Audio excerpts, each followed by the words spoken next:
In the Awakening Plaza, the air buzzed with excitement as an announcement rang out, clear and resonant, heralding a momentous event. The awakening ceremony begins now. Touch the Awakening Stele to unlock your class. One by one, those whose names were called stepped forward. From the third class, Zhang Ti, a blacksmith. From the fifth, Lao Shizi, a mason. Feng Yong stood with his arms crossed, his arrogant gaze sweeping over the crowd like a king observing his subjects. He sneered at the newly awakened, muttering, "Nothing but life skill jobs. A bunch of useless trash." He'd been watching from the start, bored as if watching a dull play. If someone awakened a support class, maybe it'd be less boring than this, Feng Yong grumbled. A lackey beside him immediately chimed in with flattery. Exactly. Unlike our brother Feng, who awakened the glorious combat class, Great Sword Warrior. How could those masons even compare to such a rare class? Suddenly, someone accidentally bumped into Feng Yong's shoulder. A lackey immediately roared, "Which blind fool dares to touch Brother Feng?"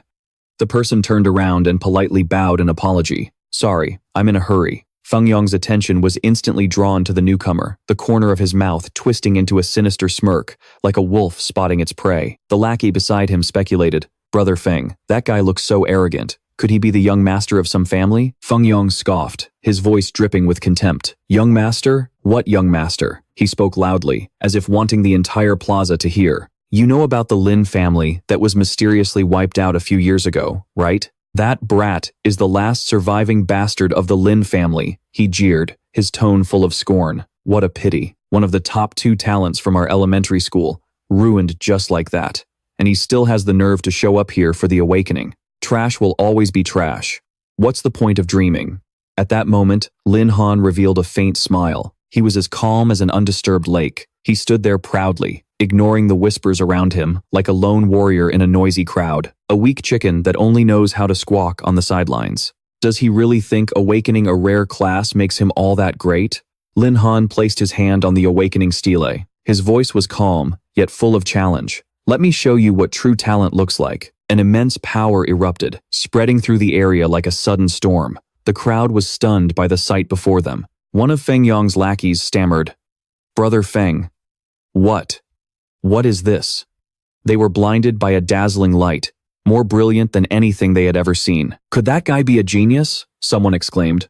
Feng Yong gritted his teeth in disbelief, his heart burning with bitter jealousy. How is this possible? How could that useless bum cause such a strange phenomenon during his awakening? If he actually makes a comeback, wouldn't I become a laughingstock? On the Awakening Stele, the result appeared clearly. Hidden 6th class job, Lin Han, Beast Tamer. The crowd immediately began to whisper, and sounds of ridicule erupted. A hidden class. But it's a Beast Tamer. What a shame. Should we call him a genius or a piece of trash for awakening as a Beast Tamer? Feng Yong burst out laughing. He treated it like a huge joke. "Lin Han, you only managed to awaken as a Beast Tamer?" he gloated, his voice dripping with contempt. "Did you really think you could turn the tables?" The disdain on his face was obvious as he continued to mock him. "You should know. If your tamed beast isn't strong enough, you're completely useless," he sneered. "To raise a powerful beast, you need to spend a ton of resources. But do you have the money? If you obediently crawl between my legs, I'll give you money to buy a mad dog to contract with. How about it?" Only then did Lin Han speak. His voice was teasing, yet sharp as a blade. "Isn't it true, little brother Feng Yong, that you have nothing but your class? You think just because a tiger doesn't roar, it's a hungry house cat? Not throwing a few insults back wouldn't suit my fiery temper, but I don't need you to lend me any money. With you right here, why would I need to waste money buying other mad dogs?" Hearing this, Feng Yong's face turned beet red with fury. He raised his fist as if to crush his opponent. "You useless piece of trash, watch me smash you to bits." Just then, the sound of decisive footsteps rang out. Bai Bing appeared, launching a swift kick straight into Feng Yong's face. Her aura was as cool as a legendary swordswoman. She turned to lecture him, her voice icy. "Who the hell do you think you are, running your mouth at my student? Get lost, now, or I'll skin you alive." Feng Yong fell silent, his heart filled with resentment, but he only dared to mutter. He immediately ordered his lackeys, "We're leaving." He didn't dare confront Bai Bing. Even though she was just a teacher, the Bai family was not someone he could afford to offend. He gritted his teeth, thinking to himself, "I'll let Lin Han off the hook for today. I'll deal with him another time." Bai Bing turned to Lin Han, her eyes sparkling with praise. "Not bad, kid. You actually managed to awaken a hidden class?" Lin Han scratched his head. as embarrassed as a schoolboy. Caught off guard, he replied, "Miss Bai, please don't tease me." Bai Bing's demeanor immediately changed. Her attitude changed, her voice stern, like an older sister lecturing her little brother. "You little brat, how many times have I told you? When we're outside of school, you have to call me sister. You actually dared to sneak off and join the awakening ceremony. You've got some real nerve, don't you?" Lin Han quickly pleaded, wincing in pain. "Ow, ow, ow. Sister Bing, go easy on me." Seeing this, Bai Bing's voice softened a little, and her gaze became less severe. She pulled out a card and handed it to him, her voice filled with concern as she instructed him. "Being a beast tamer is a bottomless pit. Take this money for now and find a decent beast. No matter what, you have to increase your strength first. Understand?" Lin Han was grateful, his eyes lighting up as if he'd received a precious gift. He replied, "Thank you, Sister Bing. I'll definitely repay you in the future." Hearing this, Bai Bing pretended to be angry and scolded him affectionately. "You smug little brat. I'm gonna smack that goofy head of yours." The scene changes to Lin Han's small room. He walked in, looking exhausted as if he'd just been through a long day of fighting. Sitting down, Lin Han seemed to be preparing for something important, a glint of determination in his eyes. Suddenly, a distinct change appeared on his face, like a flash of light in the dark. "It's finally back. Next up, we're going big." The system in his head spoke up, its voice mechanical yet full of excitement. "Congratulations, host, on your successful awakening. The God-tier beast taming system has been activated." The system began to introduce Lin Han's background. "Previously, you were the young master of the Lin family, a top-tier prestigious clan, but 3 years ago, the Lin family was annihilated in a terrifying monster tide, leaving Lin Han behind in grief, a lone survivor amidst the ruins. But luckily, at that exact moment, I transmigrated here," Lin Han mumbled, his eyes sparkling with hope. He began to explore the system, which could only be activated after his awakening.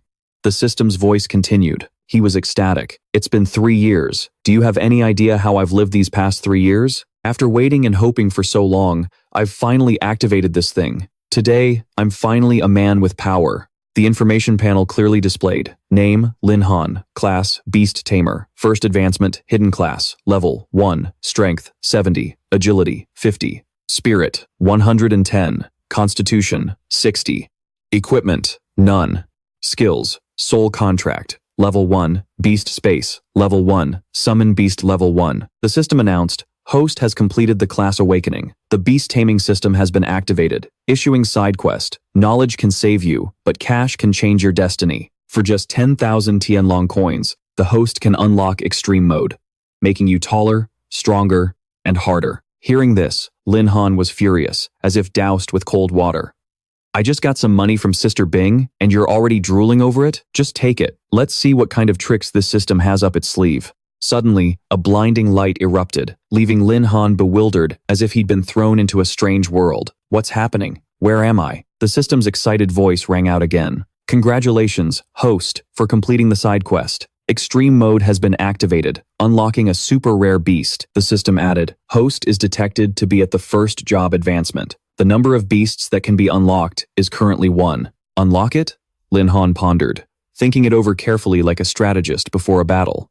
"Every 10 levels in a class is 1 advancement. For each advancement, I can only form a contract with 1 beast. If I choose wrong from the start, it will directly affect my combat power. Besides, I don't have the money to buy another beast anyway. Plus, a beast provided by the system can't be that bad." He decisively pressed the screen, muttering, "Let's take the gamble." Unexpectedly, a tiny creature poked its head out of the space, its cold eyes filled with a murderous aura, like a miniature warrior ready for battle. The system cheered. "Congratulations, host, for activating one of the 10 primordial fiends, the heavenly horned ant." Lin Han was stunned, his face filled with disappointment, as if he'd just been scammed. "I paid 10,000 Tianlong coins just to get an ant? What the hell is this? This is worse than those 1/999 pop-up ads. Can I get a refund for this thing?" The system didn't let him stay disappointed for long. Continuing its announcement, Heavenly Horned Ant detected to have signed a contract with the host. Beginning evolution, now entering its second form. Lin Han was baffled and annoyed, like he was being forced to buy a defective product. "Whoa, is this a forced sale? Since when did I have time to sign a contract with an ant?" But right before his eyes, a girl suddenly appeared out of thin air. The system announced, "Evolution complete. The Heavenly Horned Ant has activated its combat form." Lin Han was ecstatic, his eyes shining as if he'd found a treasure. No way. Holy crap, this is a huge surprise. Looks like tomorrow's exam is a guaranteed win. The scene shifts to the next day at the Shadow Mountain Range training ground.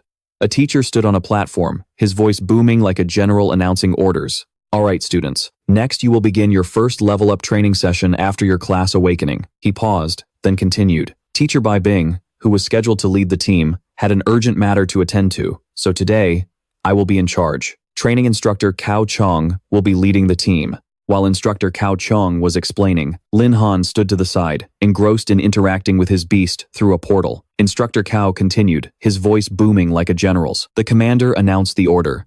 Everyone will be transferred to an area appropriate for their level. Although this trial isn't too difficult, I must still remind you to be careful. Suddenly, someone bumped into Lin Han's shoulder. He turned to see Long Tianqiao, his best friend, with a smile as bright as the morning sun, cheerfully striking up a conversation. Little Lin, have you found a beast to form a contract with yet? If not, let's team up. As a berserker, Long Tianqiao was a valiant warrior who always fought alongside Lin Han. Feng Yong, standing nearby, spoke up, his tone dripping with the contempt of someone who thinks they're above everyone else. Lin Han, how about I help you catch a few backup beasts? His face revealed a viciousness, like a snake about to strike. Or maybe you could learn to bark like a dog a few times, and I'll give you a beast then. How about it? Lin Han didn't even bother to look at him, retorting with a wit as sharp as a blade. Who's the dog barking at? Feng Yong continued arrogantly. The dog's barking at you. But he immediately realized he'd just shot himself in the foot, roaring as if his sore spot had been poked. You dare provoke me? He charged madly towards Lin Han like an agitated animal. Lin Han deftly parried Feng Yong's punch, his movements as fluid as the wind. He continued to taunt, his tone light yet challenging. Is that all you've got? Didn't you eat breakfast? Feng Yong broke out in a cold sweat, his heart in turmoil, as if doused with icy water. He's just an ordinary beastmaster, so how is his strength greater than mine? Could it be that Bai Bing gave him some kind of treasure yesterday? Just then, Teacher Cao Chong shouted, his voice full of authority. Lin Han, it's your turn. What are you doing? Get into the teleportation gate and go to your leveling zone now. Beside him, Long Tianqiao was worried, his eyes showing the concern of an older brother for his younger sibling. Little Lin, it's not safe for you to go in alone. I'll go with you. Lin Han reassured him, his voice as confident as a warrior ready for battle. Don't worry, I can handle it. Feng Yong stood on the sidelines, a sinister smile spreading across his face like a schemer. Oh, Lin Han, I already had a word with Teacher Cao. Don't even think about coming back alive from this trial. Teacher Cao Chong's face twisted in annoyance as if he'd been insulted, thinking to himself, just a little brat daring to get close to Bai Bing. She's destined to be mine. Anyone who gets in my way will learn their lesson. He watched Lin Han step into the teleportation gate, his resolve hardening. I must get rid of that kid. Lin Han entered the leveling zone, assessing the situation with the caution of a strategist. This is the habitat of the swift-winged wolves. Silver tier leveling zone, recommended level 11 to 20. Note: first advancement professionals are strictly forbidden from entering this area. Cao Chong intentionally sent me here, didn't he? Suddenly, terrifying sounds echoed from behind him. A pack of ferocious swift-winged wolves, like phantoms in a storm, was closing in. Lin Han felt a flicker of worry, but quickly regained his composure, his voice as gentle as if calling a friend. Yi, wake up. I'm still alive. But if Cao Chong wants to kill me, he's far from capable enough. Hearing her master's call, Jiao Yi began to awaken. Her tiny body instantly transformed into a beautiful girl who looked like she'd stepped out of a painting, with flowing white hair and brilliant, sparkling red eyes, her sharp gaze fixed forward. Her voice rang out. Master, I am ready. Information appeared. Battle form, race, ancient 10 great ferocious beasts, level, 10, strength, 800, agility, 700, spirit, 600, constitution, 900. Skills. Berserk. Level 10. Increases all basic attributes by 30%. Colossal Strength. Level 10. Increases strength attribute by 50%. Lin Han was thrilled, thinking to himself, let's see just how formidable the power of the ancient 10 great ferocious beasts really is. His own status window also updated. Name, Lin Han. Class, First Advancement, Beastmaster, Hidden Class. Level 1. Strength 70 plus 80 10% boost from Tamed Beast. Agility 50 plus 70 10% boost from Tamed Beast. Spirit 110 plus 60 10% boost from Tamed Beast. Constitution 60 plus 90 10%. Boost from Tamed Beast. Equipment. None. Skills. Soul Contract. Level 1. Beast Space. Level 1. Summon. Beast Level 1. The system announced, "Congratulations, host, for activating the first battle mission. Eliminate 10 ferocious beasts. Reward. 100 beast points." Zhao Yi immediately took action, throwing a powerful punch at a swift-winged wolf that was lunging at her with bared fangs. One punch, then a kick. She struck as fast as lightning, causing the ferocious wolves to collapse like leaves in the wind. Wolves are pack hunters, yet, in the blink of an eye, the entire pack of swift-winged wolves had been taken down by Zhao Yi. Every single one of them lay gasping, their tongues hanging out as if on the verge of death. Lin Han stood there casually, hands in his pockets, witnessing the entire scene with the satisfaction of an audience enjoying a perfect performance. Zhao Yi landed lightly on the ground after her series of lethal blows, her beautiful face still cold and untouched by the recent battle, like an ice flower on a battlefield. "Master, it's all taken care of." Lin Han couldn't hide his satisfaction with his beast, beautiful and powerful. Her debut performance was as impressive as a flawless symphony. He clapped in applause, truly worthy of being one of the 10 great ferocious beasts. In less than a minute, 7 swift-winged wolves had been eliminated. "If I wait for A Yi to mature, won't she be unrivaled, sweeping through everything here?" Lin Han's system announced that he had leveled up from level 1 to level 3. At the same time, his strength, agility, spirit, and physique stats all increased significantly after defeating 7 of the 10 ferocious beasts. However, there were still 3 ferocious beasts left, and he had no idea how harsh the upcoming challenges would be. The easy start filled Lam Han with enthusiasm and confidence, like a warrior stepping onto the battlefield with soaring morale. Although his combat power wasn't anything special yet, it was nearly on par with that of a common combat class. Zhao Yi stood there obediently, waiting for Lam Han's command, her eyes cold yet filled with loyalty. Lam Han cheered her on, his voice filled with excitement. "My dear, I'd have to be crazy to compare my stats with yours. You're one of the 10 great ferocious beasts of ancient times. Among beasts of the same level, almost no one can compare to you, right?" Looking at the beautiful and adorable Zhu Yi, who was half a head shorter than him, Lam Han couldn't help but reach out and pat her head. But looking at her, it was hard to associate her with the title Ferocious Beast. Instead, she looked like an innocent, pure little girl, as if she knew nothing of the world's cruelty. A powerful emotion surged within Lam Han, making him want to lean down and kiss Zhu Yi's delicate lips. Suddenly, she bowed her head, her voice submissive yet exuding loyalty. "Master, please rest assured." Zhu Yi's words and actions made the young Lam Han blush beet red, like a ripe apple under the summer sun. The two were so engrossed in their interaction that they didn't notice 3 black-clad operatives silently watching them from the shadows of a distant tree. Their eyes had been fixed on them, sharp and cold like wolves stalking prey. The one with the buzz cut, the group's leader, spoke first, his voice filled with suspicion. "Didn't Cao Chong say it was just some kid? Then who's that girl?" The other man replied, a hint of worry in his voice. "I don't know, but she might be the one who killed the swift-winged wolves. Her strength is no joke." It turned out these 3 were Cao Chong's lackeys. They couldn't take their eyes off Zhu Yi's mesmerizing beauty, a woman whose face and figure were like a masterpiece among masterpieces. Perverted thoughts began to creep into their minds. They were practically drooling with desire, a truly despicable sight. They were like starving men before a lavish feast. "Boss, that girl's even prettier than Bai Bing. How about we?" one of them said, his voice thick with greed. The other agreed as if mesmerized. Yeah, it'd be a waste to just kill her. But the buzz-cut leader, the most rational one in the group, seemed to sense the power hidden beneath Zhu Yi's innocent exterior. "Like a dormant volcano," he warned. "Do what you want, but it's obvious she's no ordinary person. Wait, the 3 of us will attack her together, catch her off guard.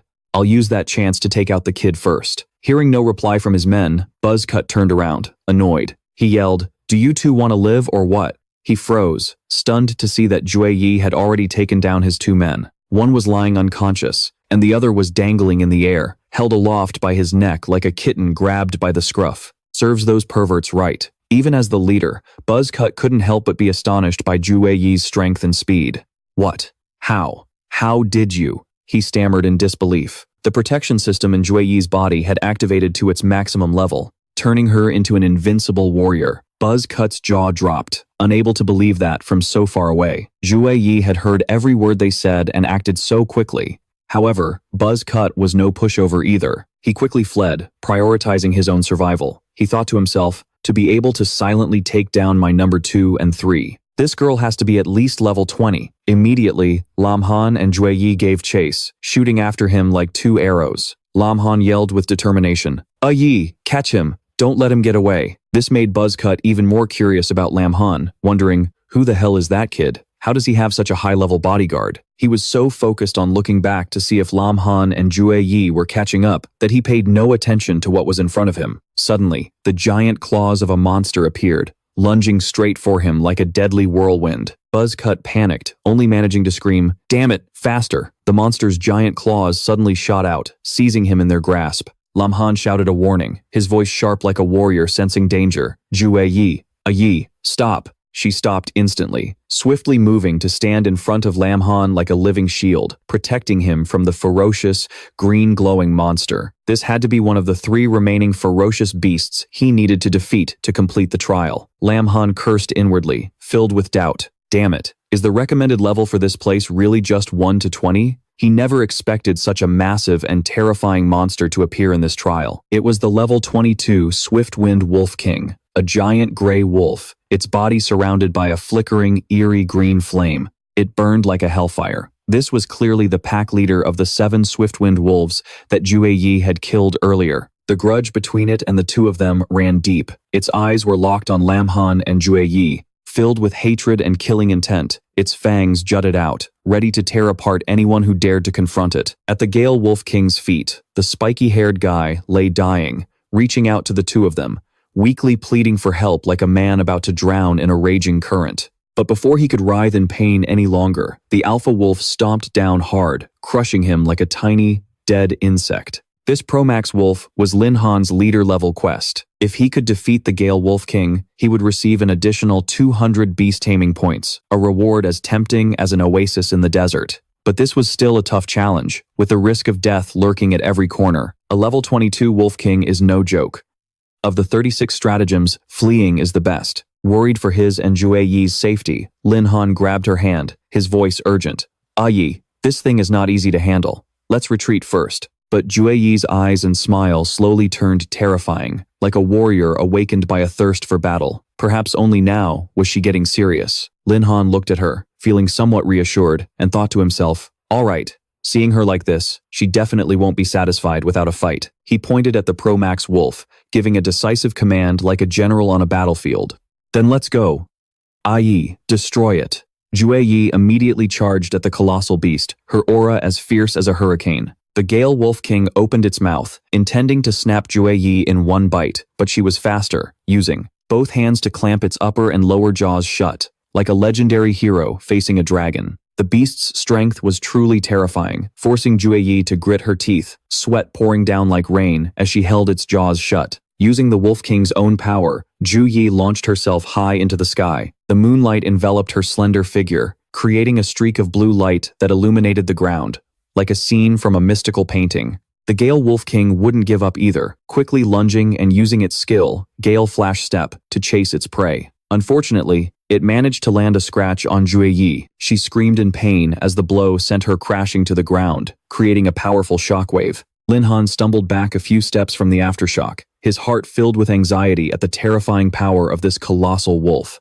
It landed right where Jue Yi had fallen. As she struggled to get up, the Gale Wolf King raised its giant paw, preparing to deliver another fatal blow. A series of deadly pounces were unleashed, both fast and powerful, like blades slashing down relentlessly. Jue Yi used all her strength to defend, but if this continued, she wouldn't last much longer. Lin Han was horrified as he watched the one-sided fight between Jue Yi and the Gale Wolf King. The level difference was just too great. In a direct clash, Yi had almost no advantage. Suddenly, another Gale Wolf lunged from out of nowhere to attack Lin Han. He cursed under his breath, his voice filled with frustration. Damn it, these things don't know how to play fair, do they? Resorting to sneak attacks? It wasn't just one, but 3 Gale Wolves charging at him simultaneously. Lin Han swiftly dodged the one in front, but the other 2 silently closed in from behind. Trying to sneak attack me? He grabbed the tail of the wolf in front of him and yelled, "You guys are still too green."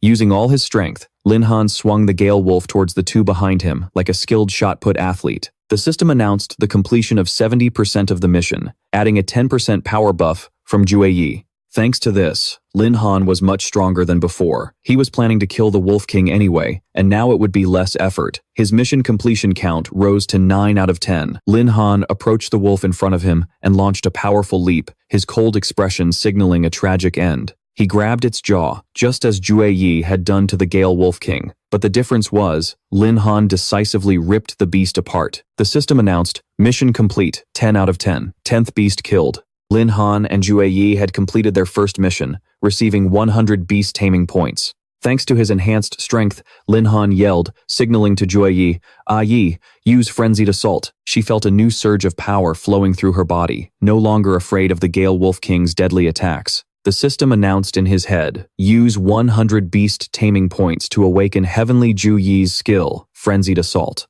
Skill description.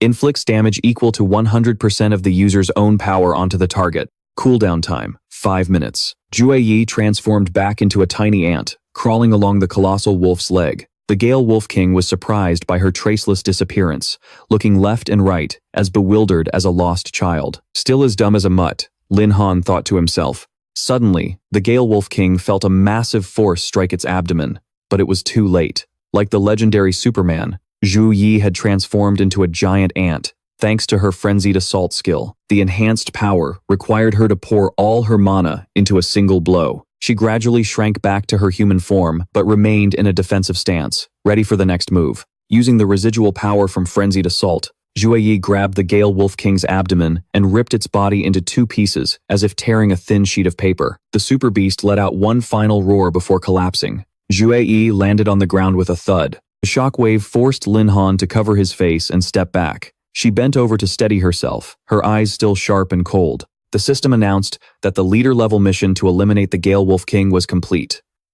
Reward: 200 beast taming points and an additional 1,500 experience points. But Lin Han didn't seem to be paying any attention to the system's notification. In his mind, all he could see was the image of Jueyi and the terrifying power she had just displayed. He muttered, his heart filled with astonishment. Damn it, a level 22, Wolf King was taken down instantly. Jueyi flashed a triumphant smile that left Lin Han in awe, thinking to himself, now times this times is a true ferocious beast. The system immediately sent out a notification, its mechanical voice ringing with excitement. Host has defeated a Gale Wolf. A common weapon has been dropped. Please check.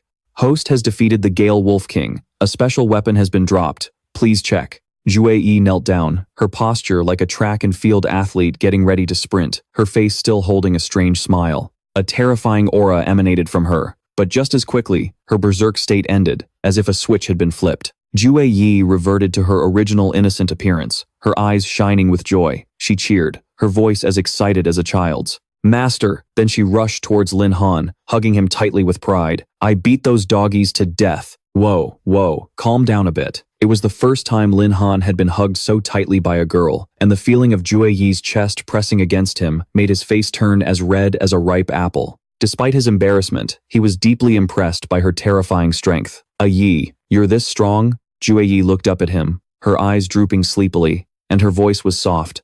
Master, I'm so tired. She immediately fell fast asleep, despite still being in a dangerous area. The recent battle seemed to have completely drained her energy. It caused her to revert to her small, adorable form, like a little puppy.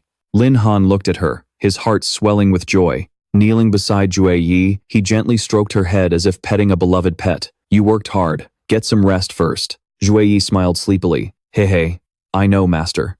Lin Han also took the opportunity to rest, leaning his back against a nearby tree. His eyes sparkled like an explorer who had just found treasure. He opened the system to check his information, the energy-saving mode now restoring his strength. Killing monsters even drops rare items, just like the online games from my past life. He excitedly tapped the screen, muttering, let's see what kind of equipment I got. Lin Han's eyes lit up as if he'd struck gold when he saw the special weapon. My luck is simply defying the heavens. It was the Silver Sword, Wolf Fang of Evil, which required level 22 to use, and added 50 points to strength. It also gave 80 points to agility and had a berserk effect. When the user is injured, all attributes increase by 5%. The common weapon wasn't shabby either. The ice staff only required level 10 to use and increased magic power by 50 points. It also had a built-in freezing effect, with a 30% chance to freeze the target for 1 second. Lin Han eagerly checked his own status on the system. He thought to himself, once a Yi recovers, we'll continue hunting. I can level up and pick up items to sell for money. After wiping out that whole pack, I wonder what level I am now.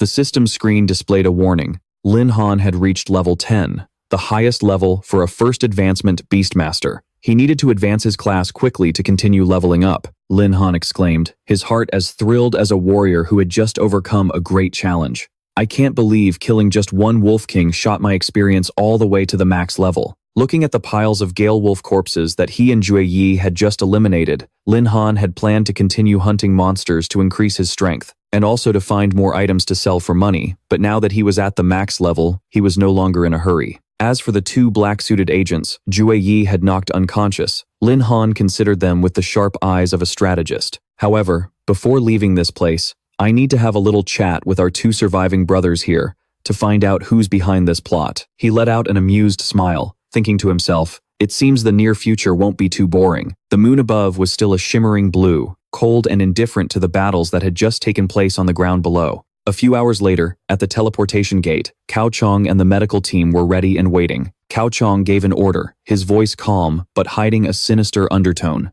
Everyone on the medical team, listen up. The students participating in the trial are about to return. He continued his instructions like a commander preparing for a grand plan. Be ready to examine and treat the students as they come back. But in his mind, wicked thoughts were swirling. He smiled sinisterly, thinking, however, some people won't be so lucky. They won't be able to hold out long enough to return and receive treatment. He was clearly referring to Lin Han. Suddenly, a voice cut through Cao Chong's thoughts. Bai Bing had appeared, coming to check on her student's situation. Her presence made Cao Chong as uncomfortable as someone whose plans had just been ruined. He forced a smile, his voice trying to sound friendly. Miss Bai, what are you doing here? Weren't you supposed to be busy today? We're just welcoming back the students from the trial. You could have just left it to me. Why did you have to come all the way over here? But Bai Bing, with eyes as sharp as a blade, seemed to already know everything. She knew what Cao Chong had done to Lin Han. She questioned him in a low, threatening voice. Cao Chong, shouldn't you be giving me an explanation about Lin Han's trial? Cao Chong still thought he could bluff his way out, replying with false confidence. Miss Bai, I know you and Lin Han have a good relationship, but as teachers, we must treat every student fairly, he boasted, his tone as smooth as a seasoned con artist. I could share my experience, or perhaps you could follow me to a more private place so we can discuss it in detail. For a teacher who was always yapping on about fairness, he was now blatantly harassing her in front of everyone. He truly deserved to be taught a lesson by Bai Bing. Instantly, Bai Bing swung her knife, pressing its sharp edge against Cao Chong's neck, her voice as cold as ice. Cao Chong, I need an explanation. Cao Chong started to panic, his voice trembling. Miss Bai, I don't quite understand what you mean. Bai Bing roared in fury.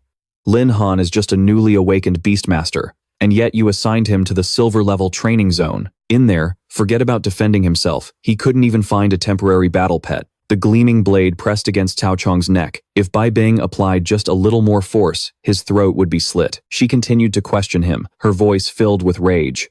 Do you think you can just bully him as you please because his family is gone? Cao Chong grabbed the blade, trying to push it away, his voice still trying to placate her. Miss Bai, perhaps you've misunderstood me. I had my reasons for doing this. Cao Chong quickly scrambled for a plausible explanation, his tone as smooth as a seasoned pro at talking his way out of things. Lin Han has awakened as a Beastmaster. If he doesn't go through trials, how can he possibly raise his level quickly? Besides, I didn't just send him there to die. I even arranged for 3 teaching assistants to go with him for support. Hearing this, Bai Bing seemed slightly convinced and slowly withdrew the blade, but her gaze remained as sharp as a sword, ready to strike. You'd better pray that Lin Han is completely unharmed. If he gets injured anywhere, I will cut off the corresponding part from your body to compensate him. Cao Chong could only scratch his head and force a laugh, but in his perverted mind, dark thoughts were still swirling. You only dare to act tough with me now? Just wait until you see Lin Han's corpse. Let's see how long you can keep up that cold act then. He was already starting to imagine lewd scenes with Bai Bing, thinking to himself, if I just seize the opportunity, maybe I can even... Suddenly, an announcement rang out. cutting through the tense argument between Bai Bing and Cao Chong. The students participating in the trial have returned. The first person to step out of the teleportation gate was Ling Shui from Class 6, who possessed the rare profession of Storm Mage, one of the twin jewels of First High. She walked out gracefully, carrying herself with the confidence of a queen who had just conquered a battlefield, as if this trial was nothing more than a stroll in the park. All around, endless praises erupted like waves crashing on the shore.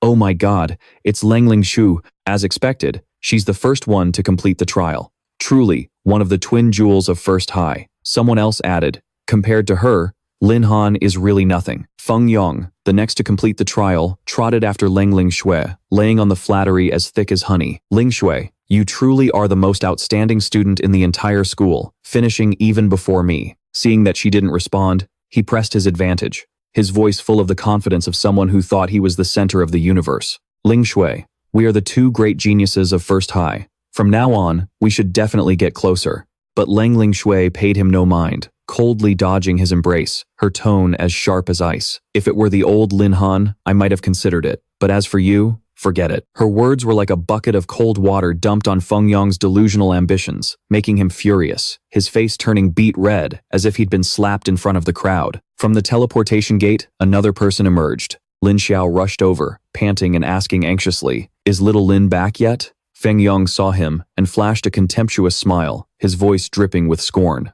"I can't believe a fatty like you didn't die in the trial. You're just ridiculously lucky. However, your good friend wasn't so lucky. Lin Han is definitely dead in that secret realm." Hearing these venomous words aimed at his brother, Lin Xiao gritted his teeth, his rage erupting like a volcano. He roared defiantly, "Feng Yong, I dare you to say that again." But to Feng Yong, Lin Xiao was not the least bit intimidating. He retorted arrogantly, his voice full of conceit, "I'll say it. Lin Han is dead in there. He's just a useless beastmaster. How long could he have possibly lasted?" Seeing Feng Yong become increasingly aggressive, Lin Xiao roared in fury, ready to charge in and give him a beating. Cao Chong, standing nearby, was annoyed by the noisy argument and barked, "Shut your mouths!" He turned to scold Lin Xiao with a stern voice. "Lin Xiao, what are you, Lin Han's father? Stop worrying about others and focus on improving your own strength." Seeing Lin Xiao still standing there, Cao Chong urged him on, his voice irritated. "Hurry up and move to the side. Don't get in the way of the other students returning." Knowing that Cao Chong and Feng Yong were on the same side, Lin Xiao had no choice but to swallow his anger, comforting himself. "It'll be fine. Lin Han will definitely come back." Time ticked by minute, and the training session was extended by an hour. Feng Yong sat comfortably on a large rock, as majestic as a petty king, having his lackeys massage him. They fawned over him with obsequious voices. "Brother Feng, you must be exhausted after these past few days. And Brother Feng, is this amount of force okay?" Meanwhile, Lin Xiao anxiously watched every person who emerged from the teleportation gate, his heart burning with worry for his brother. Has everyone else returned? Why isn't Lin Han out yet? He thought to himself, feeling like he was standing on hot coals. Seeing Lin Xiao's anxiety, Feng Yong's lackeys seized the opportunity to taunt him, their voices dripping with sarcasm. Is there even a need to wonder? He's definitely dead in there. In any case, for a beastmaster, dying among beasts is a fitting end. Suddenly, a rock shot out from a distance like a whirlwind, smashing into the heads of Feng Yong's lackeys with terrifying speed. Karma had finally come for them. The rock flew like a lightning bolt, knocking them to the ground. Lin Xiao whipped his head around in surprise, then his face lit up with joy as he recognized the familiar figure. Lin Han strode out, his eyes filled with contempt and his voice cold. "I was having so much fun, I lost track of time. Since when did the school get so many noisy dogs?" Seeing him return, Lin Xiao was overcome with a wave of happiness and shouted, "Little Lin!" He rushed towards Lin Han, yelling excitedly, "Little Lin, you're finally back!" It wasn't just Lin Xiao. Bai Bing, standing nearby, also let out a sigh of relief, her voice as gentle as an older sister's. "You little brat, you scared me to death." But not everyone was happy. Cao Xiong scowled, his heart filled with suspicion and anger. How can this be? I clearly sent 3 people to take care of him. So how is this useless punk still perfectly fine? He hadn't given up. He was still plotting to murder Lin Han, thinking to himself, "Lin Han, consider yourself lucky this time, but don't think I'll let you off so easily." Feng Yong approached, his voice dripping with disdain. "Unbelievable. I can't believe you actually completed the training. What can a beastmaster without a pet even do? You probably just hid in a corner the whole time, didn't you?" With his brother now backing him up, Lin Xiao immediately retorted, his voice filled with indignation. Feng Yong, are you an idiot? Do you really think everyone is like you, always being protected? Hearing Feng Yong's taunts, Lin Han found it laughable. He spoke with a challenging tone, sharp as a blade. Was I being protected? There's an easy way to find out. Before Lin Han could finish, Feng Yong cut in, his tone dripping with the condescension of someone who thinks they're superior. Lin Han, you useless beastmaster, hiding in the Phantom Mountain Range for so long, before finally daring to come out. Now that's what I call a real coward. Despite the insults, Lin Han didn't get angry. Instead, he calmly stopped Lin Xiao, who was about to charge forward. He growled, "What did you say?" Lin Han simply replied softly, a contemptuous smile playing on his lips like a sharp knife. "Feng Yong, are you done barking yet?" He continued in a mocking tone. "With your level of skill, you're not even worthy of carrying my pet's shoes." Hearing this, Feng Yong flew into a rage, his face turning beet red, but he still tried to maintain his composure. Is that so? With his pride wounded, he roared out a challenge like a cornered beast. "For the sake of my pride, I'll make you a bet. Want to wager on who has the higher level? If you win, I'll give you 100,000 Tianlong coins. But if you lose, you have to get on your knees, kowtow, and call me grandpa." Lin Han wasn't the least bit intimidated and immediately agreed on the spot, his voice filled with the confidence of a warrior ready for battle. "A bet? You're on. In a minute, I'm going to slap you so hard your face gets buried in the ground." But Lin Xiao quickly tried to dissuade him, worried like an older brother. "Lin Han, don't be rash. The instructor is still here." Lin Han turned to Cao Xiong and smiled, his voice calm but full of hidden meaning. "Instructor, Cao, this is a matter between us students. I hope you won't interfere." Cao Xiong cleared his throat a few times and reluctantly agreed. His voice was as stern as an elder's. "Of course, but since you've made a bet, you must honor it. Honesty is the virtue we at Yizong value most." That's what he said, but inwardly, Cao Xiong was as happy as if he'd just struck gold. "Lin Han, you're digging your own grave. I don't mind handing you the shovel." Bai Bing, standing nearby, didn't object. On the contrary, she looked at her student with pride, mixed with a familiar hint of mischief. It was as if she knew he was about to put on a grand show. This kid is definitely planning to trick someone again. Without further delay, Cao Xiong stepped forward, announcing with the grandiosity of a battle cry, "All right, since the bet has been made, let's begin." Lin Xiao was still uneasy. He stepped forward, his voice urgent. "Instructor Cao, even though I'm not part of this bet, I'm Lin Han's brother. I'll stand with him in this match." The system suddenly displayed his level 2 Berserker. Hearing this, Feng Yong scoffed with the disdain of someone looking down from a great height. "Just level 2? What's there to show off about? Look closely. This is the level a true genius should be at." Information about his level appeared. Level 3, Sword Warrior. Seeing this, his lackeys immediately joined in, roaring their praises like a crowd of crazed fans. "The boss is so badass." Level 3, Brother Feng is the best. Level 3? As expected of someone with a rare class. Lin Xiao's face went pale, his heart sinking with worry. Damn it, that bastard Feng Yong has already reached level 3. Pushing his luck, Fong Dong taunted him, his voice triumphant like a petty king. "Lin Han, it's your turn. Long Tianjiao, that weakling, is only level 2. You're a good for nothing, so how could you possibly be a higher level than him?" He declared confidently, "I think you two should just kneel, kowtow, and call me grandpa." Lin Xiao shot back, his voice filled with rage. "What do you have to be so arrogant about?" But Lin Han raised a hand to stop him, his voice as reassuring as a calm strategist. "Fatty. Wait a second." Lin Xiao turned in confusion. "Little Lin." Lin Han just smiled, radiating a formidable power that overwhelmed everything around him like a sudden storm. He replied arrogantly, his voice as sharp as a blade. "Only level 3, huh? Even if I were reborn and had to start cultivating all over again, I could still leave you in the dust." And with that, his level was finally revealed. Beast Tamer, level 10. Everyone's jaws dropped, staring in astonishment as if they were witnessing a miracle. They all gasped, "Level 10! Fong Dong was stunned, completely speechless. He couldn't believe that someone once considered a trash beast tamer could reach level 10 so quickly. Trembling from head to toe, he ground his teeth and roared in fury. That bastard Lin Han must have cheated. Not even Ling Shuai could level up that fast. Faced with this fury, Lin Han just smiled faintly, his voice calm. "Have you ever heard of the concept of a hidden class?" With that, he walked over to Cao Xiong, his voice gentle but firm. "Teacher Cao, I hope you'll oversee the fulfillment of our bet."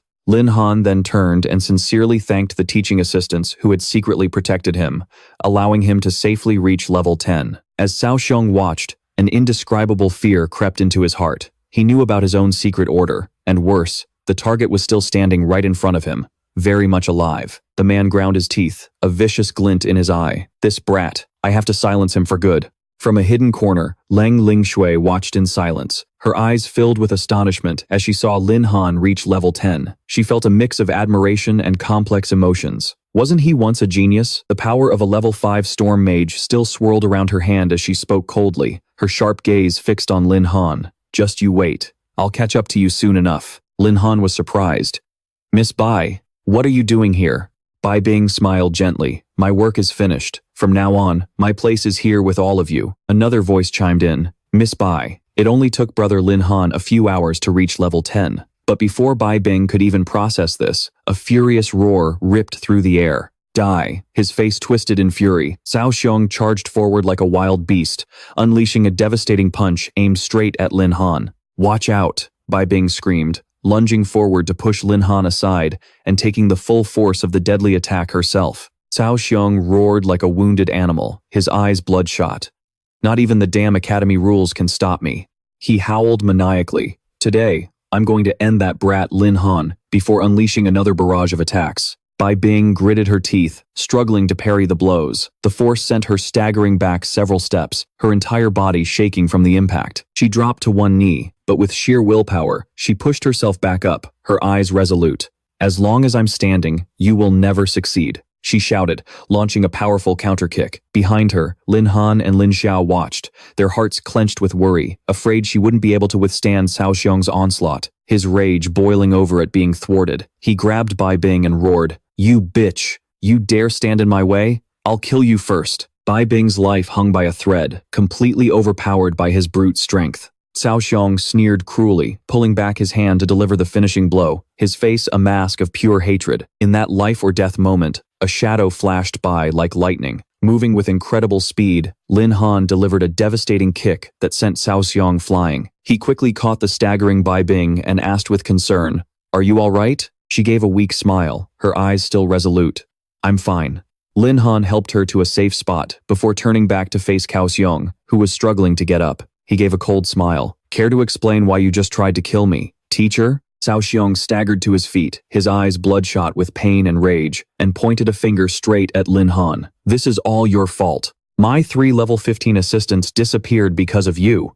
You killed them to steal their experience points, didn't you? He tried to sound righteous. For such an inhuman act, I must punish you today. But just as he was about to charge, Cao Xiong froze, his killing intent vanishing, replaced by a look of pure horror. The bodies of his assistants had been thrown down right in front of him. Cao Xiong stared in shock at the familiar, lifeless faces, his body trembling. But his shock quickly gave way to a twisted, malicious smile. They're dead. If they're dead, they can't reveal the truth anymore. But as he stood there with an arrogant smile, he suddenly froze solid. Cao Xiong stood there with an arrogant smile, but inside, he was burning with rage. He shouted, Lin Han, the bodies are right here. What do you have to say for yourself now? Hearing this, Lin Han just shrugged, his voice calm, as if it were no big deal. Deny it? I just found some dead bodies on Dark Shadow Mountain and was kind enough to bring them back. He slowly walked over to the body of one of the young men, his voice somber yet dripping with sarcasm. Oh, my dear brother, you really, how pathetic. Even in death, they're still using you like a weapon. If you can't rest in peace, go haunt him in the middle of the night. Not me. The moment those words were spoken, Cao Xiong's expression twisted with rage. He clenched his fists and lunged toward Lin Han. He roared, I'm gonna break every one of your limbs and see if you still dare to run your mouth. The crowd witnessing this screamed, trying to stop him.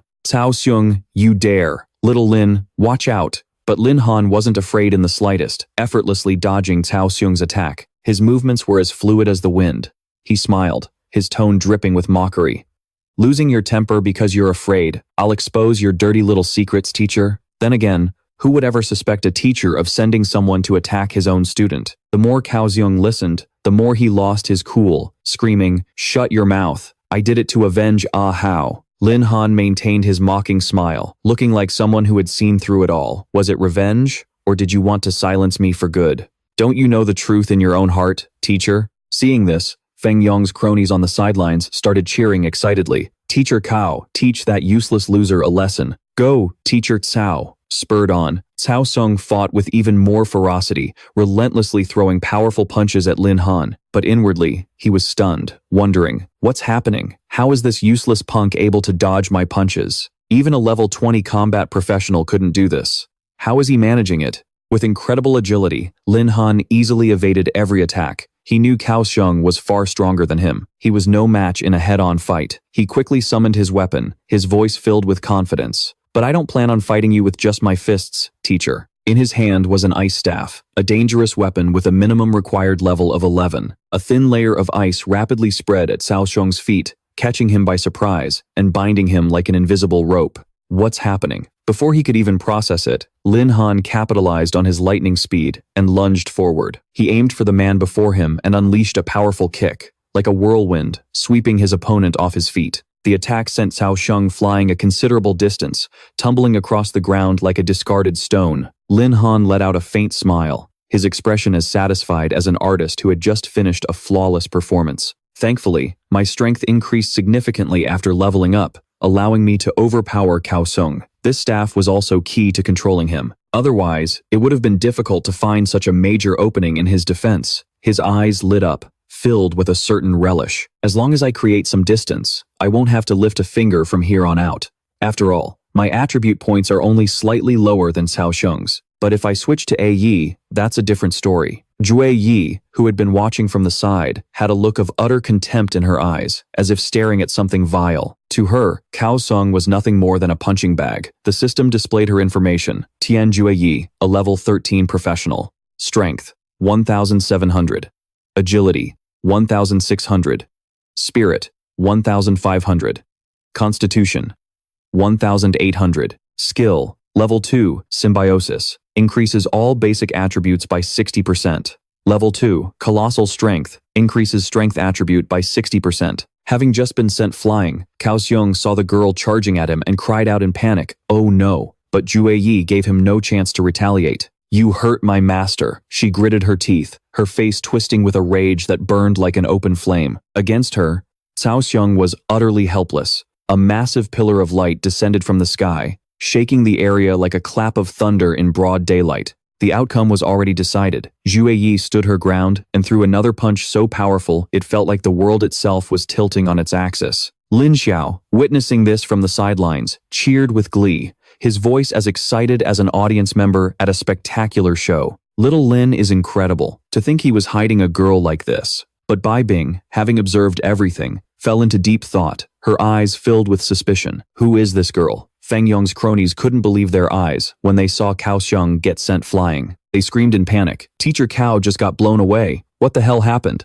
Ju Yi stood there, looking like she was about to go berserk, her aura blazing like a warrior ready for more. But Lin Han realized the situation was getting dangerous. He immediately shouted, "A Yi, return." Hearing her master's command, the girl instantly calmed down and obediently retreated to his side. She was like a loyal puppy. Lin Han thought to himself, with the caution of a strategist, A Yi is an ancient demonic beast. Her identity is too sensitive. It's not good to reveal it this early. It's better if she returns for now. Jue Yi then snuggled up to him, playfully pouting. In a sweet, childlike voice, she said, "Master." A Yi listened and stopped. Was A Yi a good girl? Lin Han praised her generously in a gentle voice. A very good girl. But for now, you should probably change back into an ant. Hearing this, she beamed with satisfaction and replied instantly, "You got it." Meanwhile, Cao Sung roared with indignation, pointing a finger straight at Lin Han. "Lin Han, not only did you kill the teaching assistant, but you also conspired with an outsider to attack me. Where did that girl go?"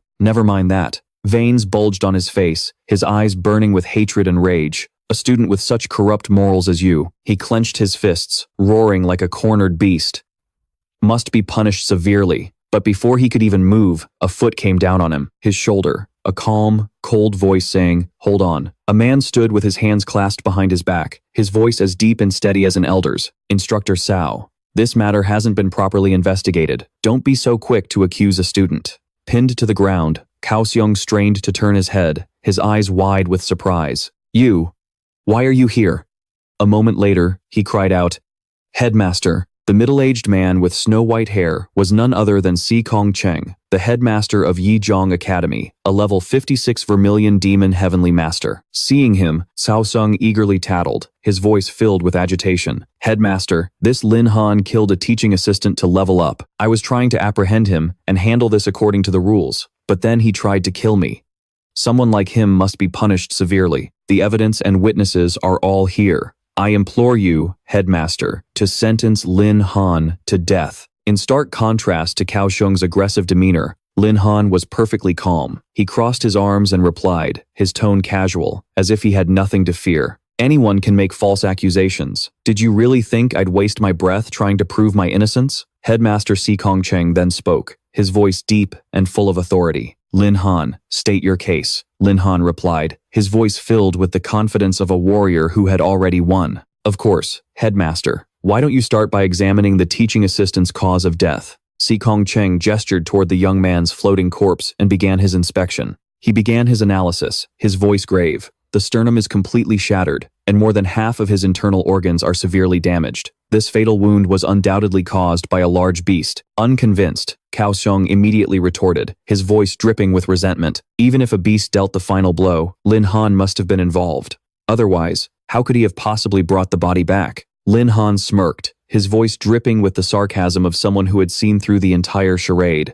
"Wow, Instructor Cao, you're a natural when it comes to framing people. It's a shame you're not a chef. All I did was bring your teaching assistant back, and you're already insisting I murdered him. Why don't you just admit you sent him to assassinate me, but he was so incompetent that he got himself killed by a beast instead?" Hearing this, Cao Xiong's face flushed red. He roared as if his deepest secret had been exposed. "Nonsense. Why would I ever do something like that?" At that moment, Bai Bing stepped forward and addressed the headmaster in a serious tone.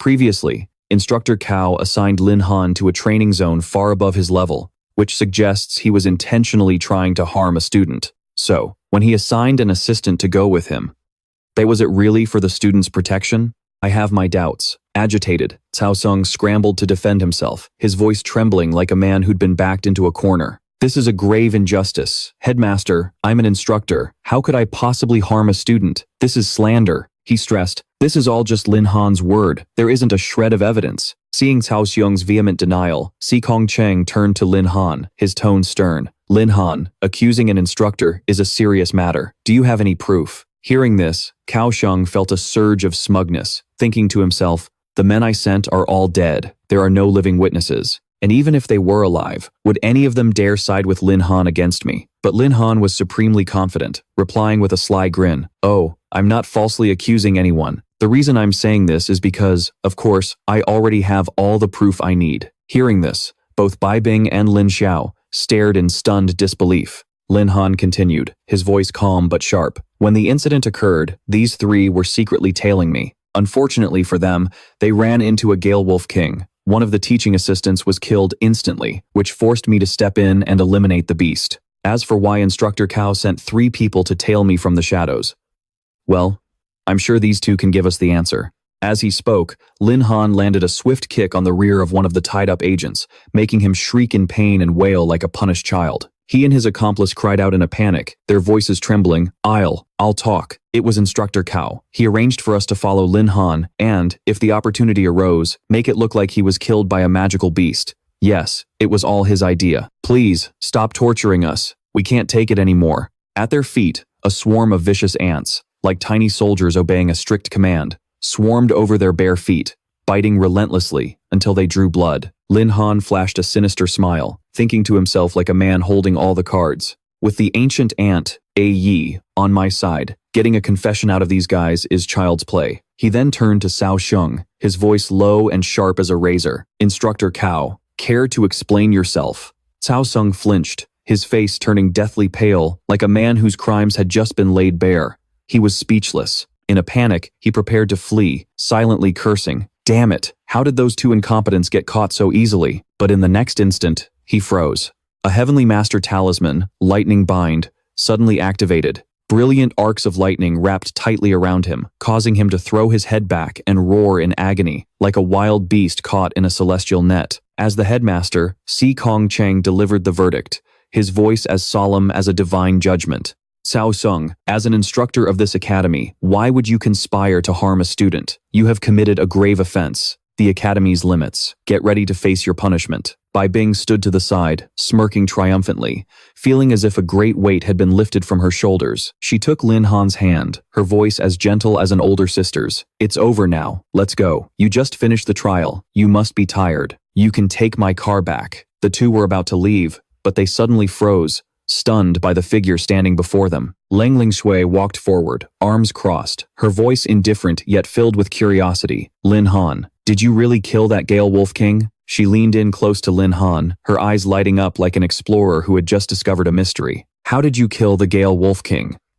And hey, Miss Leng, could you maybe keep a little distance? Lang Lingshui took Lin Han's hand and explained with a serious expression.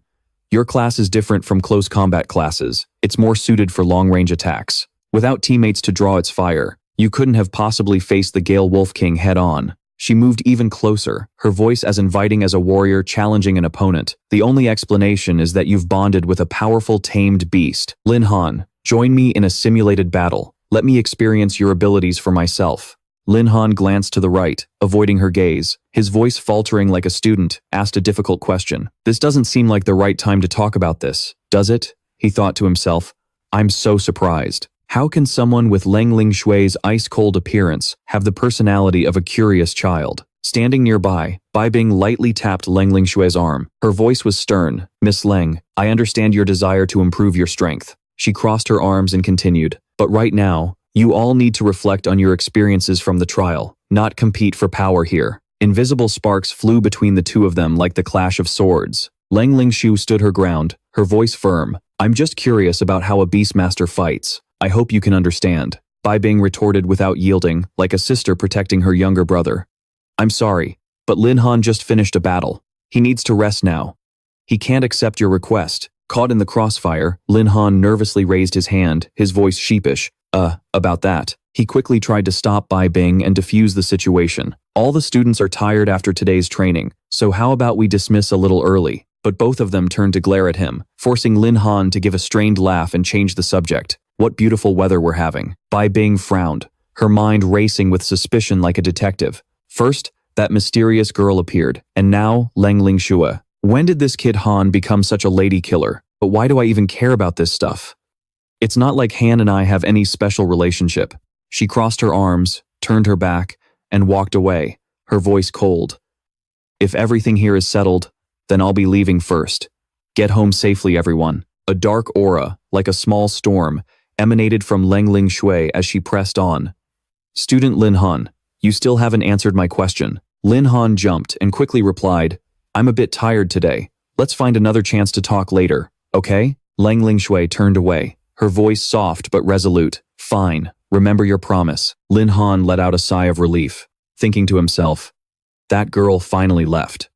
But why does Sister Bing seem so angry? It can't be because I secretly participated in the training, can it? He shook his head, telling himself, why overthink it? I still have a lot of things to take care of. In a classically styled trading room in the Shadow Mountains, Lin Han accepted a cup of tea from the waitress, his mind calculating like a seasoned merchant. If I can sell these two pieces of equipment, I'll not only cover my living expenses, but maybe even pay back the money Sister Bing lent me. A well-dressed man, introducing himself as the manager, greeted him warmly. You must be young Master Lin? My surname is Tian, and I'm the director here. I heard you're looking to sell two pieces of equipment. May I have a look? The person in charge of the trading room, Tian Bian, looked at Lin Han with a friendly gaze. Lin Han waved his hand, and a spear and a sword of the same color scheme floated in midair, shining as brightly as two stars in the night sky. He introduced them.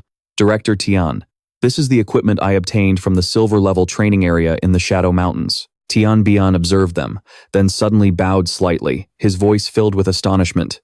My apologies for the disrespect. May I ask if your full name is Lin Han? Lin Han quickly replied, surprised. Yes, that's right.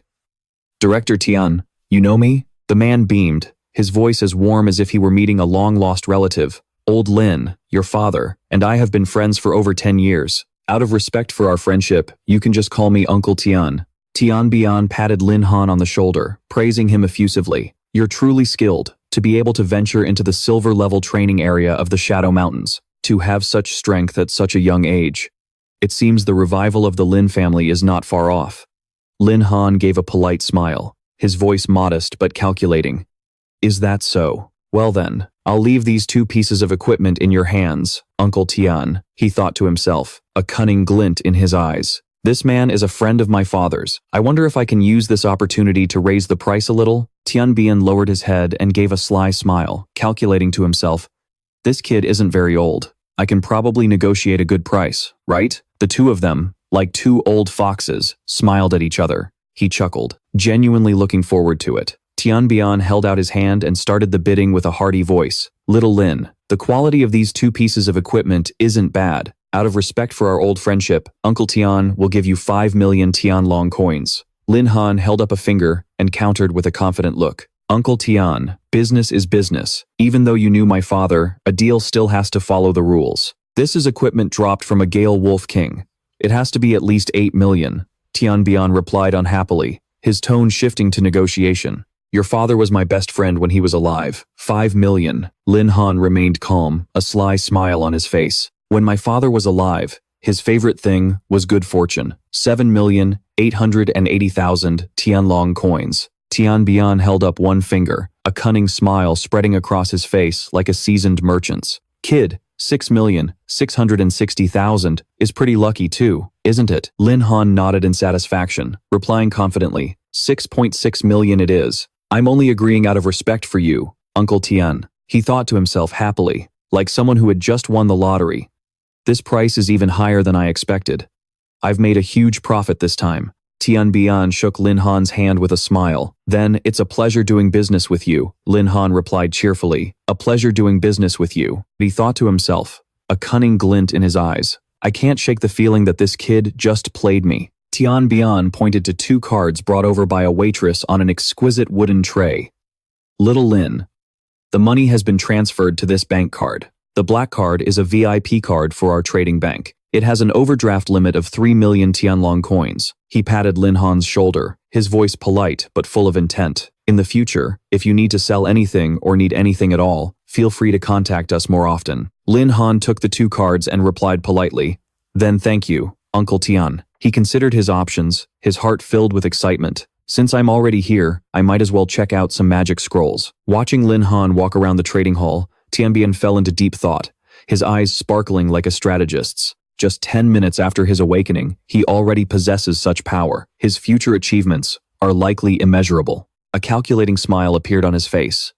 It seems there will be many opportunities to cooperate with him in the future. Under a clear blue sky, amidst rows of apartment buildings, a military vehicle appeared, standing out like a warrior among civilians. A man in a formal suit stood ramrod straight in front of Lin Han's house, bowing respectfully as he introduced himself, the Bai family's butler, Butler Liu. Young Master Lin, it's been a long time. Lin Han offered a respectful smile, his voice calm.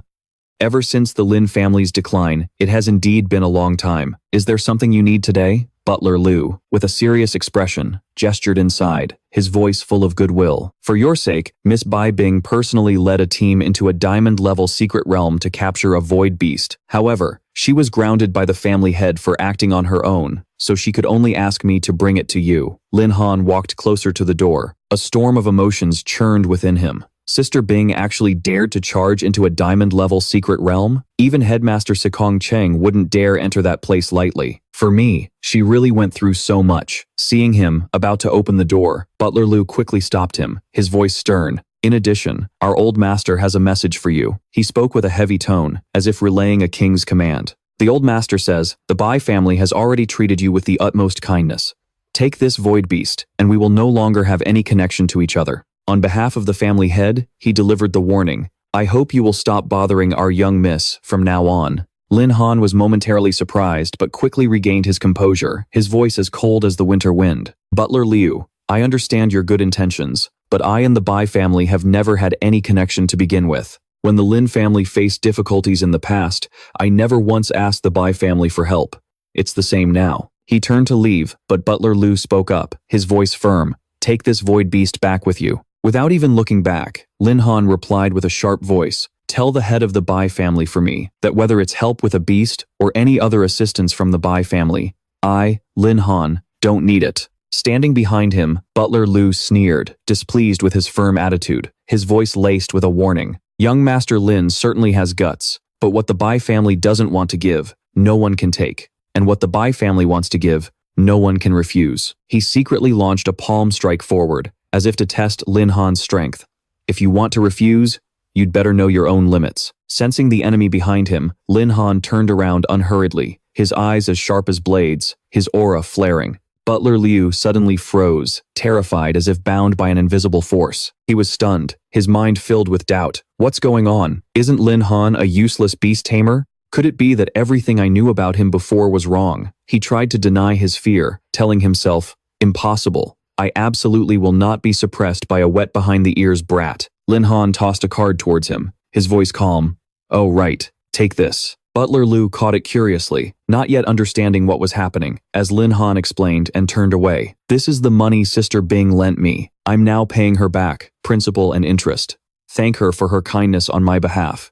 He didn't forget to leave a warning, like a sharp farewell. Don't make a move on me so casually again. If there's a next time, don't blame me for being merciless. To honor the old bond between the Lam and Bok families. Butler Liu was stunned by his cold attitude, thinking to himself, is this still the same Lam Han from before? How could a useless member of a ruined family have such an imposing aura? Returning to his old, run-down house, Lam Han collapsed onto the bed, exhausted, his heart as heavy as a stone. The head of the Bok family was definitely up to no good.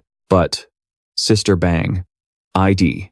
Even though I always kept my distance before, not wanting to bother her, he sank into his thoughts. He intended to close his eyes and get some sleep to shake off the fatigue, but the feeling of being coerced left an unsettling feeling in his heart, like a smoldering fire. Forget it. No more thinking. After I wake up, I still have to do the class change quest. Just then, Jiaqing appeared, landing on his shoulder and blowing gently into his ear, as if to whisper a secret. A mystical blue light emanated from her, and she transformed back into her human form. A beautiful girl with flowing white hair and striking red eyes. She hugged Lam Han, her voice as gentle as a cool breeze. Master, you've worked hard. The next day, at the class change temple, a receptionist greeted him warmly. Mr. Lam, welcome to the class change temple. I've already helped you select a room on the system. You can go straight there. All around, the atmosphere was like a lively party, with everyone excitedly discussing the main character of the hour. One admirer said with an excited voice, "You heard, right? Someone from First Central just awakened as a super strong beast tamer." Another person chimed in, just as thrilled. "I heard. The beast tamer is supposed to be a useless class, but not only did he level up quickly, he even beat that freak of nature, Cao Xiong." Another person cut in curiously, "Do you think he'll come to do his class change quest today?" Lam Han stood in a corner listening to the rumors, shaking his head involuntarily. He thought to himself like someone thrust into the spotlight. I never expected to become famous this way. The rumors are spreading too fast. I should keep a low profile from now on, to avoid trouble. Lam Han stepped into a room where a jade-green crystal floated in midair, emitting a mysterious light. It sparkled like stars in the dark night. He reached out to touch it, remembering the receptionist's words. Just place your hand on the crystal, and the class change quest will appear. He was lost in thought, feeling confident, but also a little anxious. A level 10 class change quest can't be that hard, can it? A moment later, after the system confirmed the registrant, the quest notification appeared clearly. Quest name, Thunderclap of the Lost Kingdom. Quest difficulty, 5 stars. Quest objective, defeat the Thunderclap beast in the ancient ruins and collect at least 7 energy stones. Quest location, the ruined vestiges. Outside, a large screen announced the 5-star class change quest, causing a stir among the crowd like waves crashing on the shore. They never thought they'd see the day someone was assigned such a difficult quest. This was going to be interesting, another person exclaimed in shock. Why did a quest notification suddenly pop up like this? It seems someone has activated a 5-star quest. Another voice trembled. What? That's the legendary hell level difficulty. You can't clear that without hiring a mercenary guild. In the room, Lam Han was filled with regret, feeling like he was standing on hot coals. What kind of rotten luck did I step in today? 5-star difficulty? What kind of luck is this? The notification board continued to display, a 5-star quest has been issued. Quest name, Thunderclap of the Lost Kingdom. Quest difficulty, 5 stars. Quest objective, defeat the Thunderclap beast in the ancient ruins and collect at least 7 energy stones. Quest location, the ruined vestiges. Lam Han breathed a sigh of relief, thinking, thank goodness, it only announced the quest details and not my identity. Otherwise, it would have definitely brought me a lot more trouble. After reading the quest, the people below were bewildered and started discussing, who on earth is unlucky enough to trigger a 5-star quest? Another person wondered, I wonder what class this person is to be that skilled. Hearing the commotion from the crowd, Lin Han stretched, a bright smile spreading across his face. The light from the crystal illuminated his handsome features, making him look like a warrior ready for battle. Now that I've accepted the quest, there's no time to delay. At the ruined vestiges, an ancient structure that had weathered hundreds of years of wind and frost, soldiers in imposing military uniforms patrolled around the encampment, like sentinels guarding an impenetrable fortress. In the mercenary gathering area, a burly, bald man, wearing only a black tank top, grumbled with a toothpick in his mouth, looking bored. Not a single person here for a quest. Looks like it's another month of eating nothing but scraps. Suddenly, he glanced to the side and saw Lin Han walking by. He immediately shot up, his eyes as curious as a wolf that had just scented its prey. It wasn't just him. Mercenaries standing farther away also followed Lin Han's figure with their eyes, whispering amongst themselves, that kid is dressed pretty well. Could he be some young master who ran off to do a quest? Another person whispered, his voice full of greed. Just in time. We've got ourselves a fat sheep. Looks like business is about to pick up. But a deep voice from behind made Lin Han pause. Watch your mouth. What do you mean, fat sheep? That's a client. The bald man puffed out his chest with pride. Hey kid, you here for a quest? Want to hire our mercenary team? We absolutely guarantee quality service. Seeing as you're new here, I'll give you a 20% discount. Lin Han kept his hands in his jacket pockets, replying with the indifference of someone who couldn't care less. No need. Although Lin Han had firmly refused, the bald man stuck to him like a leech. His pleading voice was laced with calculation. The price is negotiable. This time, I'll waive the service fee for you. Just consider it a friendly gesture. Lin Han forcefully grabbed his arm, his voice filled with the irritation of a warrior being bothered. I said, I don't need it. He squeezed so hard that veins popped on the bald man's arm, his gaze as cold and sharp as a blade. Keep pestering me, and be careful you don't lose this arm. With that, Lin Han swung his arm, pushing the burly man away. It was a gentle yet powerful move, like tossing aside a dry leaf. Lin Han frowned, his eyes thoughtful as he stared at the bald man. His heart was filled with suspicion, offering to waive the service fee for a random person. You think I'm some kind of clueless fool? For this type of mercenary group, if they weren't trying to scam you out of money, there was only one other possibility. Their real goal was to rob and murder you. The bald man clutched his aching arm, gritting his teeth and cursing under his breath like an enraged beast. Damn it, I'm going to kill him. He brandished a dagger aggressively, but a voice cut him off. That's enough. A girl with fiery red hair flashed a sinister smile, slamming a dagger into the table with enough force to declare her authority. Boss, are we really just going to let that kid go? There are guards here. This isn't the right place to make a move. The red-haired girl looked up, her mysterious blue eyes captivating, her voice full of cunning. No one can do anything to us. We can still leave here safely. Let's wait for him to leave the safe zone. Then we'll play with him. Lin Han stood before the ancient structure, his demeanor as calm as a seasoned explorer's. So this is the shattered ruin, huh? The style is completely different from the Phantom Mountain range. A Yi, who was in her private space, heard Lin Han's call and instantly appeared as if activated. She hugged his arm tightly, her expression as bright as a blooming flower. Master, I'm all ready. Lin Han smiled, gently tapping her forehead with his finger, his voice soft. Good girl. Today, I'm going to let you have a real fight. The system suddenly popped up, making Lin Han complain in a dissatisfied tone. It even triggered a system quest. An announcement rang out. Congratulations, Master, for activating a Lord-level quest.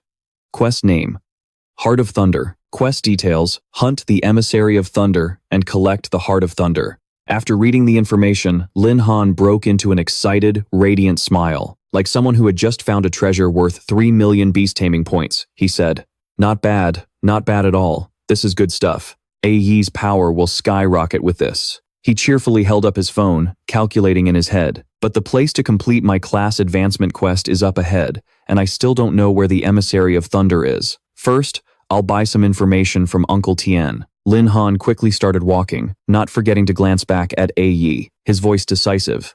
Yi, let's go do the class advancement quest first. Then we'll come back and earn more beast taming points for you later. From atop a sand dune, a pack of wolf-like monsters charged down like arrows. Their eyes flashed with ferocity. Thunder beasts, level 15 pack animals. With her immense power, Yi slammed her fist into the ground, creating an earthquake-like shockwave that sent the thunder beasts flying like leaves in a storm. The remaining ones charged toward Lin Han, but he calmly walked forward. A magic scroll enveloped in flames hovered in his hand like a blazing torch. His voice was full of contempt. "You can't even beat a Yi, and you think you can take me on?" Lin Han gently snapped his fingers, launching a massive fireball. His voice cheerful, "Hey, thunder beasts, try this on for size." The fireball shot forward, incinerating the beasts, and he didn't forget to taunt them. "Grilled thunder beast meat must smell delicious." Seeing the fireball, the thunder beasts stared blankly like panicked animals. "We're screwed. We're gonna be BBQ." A barrage of fireballs continued to fly out, burning the thunder beasts alive. The lucky few that survived turned tail and fled in terror. The system announced, "Successfully eliminated thunder beast. Experience gained. 0. Successfully collected energy stone. Warning, you have reached the maximum limit for the first class advancement. You must complete the class advancement quest to break the limit. Before achieving the second class advancement, you cannot continue to gain experience." Lin Han controlled 3 hovering magic scrolls: Fireball, Skyfire, and Flame Missile. His expression was unhappy as he muttered, "But I haven't even finished my task yet." He looked at the fleeing thunder beasts, his voice playful. "Trying to run? My magic scrolls don't think so." Lin Han's fireballs flew everywhere, chasing their prey like fiery bullets. He turned to Yi with a joking tone. "Hurry up and finish them all." Yi replied enthusiastically, "Got it." After the battle, behind Lin Han was a battlefield shrouded in smoke, a picture of utter destruction. Yi stepped on the head of a defeated beast, observing its reaction. Meanwhile, Lin Han excitedly checked his loot. "Not bad. Not bad at all. I've gathered enough energy stones in such a short time. Magic scrolls may be expensive, but they're really useful." The system displayed a notification. Stats for Yi, a heavenly Yi species, one of the 10 ancient fiends, level 15. Strength, 2000. Agility, 1800. Spirit, 1700. Constitution, 2100. Skill, Berserk level 2, increases all basic attributes by 50%. Giant Strength level 2, increases strength attribute by 60%. Furious Strike level 1, deals damage equal to 100% of self-strength to the target. Lin Han looked at the stats with a hint of regret. He hadn't completed his class change yet, which meant so much experience had gone to waste. Luckily, Yi had leveled up from 13 to 15. Today's trip still yielded some results. He pulled his phone from his pocket and looked at the screen, wondering, the trading house should have sent the information about the Thunder Messenger by now, right? A voice answered from the other end. "Little Lin, I've found the location of the Thunder Messenger. I'm sending it to you right now." A flashing red dot appeared on the phone screen, marking the location. The person on the other end added a concerned reminder. "However, the Thunder Messenger is very difficult to deal with. If you haven't reached your second class change or are below level 15, it's best not to go alone." Lin Han didn't reply, simply turning his head to call Yi, his voice firm. "Yi, let's go. Time to collect some beast taming points." She nodded happily, her smile as bright as the sun. "Okay, Master." The two of them left together, unaware that behind a rock formation, a red-haired girl was secretly watching them, her eyes as sharp and cold as a hunter stalking its prey. The red-haired girl watched the direction Lin Han had gone, a sinister smile on her face as she thought, a single magic scroll costs tens of thousands. How many has he used on the way here? That kid is definitely a big shot. This time, we're going to hit the jackpot. The bald man standing behind her smirked deviously. "Boss, should we make our move now?" The red-haired girl stopped him, her voice calm but full of cunning. "No rush. Let's wait a little longer for that kid to accumulate a few more energy stones. Besides, the girl with him isn't easy to deal with. We'll wait until they've worn themselves out, then we'll strike." The bald man smiled obsequiously. The boss is wise. Meanwhile, Lin Han and Yi walked arm in arm like close friends, heading toward the location marked on the map. Before them, a level 17 Thunder Messenger was sound asleep. Its body emitted sparkling arcs of lightning. Lin Han looked at it, slightly disappointed, and sighed. "Only level 17? It's a far cry from the Gale Wolf King. This doesn't feel like a challenge at all." He crouched down and pointed excitedly. "Yi, let's go. Let's finish it off and go home." Yi was just as excited, her eyes crinkling into a smile like a child receiving a gift. "Okay." She charged straight at the beast. The Thunder Messenger, awakened by the noise, turned its head to look around. But before it could even assess the situation, Jue Yi landed a powerful punch on its neck, causing fresh blood to spray out like a fountain. After the attack, she quickly transformed, shrinking her body back into her beast form, a blue ant with glowing red eyes. She burrowed into the yellow sand with lightning speed. The Thunder Messenger was still spinning around, searching for its attacker. Suddenly, it saw a mound of earth rise up right under its belly. Jue Yi transformed back into her human form, bursting up from the ground. She delivered a straight punch to its stomach, as powerful as a collapsing mountain. Lin Han summoned a magic scroll. A giant block of ice appeared above the Thunder Messenger. As it was sent flying into the air, he waved his hand and gave a cold smile. Die. The Ice Lance spell scroll activated, and a massive, diamond-shaped block of ice shot down from the sky. It was as sharp as a heavenly spear, pinning the Thunder Messenger straight to the ground. The monster was completely defeated, with no time to fight back, like a warrior struck down before he could even draw his sword. The system displayed a notification. Successfully eliminated the Thunder Messenger. Experience gained, 0. Jue Yi sat down on the ground, grinning at Lin Han with an innocent look. Yi is so tired. Lin Han, on the other hand, wasn't very satisfied. He stared intently at the system's notification panel, muttering like a strategist, making calculations. Quest complete. Defeat the Thunder Messenger. Quest reward. 300 beast taming points have been issued. He frowned, thinking to himself, this thing's attack power wasn't strong, but its hide was so thick, it took so long to kill it. However, he quickly broke into a satisfied smile, like a hunter who had just taken down a prized prey. Getting 300 beast taming points for dealing with the Thunder Messenger. Today was a good haul. It's a waste to just let these points sit here. First, I'll awaken a skill for Yi. No sooner said than done, Lin Han immediately transferred the points, unlocking a skill for Jue Yi. The system announced, successfully invested 300 beast taming points. Awakening a talent skill for one of the 10 ancient fiends, the Heavenly Ju Yi, Iron Bone. Skill activated, increasing defense by 20%. Jue Yi, who was kneeling on the ground, comfortably received the new power, as if her body was being cleansed by a divine spring. As soon as the skill unlock was complete, she rushed into Lin Han's arms, hugging him tightly, her voice filled with excitement. Yi feels so much stronger now. Thank you, Master. Lin Han was taken aback by her forwardness, stammering in a slight panic. Hey, be careful, we're in the wilderness here. As the two were sharing a tender moment, a foot suddenly appeared in front of them, followed by a sarcastic voice. Not bad, kid. The red-haired girl led a group of tall, burly mercenaries. They stepped forward, their presence like a pack of hunters surrounding their prey. She crossed her arms, her voice dripping with mockery. But what's the use of being a good fighter? In a fight, you need firepower.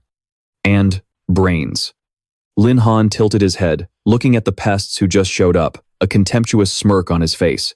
Baldy, didn't you say you'd help me for free? You only show up after the monster is dead. Are you here to give your grandpa a foot rub? Jue Yi, standing beside him, scowled at the poorly timed interruption, her glare cold enough to eat them alive. The bald man, provoked, roared like an enraged beast. Kid, you'll pay the price for daring to reject our mercenary squad earlier. Listen up and hand over all your treasures. Otherwise, don't even think about leaving here alive. Lin Han stood up, his voice calm yet filled with defiance. You dare to rob people here? Aren't you afraid of being caught by the security team? The red-haired woman laughed confidently, her eyes as cunning as a fox. Kid, do you know why this crumbling ruin has safe zones and unsafe zones?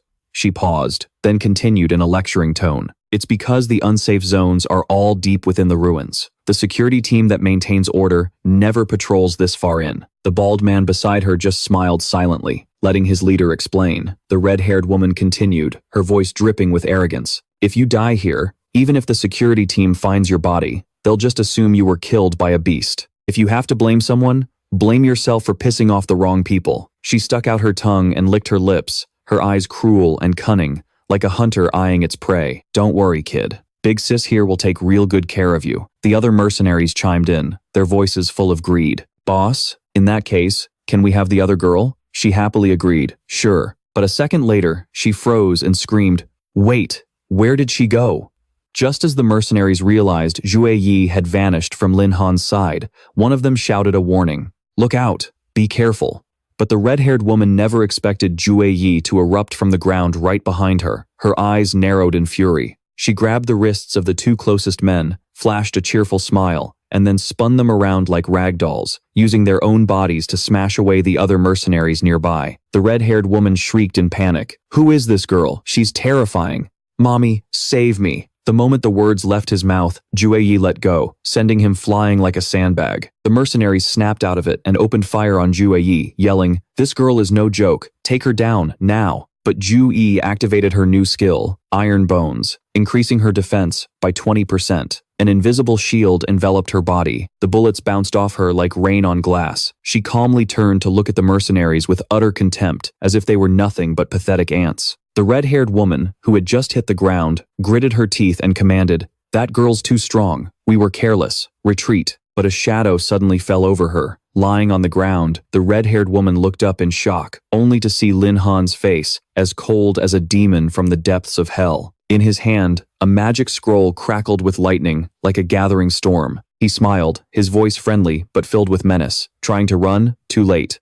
Bolts of lightning rained down from the sky, striking the mercenaries directly. The entire oasis flashed with blue light as terrified screams echoed out. The mercenaries, scorched by the lightning, were knocked unconscious and lay scattered on the ground. Only the red-haired woman and the bald man managed to help each other up. Their faces were tense with fear. The red-haired woman trembled, her voice frantic. "A monster. She's a monster. And how does that brat keep using so many magic scrolls?" The red-haired woman shot a furious glance at the bald man, her voice low and her eyes sharp as daggers. "She seems to only listen to that kid. I saw him fighting the whole way here. He must have used up all his scrolls by now. Grab him, and we can still turn this around." The bald man's eyes lit up. He raised his fist, a confident grin spreading across his face like a warrior who had just found his enemy's weakness. "Yeah, damn it. Without his scrolls, that kid is just a weakling. I'll risk it all against him." But before they could finish their strategy, Lin Han was already standing right in front of them, as composed as a king before his defeated foes. Still planning a desperate counterattack, he summoned 4 different types of magic scrolls at once, making them hover in the air. Like brilliant stars in the night sky, he smiled, his voice dripping with sarcasm. "How ambitious of you. But for a weakling like me, my entire body runs on the power of money." The redhead and the baldy stared at the pile of magic scrolls, shaking uncontrollably. They dropped to one knee, looking up in terror at Lin Han's silhouette, which seemed as imposing as a towering mountain. He now played the role of the robber, his voice calm but full of menace. "Hand over all your equipment, energy stones, and skill books. Do that, and I might consider letting you live." Lin Han flashed a wicked grin, his eyes glinting like a demon's. "If you don't, I'll teach you the meaning of all fear stems from a lack of firepower." Hearing this, the red-haired woman was so furious she could have coughed up blood. She thought to herself, who's the real robber here? The scene changes to a magnificent temple, the class change shrine, where a beautiful girl is resting her chin on her hand, speaking in the lively tone of a storyteller. The guy who activated the 5-star mission this morning. I think his name was Lin Han, right? He's pretty handsome, but what a shame his luck is so bad. A mission that difficult. He's not gonna last. He couldn't finish this even in 10 days. The moment she finished speaking, a hello made her jump, her eyes widening in shock. Lin Han was already standing at the registration desk, a calm smile on his face. "I just completed the class change quest, and I'm here to turn it in." The girl was stunned, stuttering as if she'd just seen the impossible. "Huh? That fast?" She broke out in a cold sweat, asking frantically, "The quest is finished already?" Then she muttered to herself, her voice trembling, "No way, I must have misheard. A 5-star quest isn't some cabbage you can just pick up. How could he finish it so quickly?" She awkwardly bent down to flip through a stack of papers, her voice hesitant. "Mr. Lin, are you asking for information about the class change quest? Please wait a moment." But Lin Han affirmed in a calm voice, "No, I've really completed the quest." The girl froze as if struck by lightning, her mind filled with question marks. Then, she suddenly screamed, her voice echoing throughout the class change temple. "What? You finished the quest?" Lin Han wasn't too surprised by her reaction. He just shrugged, his tone casual, as if talking about something trivial. "That's right. It was pretty easy." Sweat poured down the staff member's face again as she hurriedly said, "Please wait a moment. I'll help you book a room right away." She read the information, her voice shaking. "Room 996 is currently available. The procedure is the same as when you accepted the quest." Lin Han nodded and waved to her with a friendly tone. "All right, thank you." He turned and walked towards room 996. Meanwhile, the staff member was still lost in doubt, thinking to herself, "It's only been a few hours, and he's already completed the quest.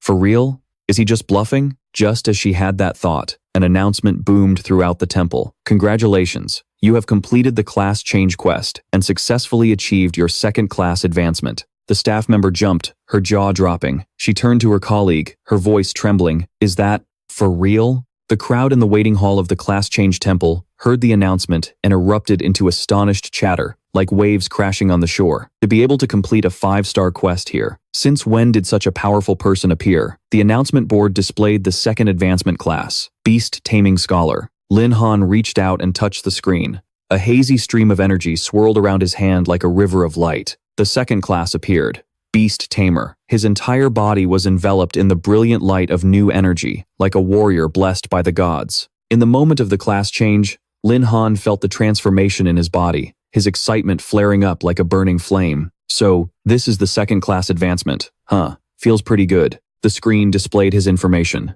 Name, Lin Han. Class, Beast Taming Scholar. Second advancement, hidden class. Level 10. Strength, 1000. Agility, 900. Spirit, 800. Constitution, 730. Skills, Creature Contract Level 1. Beast Taming Space Level 1. Summon Tamed Beast Level 1. A series of explanations appeared. Second class advancement successful. Unlocking class talent skills. Lightning Wings, allows flight for 10 minutes. Cooldown, 1 hour. Skill copy. Copy a tamed beast skill for 5 minutes. Cooldown, 2 hours. Ancestral Bloodline. Activate the ancestral bloodline of a tamed beast. The system continued. Host has reached the second class advancement. Activating the second advancement reward. Host may choose one of the following skills. A. Fusion. Fuse with a tamed beast, multiplying base power several times over. B. Telepathy. Communicate with beasts, increase their favorability, and raise the success rate of forming contracts. C. Malice Detection. Detect hostile creatures within a certain range. No cooldown. Lin Han looked at the information excitedly, his eyes shining like a child who had just received his favorite toy. Are these the new skills? After the class change?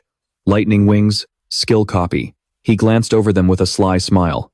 Let's test the power of these new skills. A brilliant golden light appeared behind him as a pair of lightning wings sprouted, sparkling as if forged from thunder itself. With a whoosh, he shot high into the sky, his voice filled with excitement. Holy crap, I can fly? Lin Han delighted in using his new skill while rereading the system information. A flight skill is a high-tier skill that can only be learned from a high-tier skill book. I can't believe I unlocked it right after my second-class advancement. Lin Han grinned from ear to ear, as excited as a child who'd just discovered treasure.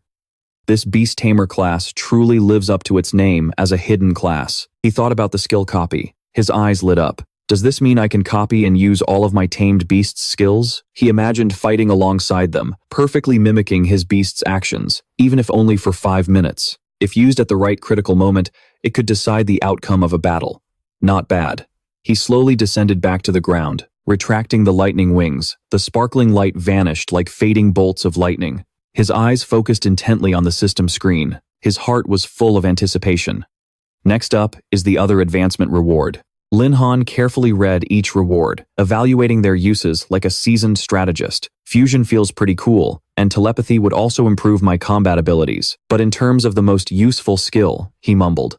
A. Fusion. Can fuse with a tamed beast, multiplying base power several times over. B. Telepathy. Communicate with beasts, increase their favorability, and raise the success rate of forming contracts. C. Malice Detection. It can actively detect malicious creatures within a certain range, and it has no cooldown. He nodded. This skill was basically an automatic alarm system. He lowered his head and touched the screen, thinking to himself that if he'd had this skill earlier, those mercenaries would have been wiped out instantly. They wouldn't have had a chance to show off. The system asked if he wanted to select the Living Malice skill. Yes.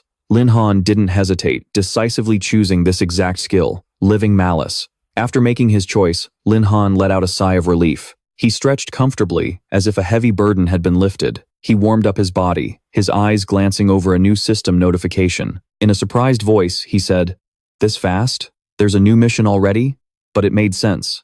After his second-class advancement, he should find a second tamed beast to form a contract with. It was also a good chance to test the effects of his ancestral bloodline. The system displayed the mission notification. The host has advanced to a third-rank beast scholar, activating the mission to personally capture and bond with a tamed beast. The mission reward was 500 beast taming points. Lin Han rested his chin on his hand, deep in thought like a strategist. Fighting solo is strong, sure, but the effectiveness is a bit less than I expected. Lightning-type attacks are pretty good in that regard. If I had a lightning-type tamed beast, it would definitely cover that weakness. A glint flashed in his eyes, his determination like a warrior, ready for conquest. Looks like it's time to pay Uncle Dien a visit. He stuck his hands in his pockets and cheerfully left the class advancement temple, his heart filled with excitement from both collecting his loot and preparing to buy more information. The scene changes to the trading house. Inside a VIP room, a man wearing glasses stood with his jaw dropped, looking as shocked as if he'd just seen a treasure trove. Little Lin, what kind of treasure did you just dig up? Lin Han stood next to a sparkling mountain of jewels, taller than himself, flashing a bright smile. Haha, let's just say I ran into a group of very kind people. They gifted me quite a few treasures. I plan to sell all of these items. Could you help me appraise them, Uncle Dien? After hearing this, Uncle Dien's mouth hung wide open, his face beaming with joy. He turned to the door and shouted, "What are you still standing there for? Get in here and appraise these items and calculate the price." Two female employees in daringly cut Cheongsams immediately obeyed and ran in, saying in unison, "Yes, sir." Lin Han watched the two girls, one in red and one in blue, get to work, thinking to himself, the Thunder Roar beast dropped a lot of treasures, but it's still nothing compared to the stash that group of mercenaries had. Lucky for me, they rushed out to their deaths, otherwise I wouldn't have made this kind of profit. Uncle Dien approached, his voice brimming with excitement. Little Lin, the items you brought are worth a total of 13 million Tianlong currency. I'll transfer this amount to your card immediately. Lin Han showed off a handsome smile and held out a blue card. Thanks, Uncle. Also, I'm looking for a lightning-type tamed beast. Do you have any suggestions? Uncle Dien took the card with both hands, pondered for a moment, then suddenly snapped his fingers, his eyes lighting up. A lightning type? That's right, he introduced enthusiastically. I heard that, a few days ago in Wuzhou City, a very high-quality thunderbird appeared in the Thunder Forest. He recounted the story, his voice full of excitement. That thunderbird might even have an ancient bloodline. Many people have tried to capture it, but they all came back empty-handed. The image of the thunderbird from the story appeared vividly, majestic, perched on a precarious cliff, spreading its pure white wings that shimmered like lightning. Upon hearing this, Lin Han excitedly grabbed Uncle Dien. A thunderbird with an ancient bloodline? That's a perfect fit for my requirements. Do you have any more information, Uncle Dien? Uncle Dien replied cheerfully, I don't have any more information, but our trading house just acquired one of the thunderbird's feathers. He signaled to the female employee in the red cheongsam, who carefully brought out a wooden box.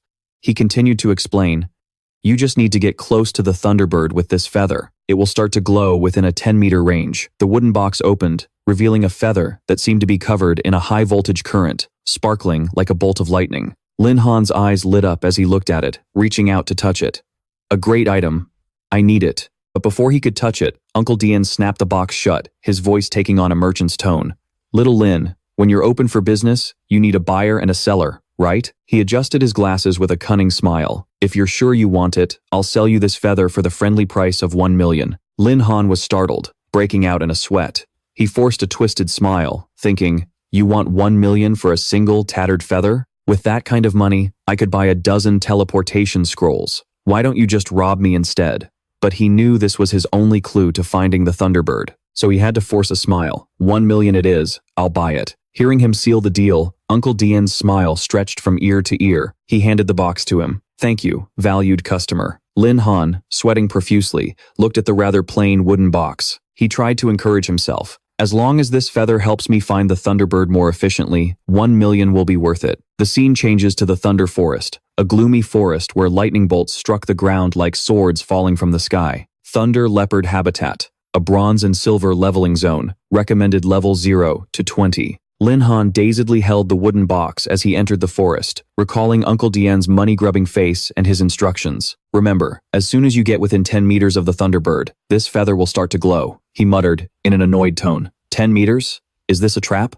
If I'm that close, wouldn't I be able to see the thunderbird with my own eyes? Angrily, he threw the box away, but immediately after, he sighed regretfully, squatting down to pick it up and carefully dusting it off. Well, since he spent a whole million on it anyway, he might as well figure out how to find that thunder leopard. He ventured through the forest, his mind buzzing with thoughts of tamed beasts, Jue, and his future prospects. as excited as an explorer about to conquer a mountain peak. With just A1, I've already dominated the silver zone.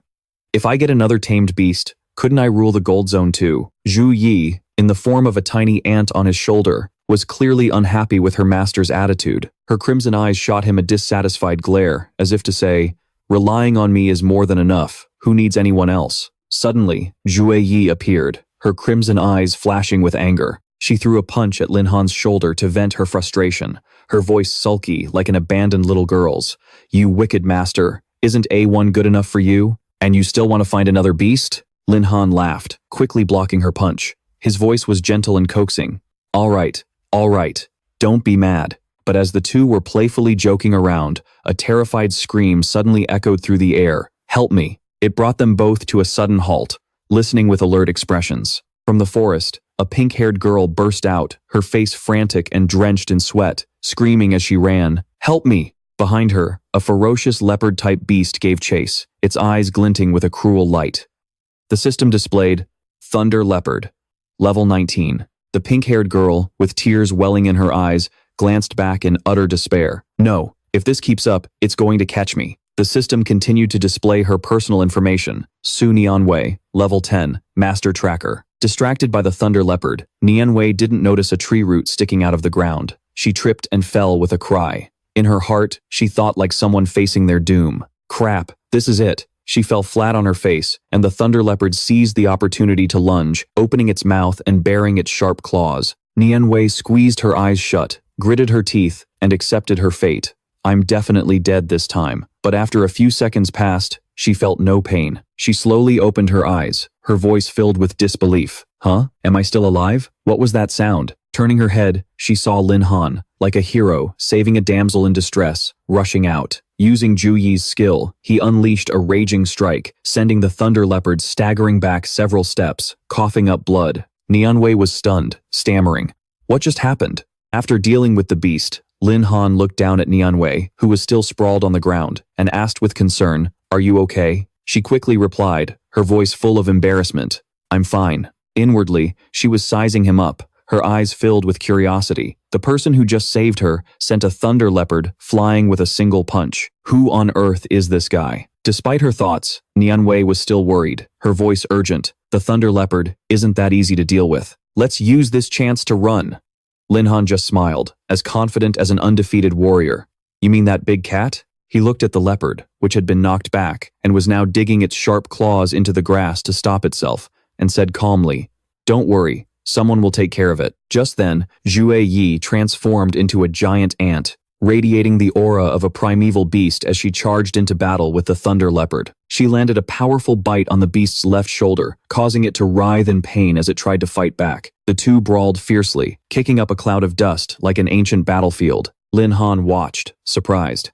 He never expected that when A1 used her iron bone skill in her heavenly Zhu Yi form, she could grow this large. In this state, A1 looked like a true monster. Nianwei, sitting on the grass, was astonished, her voice trembling. "There's another monster?" While she was still dazed, a courteous hand was offered to her. Lin Han, as elegant as a gentleman, asked, "Are you hurt? Can you stand?"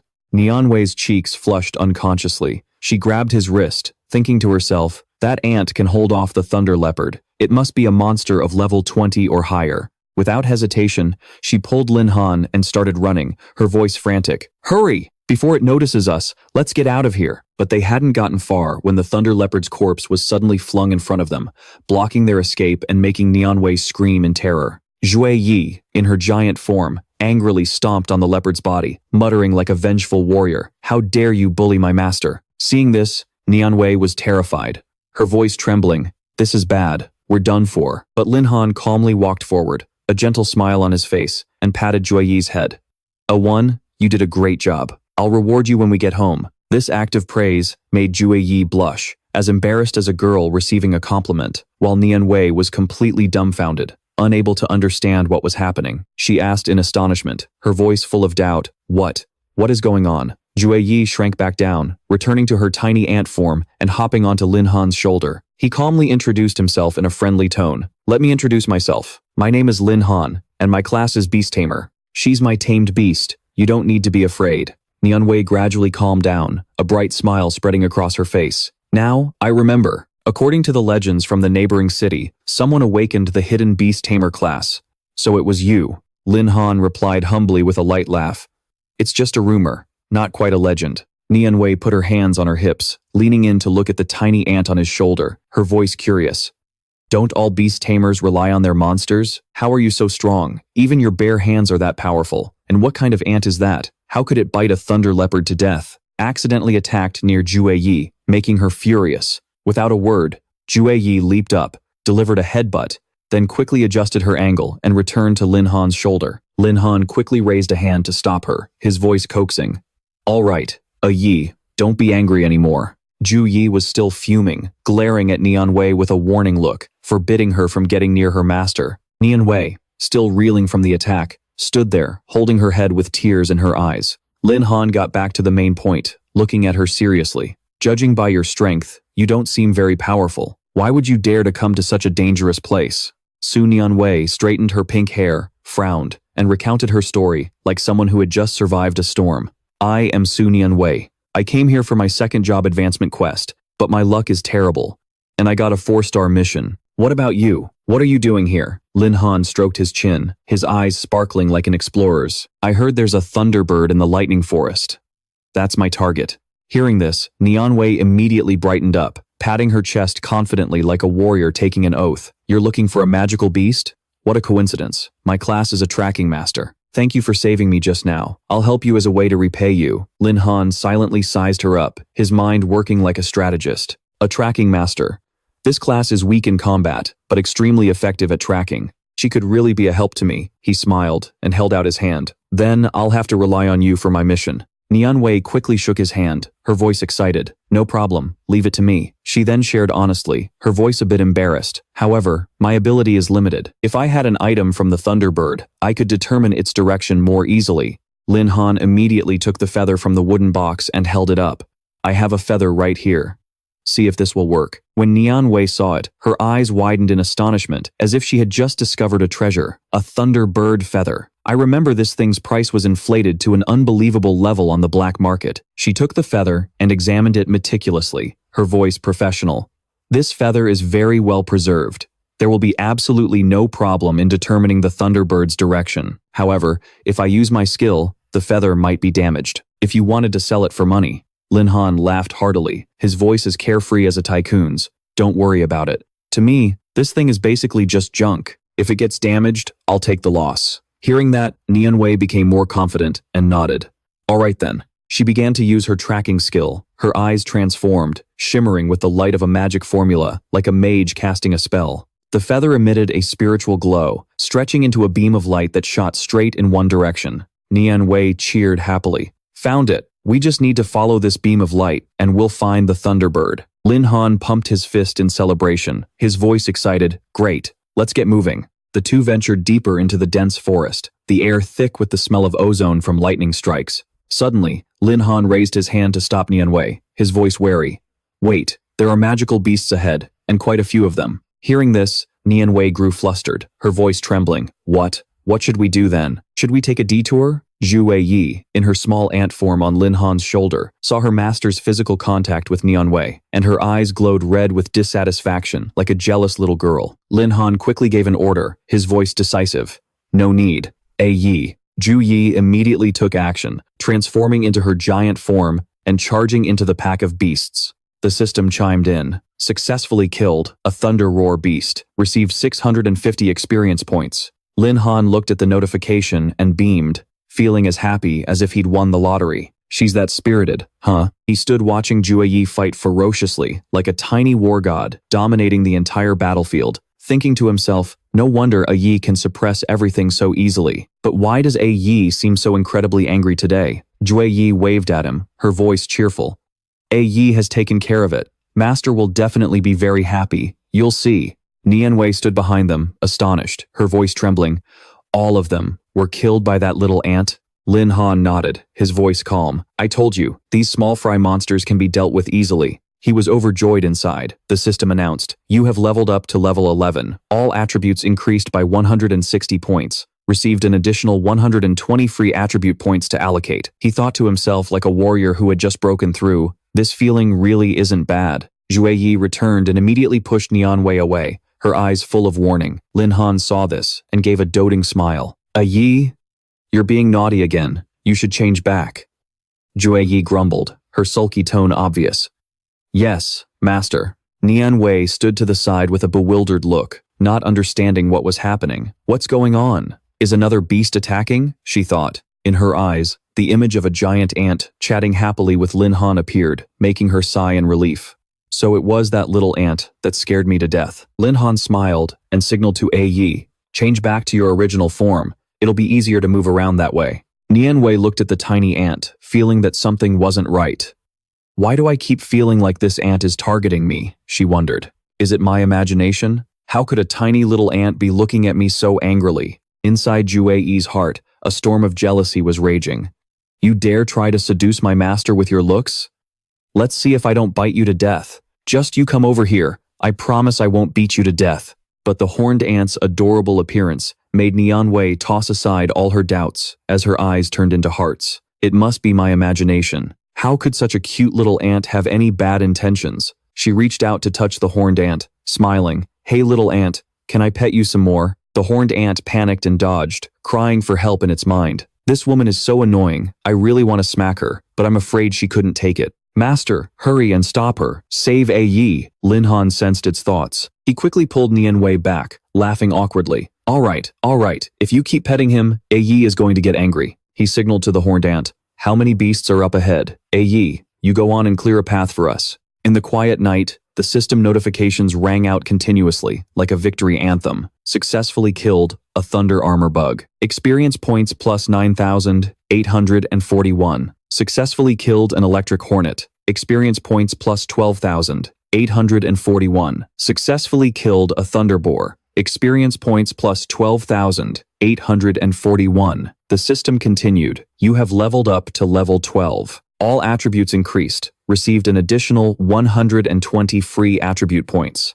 You have leveled up to level 13. All attributes increased. Received an additional 120 free attribute points. You have leveled up to level 14. All attributes increased. Received an additional 120 free attribute points. You have leveled up to level 15. All attributes increased. Received an additional 140 free attribute points. Lin Han couldn't hold back, shouting with joy like a warrior. This feeling of leveling up is amazing. In front of Lin Han, a detailed information panel appeared clearly, like a mirror reflecting his power. Name, Lin Han. Class, Beast Scholar. Hidden Second Advancement Class. Level, 15. Strength, 1,820. Agility, 1,720. Spirit, 1,620. Constitution, 1,550. Equipment, none. Skills, Creature Contract, Level 1. Beast Space, Level 1. Summon Beast, Level 1. Living Malice, Level 1. Wings of Lightning, Level 1. Skill Copy, Level 1. He looked at his attribute panel, his eyes sparkling with amazement like an explorer who had just discovered treasure. It hasn't even been that long, and I'm already level 15. Looks like I'll have to do my third advancement quest soon. The horned ant, the little ant on his shoulder, was now tired and had drifted off to sleep. Like a tiny warrior needing rest after a battle, the system displayed, Heavenly Horned Ant, Race, Primordial 10 Beast, Level, 18, Strength, 2,700, Agility, 2,300, Spirit, 2,200, Constitution, 3,000. Lin Han looked at Yi, feeling emotional. Yi has really worked hard on the way here. Nianwei, walking ahead, quickly replied in a teasing voice, It's not just hard work. You two have practically destroyed the entire thunder forest. The bodies of the monsters around them had been completely cleared out by the horned ant. Like a battlefield that had just been cleaned up, Nianwei stood before them and cheered happily, her eyes shining brightly. Now that we don't have to avoid the beasts, we can use our top speed to find the Thunderbird.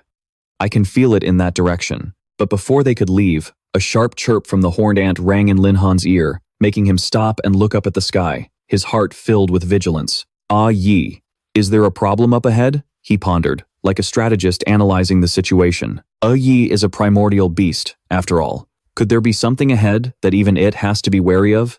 Suddenly, A bird with lush green feathers and a beautiful appearance, as if carved from jade, appeared before their eyes. Lin Han exclaimed, his voice filled with the excitement of a hunter spotting precious prey. It's a level 13 Thunderbird. If I can form a contract with it, today will be a huge win. The Thunderbird, which had been resting up high, heard the commotion, and its eyes snapped open. As sharp as a warrior spotting an enemy, it hurriedly flapped its wings, trying to escape. Nianwei was annoyed, her voice full of regret. Oh no, it's running away. A tracking master can't fly. We definitely can't catch it. I can't believe we'd missed the Thunderbird like this after all that hard work. Lin Han maintained a confident smile from start to finish, like someone who was sure of victory. Who says I can't fly? He activated his wings of lightning, and a pair of brilliant golden wings sprouted from his back, glittering like lightning tearing through the sky. Before Nianwei's astonished eyes, he shot up like a golden arrow into the air. The Thunderbird, not expecting its opponent to fly, panicked and flapped its wings even harder. The horned ant on Lin Han's shoulder watched the Thunderbird getting struck by lightning in the sky, its crimson eyes filled with interest. Lin Han shouted, his voice full of cunning, with a sly smile like a tempting merchant. Hey Thunderbird, how about considering becoming my tamed beast? I'll provide free room and board. The Thunderbird was stunned by the offer, but it quickly poured its strength into its wings, flying higher to ignore him. Lin Han was unfazed, spreading his wings and chasing closely behind, a look of feigned innocence, but full of amusement on his face. What a strong reaction. This beast has quite the personality. In that case, let's play with it for a bit. He turned and called down to Nianwei. Nianwei, wait here for me. Okay. The girl on the ground helplessly watched him and replied perfunctorily, I'll wait for you here. Lin Han spread his wings and got closer to the Thunderbird, causing it to flail its wings in panic across the sky.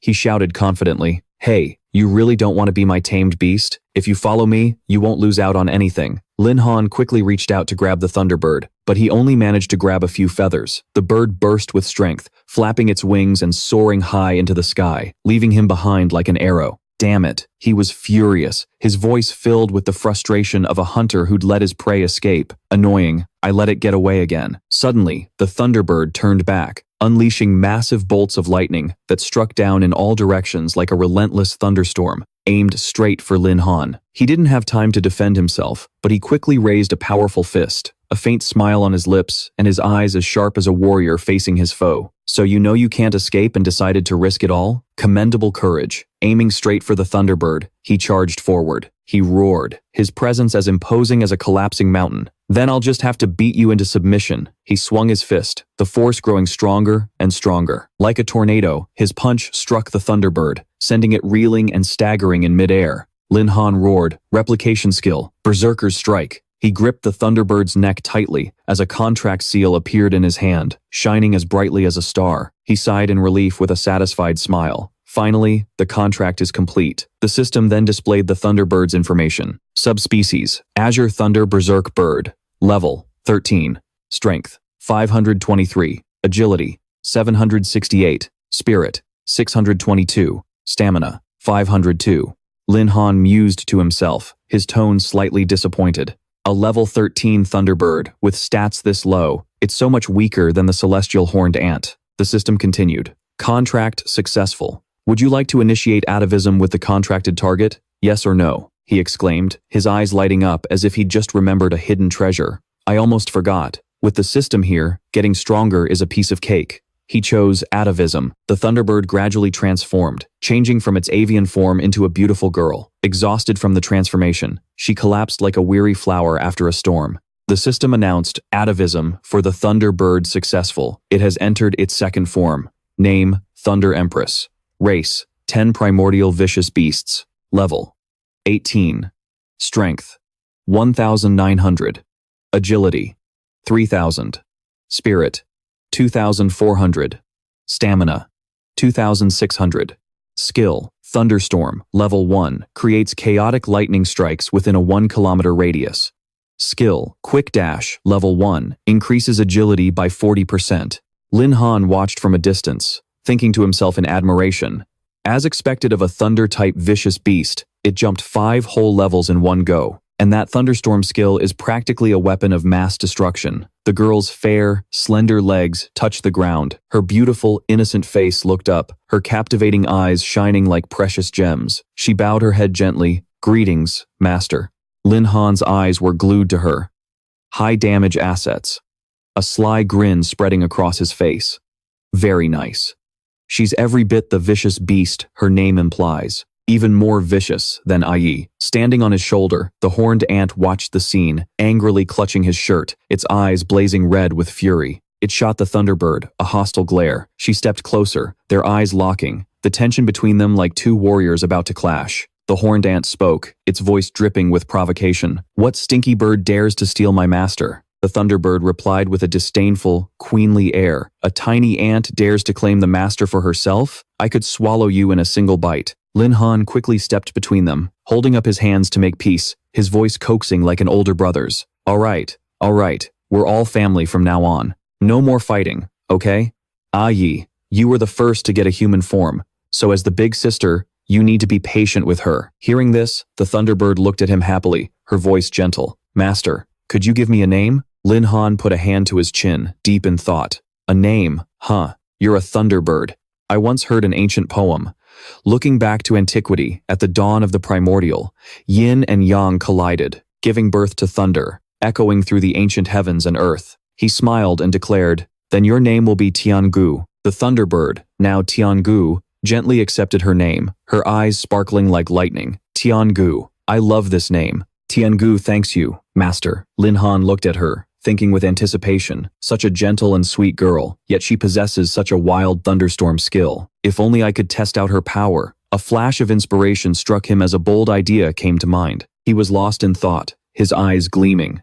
This is the perfect chance for Tiangu to show off her full power. Meanwhile, Sun Nianwei was sitting quietly in a corner of the sparsely populated barbarian camp, a sad expression on her face as she waited for Lin Han's return. When she saw him appear, her face immediately brightened, her voice filled with excitement. Lin Han, are you really going to help me complete the 4-star mission? But my objective is to hunt the chieftain here. The difficulty is way too high. Maybe we should just forget it. Lin Han turned back with a confident smile, his voice magnanimous. You helped me find the Thunderbird, so it's only right that I help you with your second-class advancement mission. Besides, I want to use this opportunity to test the Thunderbird's power. He pointed towards Tiangu, who was crackling with arcs of lightning. He commanded decisively, Go, Tiangu, show me just how powerful you've become. Tiangu soared into the sky, her powerful aura unleashing a downpour of lightning like a heavenly storm. As she flew, she reverted to her human form, piercing through the white mist and shouting, Lightning, descend. Powerful bolts of lightning crashed down, forming a gigantic vortex of thunder. Inside the camp, several barbarians looked up, their expressions a mixture of contemplation and anger. The system displayed Barbarian level 7, Barbarian level 8, Barbarian Chieftain level 9. Nianwei stood behind Lin Han, her face etched with worry. Lin Han sighed softly to himself. The monsters here are such a low level. When Tiangu's thunderstorm hits, I'll probably have to get on my knees and beg them not to die on me. He spoke in a calm voice. Tiangu, go all out. Just don't kill the barbarian leader.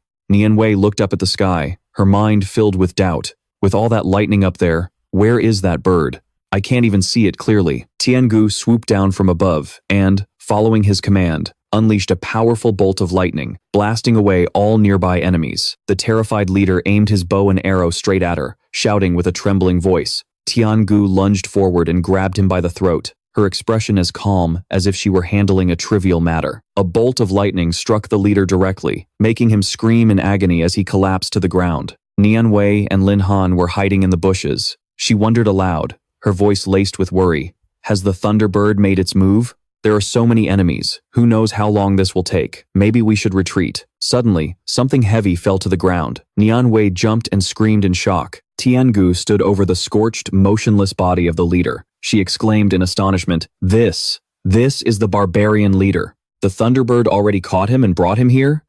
Lin Han smiled and praised her. Good job, Tiangu. He took a knife from his bag and handed it to Nianwei, his voice firm. Finish him, then your mission will be complete. Nianwei took the weapon with trembling hands and stammered, I know. A slash rang out, and blood spurted from the leader's body. Su Nianwei killed the barbarian leader, completing her mission. She shyly avoided looking directly at Lin Han and said softly, Lin Han, thank you. Thanks to you, I was able to complete my mission. She placed a hand on her chest, her eyes sparkling with excitement. My family lives in this area. Since the main task is done, would you like me to show you around Wuzhou City? Lin Han started walking away, then turned back with a friendly smile. No need to be so formal. You helped me find the Thunderbird too. If fate allows, we'll meet again. Nianwei smiled faintly, thinking to herself. Her gaze lingered on him. Asterisk Lin Han. I hope we can meet again someday. Asterisk Lin Han walked ahead, with the two girls, Tiangu and Jue Yi, following behind, looking at him with innocent eyes. He thought to himself, feeling satisfied. I've already captured my second ferocious beast in just half a day. My luck is insane. Next, I need to plan my future leveling route. The ringing of his phone interrupted his thoughts. Lin Han looked at the screen, and the name that appeared made him curious. Fatty Long. Why is Fatty Long calling me now? It must be something important. Lin Han put the phone to his ear and said cheerfully, Fatty Long, what's up? If you're treating me to a meal, I'm on my way right now. Lin Xiao laughed loudly over the phone, his voice full of excitement. Forget about food, I have something important to tell you. He began to excitedly tell him about a girl facing off against giant monsters. Little Lin, have you ever heard of the Phantom Void? He described the image of a woman standing proudly before a horde of ferocious monsters charging at her. The Phantom Void is a fictional space created by the Imperial Army that can replicate any combat scenario. That woman confidently took down a monster without a hint of fear, while this space can generate countless different beasts for the awakened to practice against. She knelt on one knee, looking at the fallen monster with a gentle smile. Lin Xiao continued enthusiastically. Although you can't gain experience points, you can use it to train your moves and skills in a private room. Lin Han looked at the food on the table, thinking about Lin Xiao's words. Asterisk. So many people would fight tooth and nail for a slot like that. Asterisk. I had my dad get a slot for you. Lin Han thoughtfully assessed the abilities of his two tamed beasts. Tiangu and Yi have outstanding individual strength, but their teamwork is severely lacking. He thought this was the perfect opportunity to train them both in the Phantom Void. An image of Zhu Yi and Tiangu hugging each other appeared in his mind. Their voices determined, and in unison. Little sister, we must serve our master well. Big sister, we must serve our master well. Lin Han looked satisfied, thinking that if the two of them could coordinate perfectly, his power would skyrocket. Lin Xiao continued in his hearty voice. Little Lin, I've sent the address to your phone. Go check it out when you have time. Lin Han fiddled with his phone and replied sincerely, I'm troubling your father again. Your family has helped me so much over the years. Lin Xiao laughed loudly. We're like brothers. Just don't forget about me when you make it big. He nodded firmly. All right, deal. The scene changes to Lin Han's bedroom, where he is resting on his comfortable bed. An alarm clock rang, pulling him from his sleep. Zhu Yi, in her human form, was lying on top of him. Good morning, master, she said cheerfully. Did you sleep well last night? Lin Han was startled and shouted in alarm. Holy crap, what a stimulating way to wake up. Tiangu stood beside him, took his face in her hands, and pressed it against her ample chest. It's still early, master, she said softly. Go back to sleep. Drowning in bliss, Lin Han cried out. I can't breathe. Is this what they call a sweet suffocation? Zhu Yi glared angrily at Tiangu, her eyes burning with rivalry. She scolded her harshly. You stupid bird. Master can't breathe if you do that. Tiangu replied calmly, her voice full of confidence. If it were you, Master would surely breathe easier. After all, you're so tiny. The two of them argued even more fiercely. Zhu Yi shouted, Who are you calling tiny? Master already said, I'm the older sister. Tiangu retorted, her voice just as angry. You can't even understand a simple sentence like that? It seems your brain is as ridiculously small as your body. Lin Han put a hand to his face, thinking helplessly, completely exasperated. What a waste of their regal appearances. They're both so childish. It looks like I need to schedule coordination training right away. He arrived at the illusory void realm, where a staff member greeted him warmly. Mr. Lin, your identity has been successfully confirmed. Just step into the sleeping pod to experience the illusory void realm. She continued to explain, her voice professional. You can choose dungeons of varying difficulties based on your personal rank. Breaking a dungeon record will earn you a reward. Hearing this, Lin Han thought to himself with anticipation. It's a reward from the military, so they probably won't be too stingy, right? The staff member enthusiastically invited him in, her voice cheerful. I hope you have a wonderful experience. The system displayed on the screen, user verification, real name authentication successful. Name, Lin Han. Class, Beastmaster Scholar, second advancement, level 15. Recommended dungeon rank. Silver. The system continued.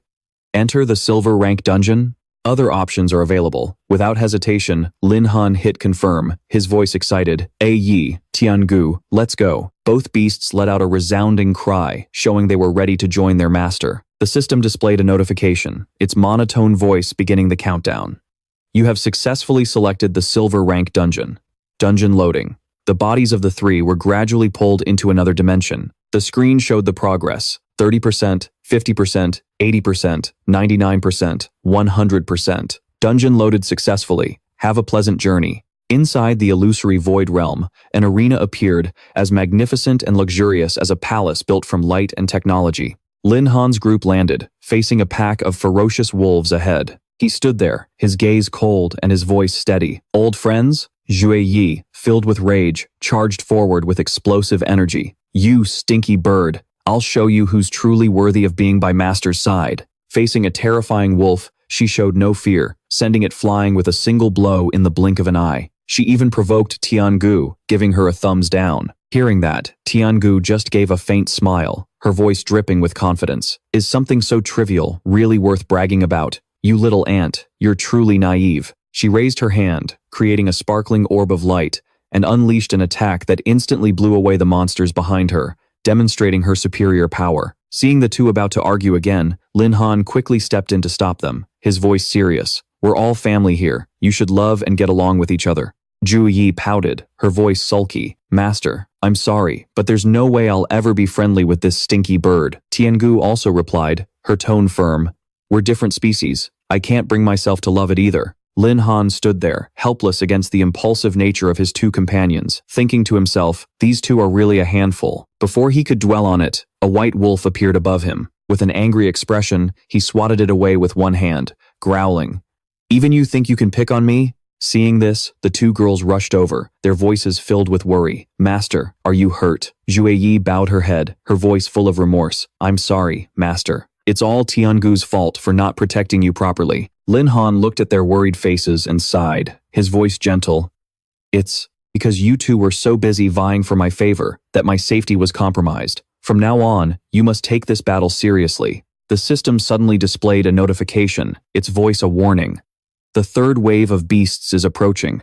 Countless giant wolves with ferocious auras appeared all around them. The system continued. This machine will not cause any real harm to the user, but it will replicate the sensation of pain at a 1-to-1 ratio. If you feel you cannot continue, please abandon the training. Lin Han gave a faint smile, his heart filled with confidence.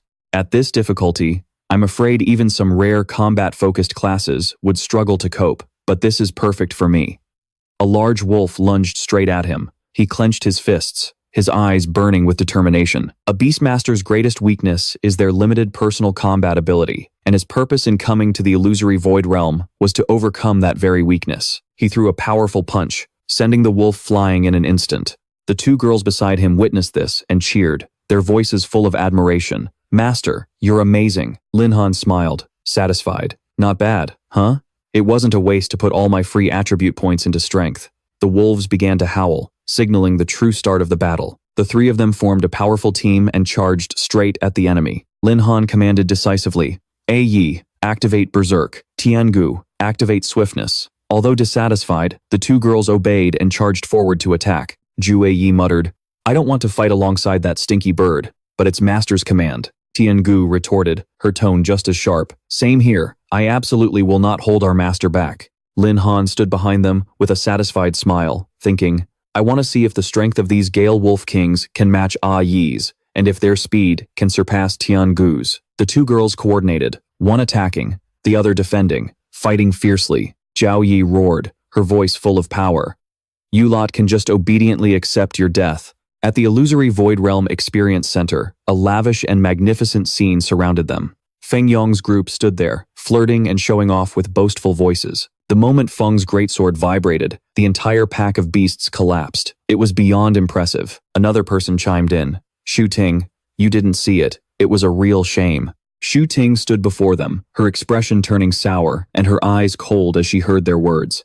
She replied firmly, Sorry, I prefer to fight alone. This seemed to pique Feng Yong's interest even more, his eyes twinkling. Is this Ice Queen really as cold as they say? Let's see how I can pluck this flower for myself. The group quickly realized something unusual was happening, and everyone was astonished. Someone shouted in utter shock, "Holy crap, what's with the stats in this room? At this speed, is he trying to break the record?" Final stage of a silver tier dungeon, but the elapsed time is only 8 minutes and 59 seconds. The challenger is Lin Han. The onlookers' jaws dropped, their eyes filled with disbelief. He's already reached the final boss in under 9 minutes? Is he really about to break the record? Another person wondered doubtfully. Who is this Lin Han guy? Is he a disciple secretly trained by some major clan? A few people who recognized the name looked surprised. Could it be the beast tamer Lin Han from our school? But how could a dirt poor guy like him afford a slot in the illusory void realm? It must be someone with the same name. However, a clear, mechanical voice suddenly announced from the silver tier dungeon. A new record has been set. Time, 9 minutes and 8 seconds. Record holder, Lin Han. The crowd was stunned, unable to believe what they were hearing.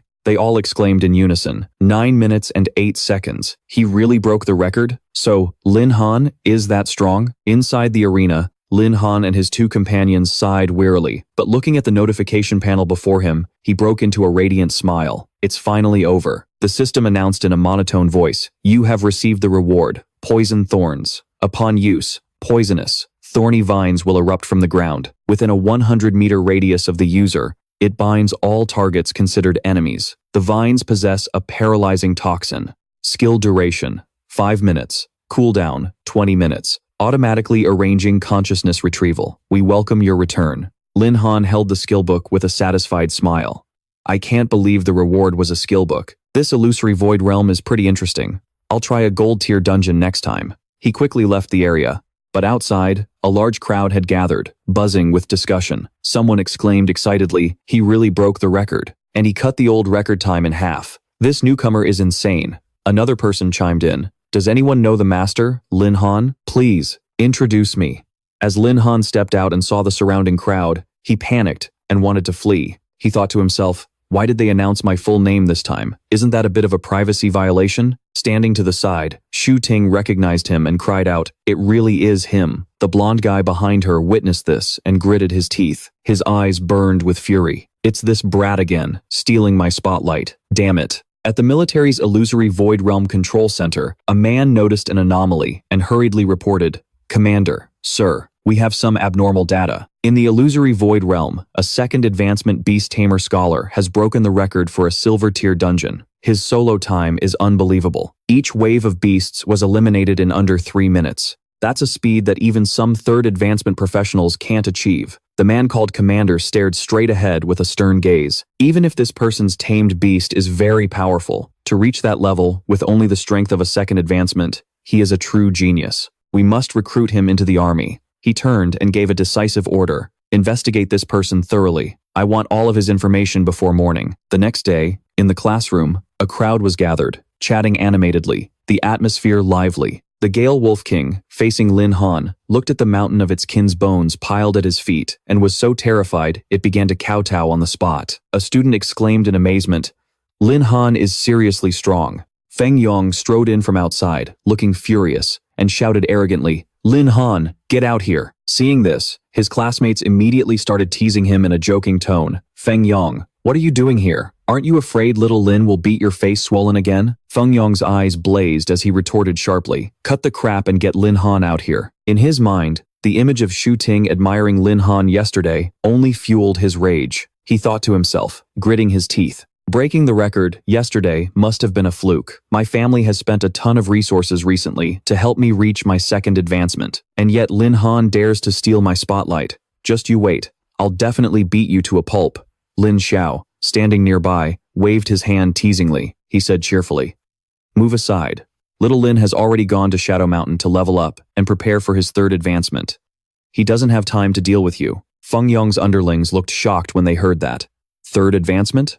Lin Han's training speed was a little too terrifying. Could it be that him breaking the record yesterday wasn't just luck? Hearing these words, Feng Yong trembled with rage and roared, "You guys actually believe him? Are you brainless?" Lin Xiao laughed loudly, continuing to taunt him. "Someone like you, who had to rely on his family just to barely reach the second advancement. How could you possibly understand the feeling of being a genius? You'd better be ready to cling to my little Lin's leg and call him the GOAT when he comes back after his third advancement. Feng Yong, seething with shame and anger, shouted, "You damn fatty. Just you wait." He gritted his teeth, his heart filled with resentment. "When Lin Han gets back, I'll deal with both of you troublemakers at once." In the Shadow Mountain range, pillars of lightning struck down from the sky, powerful and terrifying. Lin Han stood there calmly, watching the monsters before him get defeated with ease, his heart filled with joy. Oh my god, grinding EXP like two harvesting machines? Won't reaching the third advancement be a piece of cake? The system notifications came one after another.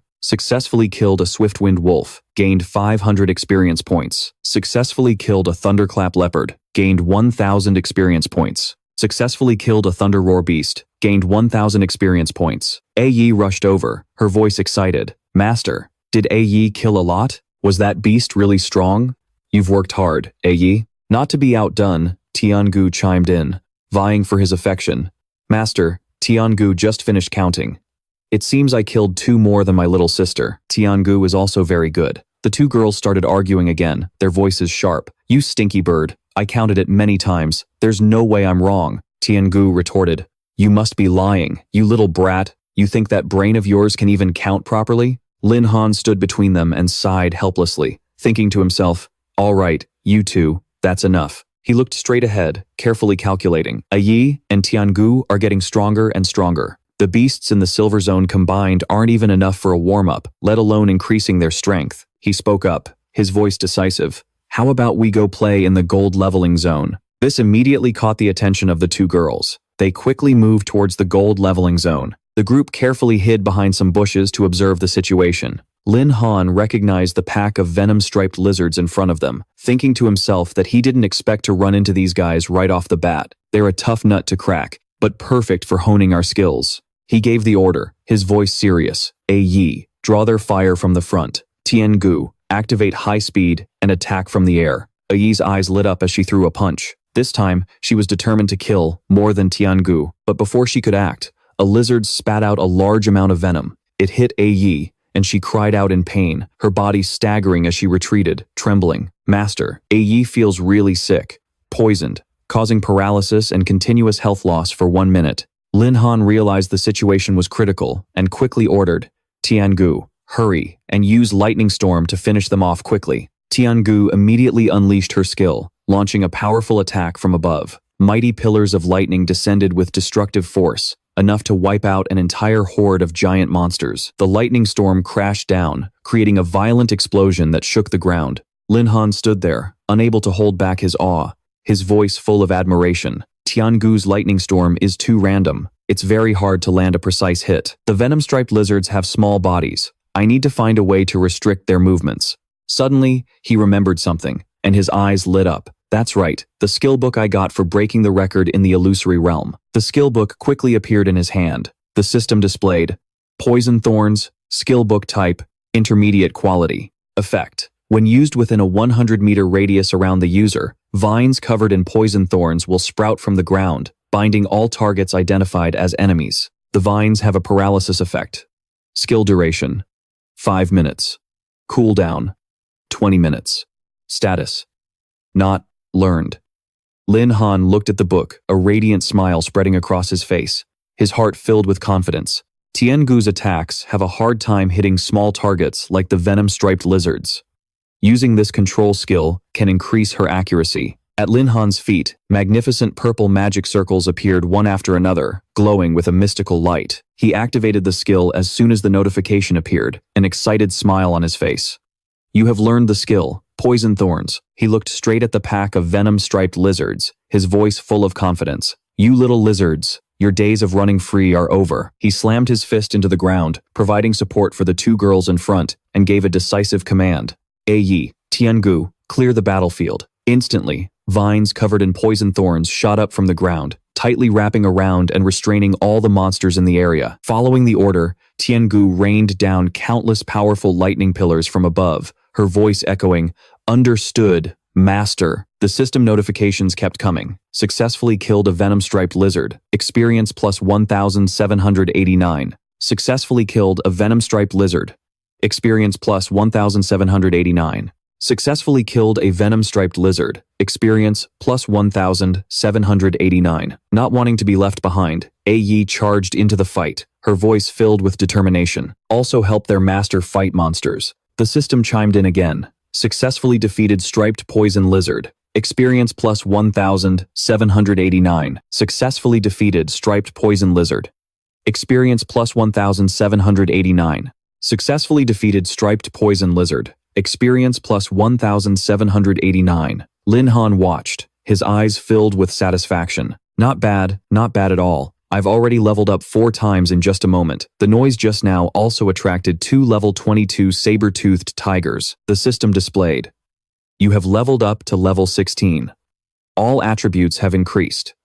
You have received an additional 140 free attribute points to distribute as you wish. You have leveled up to level 17. All attributes have increased. You have received an additional 140 free attribute points to distribute as you wish. You have leveled up to level 18. All attributes have increased. You have received an additional 140 free attribute points to distribute as you wish. You have leveled up to level 19. All attributes have increased. You have received an additional 140 free attribute points to distribute as you wish. Lin Han looked at the notification panel with a radiant smile. Jueyi and Tiangu have already reached level 20. Once they finish these guys off, I'll probably hit level 20 as well. He turned to the 2 girls and gave a stern command. Jueyi, Tiangu, finish them off, quickly. The 2 replied in unison. Yes, master. They easily took down each opponent without a shred of mercy. The system announced, Jueyi, level 20, Lei Di, level 20, successfully defeated saber-toothed tiger. Experience plus 266. Successfully defeated saber-toothed tiger. Experience plus 26. The system continued. You have leveled up to level 20. All attributes have increased. You have received an additional 140 free attribute points. Warning, you have reached the maximum limit for the second advancement. You must accept a class advancement quest. Otherwise, you will not be able to break through the limit. Until you complete the third advancement, you cannot gain any more experience. Lin Han looked at the notification panel, filled with satisfaction. Level 20 already. Grinding more monsters is pointless now. I should head back and prepare for the third advancement quest. Detailed information appeared before his eyes. Name, Lin Han. Class, Beastmaster Scholar, second advancement, hidden class. Level, 20. Strength, 3,290. Agility, 2,570. Spirit, 2,470. Constitution, 2,000. Equipment, none. Skills, Creature Contract Level 2. Beast Space Level 2. Summon Beast Level 2. Aura of Malice Level 1. Wings of Lightning Level 1. Skill Copy Level 1. Poison Thorn Level 1. Free Attribute Points, 700. His next destination was the Class Advancement Temple. He reached out and touched the large crystal in front of him, feeling emotional. I can't believe I'm already here for my next class advancement, he muttered, his voice a bit worried. Speaking of which, don't tell me this is another 5-star quest, is it? That last one nearly killed me. As soon as the server-wide announcement rang out, the crowd outside immediately erupted into a chaotic buzz. The content of the announcement stunned everyone. A 5-star quest had been activated. A student shouted, his voice full of disbelief. Holy crap, what the hell? Another 5-star quest? It's only been a few days. Why are there so many freaks these days? The female instructor standing nearby looked exhausted, thinking to herself, I don't even need to guess. It has to be Lin Han again. Could he be some kind of leveling maniac? Lin Han, now, in a difficult situation, muttered in frustration. Damn it, this time it requires materials too? Son of a bitch, are they trying to work me to death? The quest appeared before his eyes. Quest name, Whispers of the Ghost Ship. Difficulty, 5 stars. Quest objective, 1. Board the ghost ship and eliminate all ghosts. Quest Objective 2. Collect materials, Hawa Longdiem Thao, Chi Tin, and Feng Yong. Location, Ghost Ship, Red Flame Forest.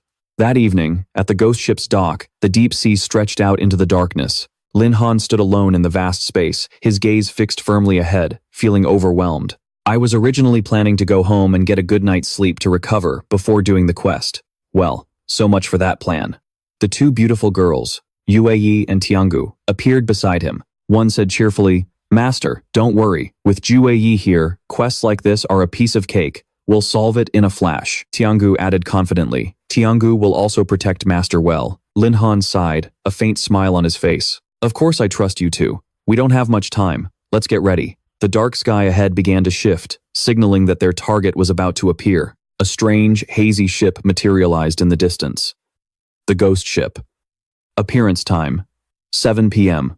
Lin Han observed it with curiosity. I've heard Sister Bing talk about the legend of the ghost ship before. It's a very famous dungeon that attracts many challengers, but most of them get scared out of their wits. No one really knows what horrors lie within. Suddenly, a ghost lunged at him, trying to scare him. Lin Han calmly threw a punch, causing it to vanish in an instant. Whoa, it's a real ghost? But right after, another monster appeared, looking down at him with an arrogant smirk. Lin Han gritted his teeth in anger. Son of a bitch, this bastard dares to laugh at me? He roared, his voice filled with fury. You think I can't reach you? Is that it? He activated his wings of lightning, soaring into the air, ready for battle. So what if you can fly? Today, I'm gonna show you what it means to court death. The ghost was smashed to pieces. The system announced, successfully defeated ghost. Experience +0. Warning. You have reached the maximum limit for the second advancement. Is unbearable. You must accept the class change quest.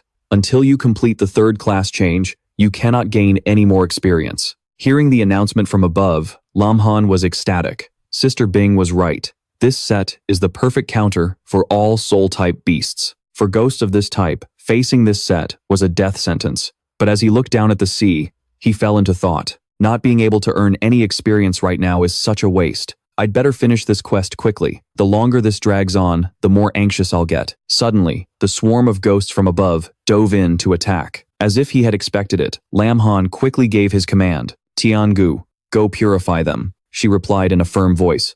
Understood, master.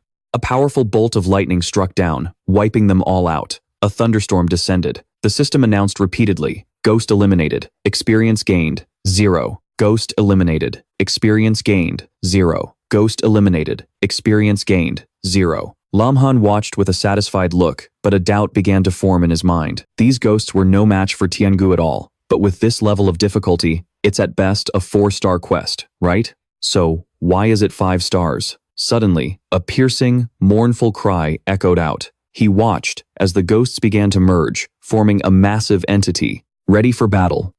Level 25.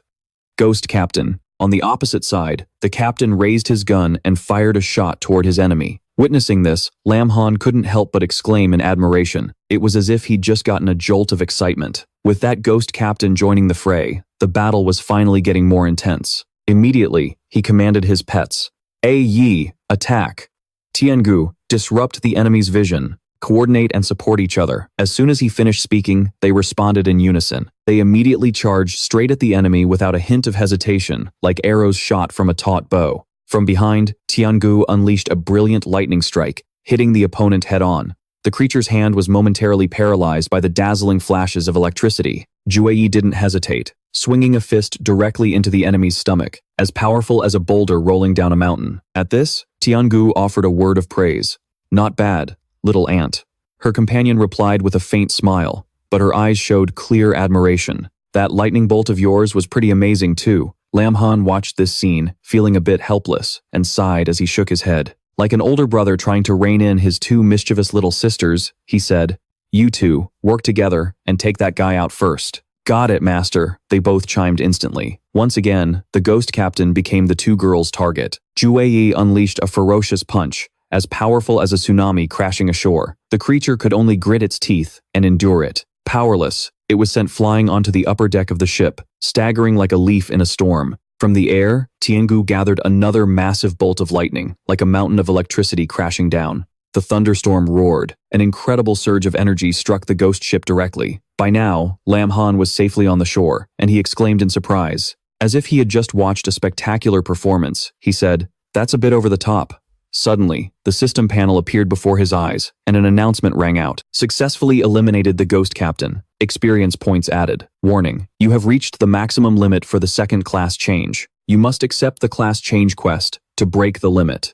Until you achieve the third class change, you cannot accumulate any more experience. The 2 girls on the ship had also just completed their task. They looked down at Lam Han with radiant smiles, like 2 bright stars in the night sky. Master, Yi has taken care of the enemy. Yi is super awesome. Lin Han smiled faintly, silently assessing the situation. Like a strategist analyzing a battle, he thought. Even though this is the first time Yi and Tiangu have worked together, their effectiveness is far from ordinary. The combined power of ancient beasts is truly not as simple as 1 + 1. Now, the ghost ship has been destroyed. The next task is to find 3 types of materials. The quest panel appeared, the ghost ship's trial. Difficulty, 5 stars. Quest objective, 1. Hunt ghosts. Complete. Quest objective 2. Collect materials. Fire Dragon Flame, Spirit of the Grass, Blade of the Wind. Location, Ghost Ship, Crimson Flame Forest. The scene quickly shifted to the Crimson Flame Forest, a place where the plants looked as strange as creatures from another world. Lin Han, our protagonist, used his power to sense his surroundings. Countless monsters were hiding, their power as unpredictable as phantoms concealed in the mist. Level 22, Wind Lizards. Level 22, Grass Lizards. They were guarding a flower that emitted a faint blue light, shimmering like jade under the moonlight. Once he had identified his target, Lin Han opened his eyes and smiled confidently, like a hunter who had just spotted precious prey. I didn't expect to find a material so quickly. Tiangu, who was behind him, immediately spoke up, her voice full of excitement. Master, that flower must be the Blade of the Wind. How about we use the old trick and just fly over to grab it? With the caution of a commander, Lin Han replied immediately. No, the branches there are too dense. It's not suitable for you to fly through. Suddenly, Yi raised her hand, her face as radiant as the morning sun. Master, Yi can help too. The first material was brought back by Tiangu. Just 10 minutes later, Tiangu was being chased by a swarm of level 22 wind lizards, a gem clutched in her hand, a sparkling green light, like a dewdrop on a leaf. She stood before Lin Han, proudly reporting, Master, I've retrieved the spirit grass. Praise came instantly, a well-deserved reward. Tiangu, you did well. Not to be outdone, Zhao Yi spoke up eagerly. Yi wants to go too. Yi wants master's praise. Lin Han chuckled in response. All right, Yi, go on ahead. Looking thrilled, Zhao Yi immediately dove into the ground, drilling through the thick earth like a torpedo. Her true form was an ant, so burrowing was pure instinct for her, as natural as a bird taking flight. She emerged beneath a giant tree, looking refreshed, as if she had just finished a fun game. Lin Han watched and couldn't help but remark, this little ant is pretty talented, isn't she? Looks like the wind's edge is about to be mine. The flower continued to glow with a brilliant light, like a star in the deep forest. But Lin Han cautiously warned, don't get too optimistic. Stay vigilant until the job is done. Zhao Yi quickly reached out to pick the flower, and at that exact moment, something went wrong. From a distance, Lin Han shouted in alarm, this is bad, something's coming. A terrifying gust of wind appeared out of nowhere. It swept Zhao Yi and the flower into the air, like a leaf caught in a whirlwind. The nearby wind lizards immediately took notice, their gazes sharp like hunters spotting their prey. When Zhao Yi landed safely with the flower, she spoke in frustration. That stupid wind. It got Yi discovered. Instantly, the surrounding area was swarmed by countless monsters, forming an ironclad encirclement with no escape. Zhao Yi stood her ground defiantly. Yi isn't afraid of you. With the clear-headedness of a strategist, Lin Han gave an order. There are too many wind lizards. A direct fight would put Yi at a disadvantage. Tiangu, get her back here, now. Yes, master. Tiangu shot forward to face several wind lizards, but with a single move, she sent them flying in a flash. She grabbed Zhao Yi and leaped into the air, ignoring the furious roars of the monsters below. You damned bird, one of the monsters roared. Tiangu replied with a firm voice. Yi, master told me to bring you back. Upon landing safely, Tiangu reported, Master, I've brought Yi back. Good job. Lin Han smiled, but his eyes were grave. Now, let's get out of here. Behind them, countless wind lizards charged forward with terrifying speed, like a sandstorm sweeping across the desert. Yes, master. The group fled in a hurry. Their frantic cries echoed throughout the vast crimson flame forest, a chaotic symphony of a life-or-death chase. Damn it, they're still chasing us over a single flower? Lin Han muttered, his voice filled with frustration. At their current speed, escaping this horde of reptiles was still going to be a tough challenge. Suddenly, the system panel appeared before Lin Han's eyes. Character information. Second advancement. Beastmaster, level 20. Strength, 3,290. Agility, 2,570. Spirit, 2,470. Constitution, 2,000. Free attribute points, 700. He immediately decided to dump all his free attribute points into agility. In the blink of an eye, his agility stat shot up to 3,270. Lin Han bolted forward like a flash of lightning tearing through the night. Beside him, Zhao Yi cried out in surprise. "Master, did you get faster?" Lin Han smiled, his voice full of confidence. "Yup. Ah Yi, Tiangu, just hold on a little longer. We'll be safe once we get up ahead." The two girls looked surprised. What's up ahead? What does Master mean? As they ventured deeper into the Crimson Flame Forest, the scenery before them grew strange. Countless fierce flames engulfed the area, like a sea of fire incinerating everything in its path. The monsters chasing them immediately stopped, not daring to advance another step, as if they feared something far more terrifying. The group was stunned. "Master, the reptiles. They've left." "Master, did you run this way on purpose?"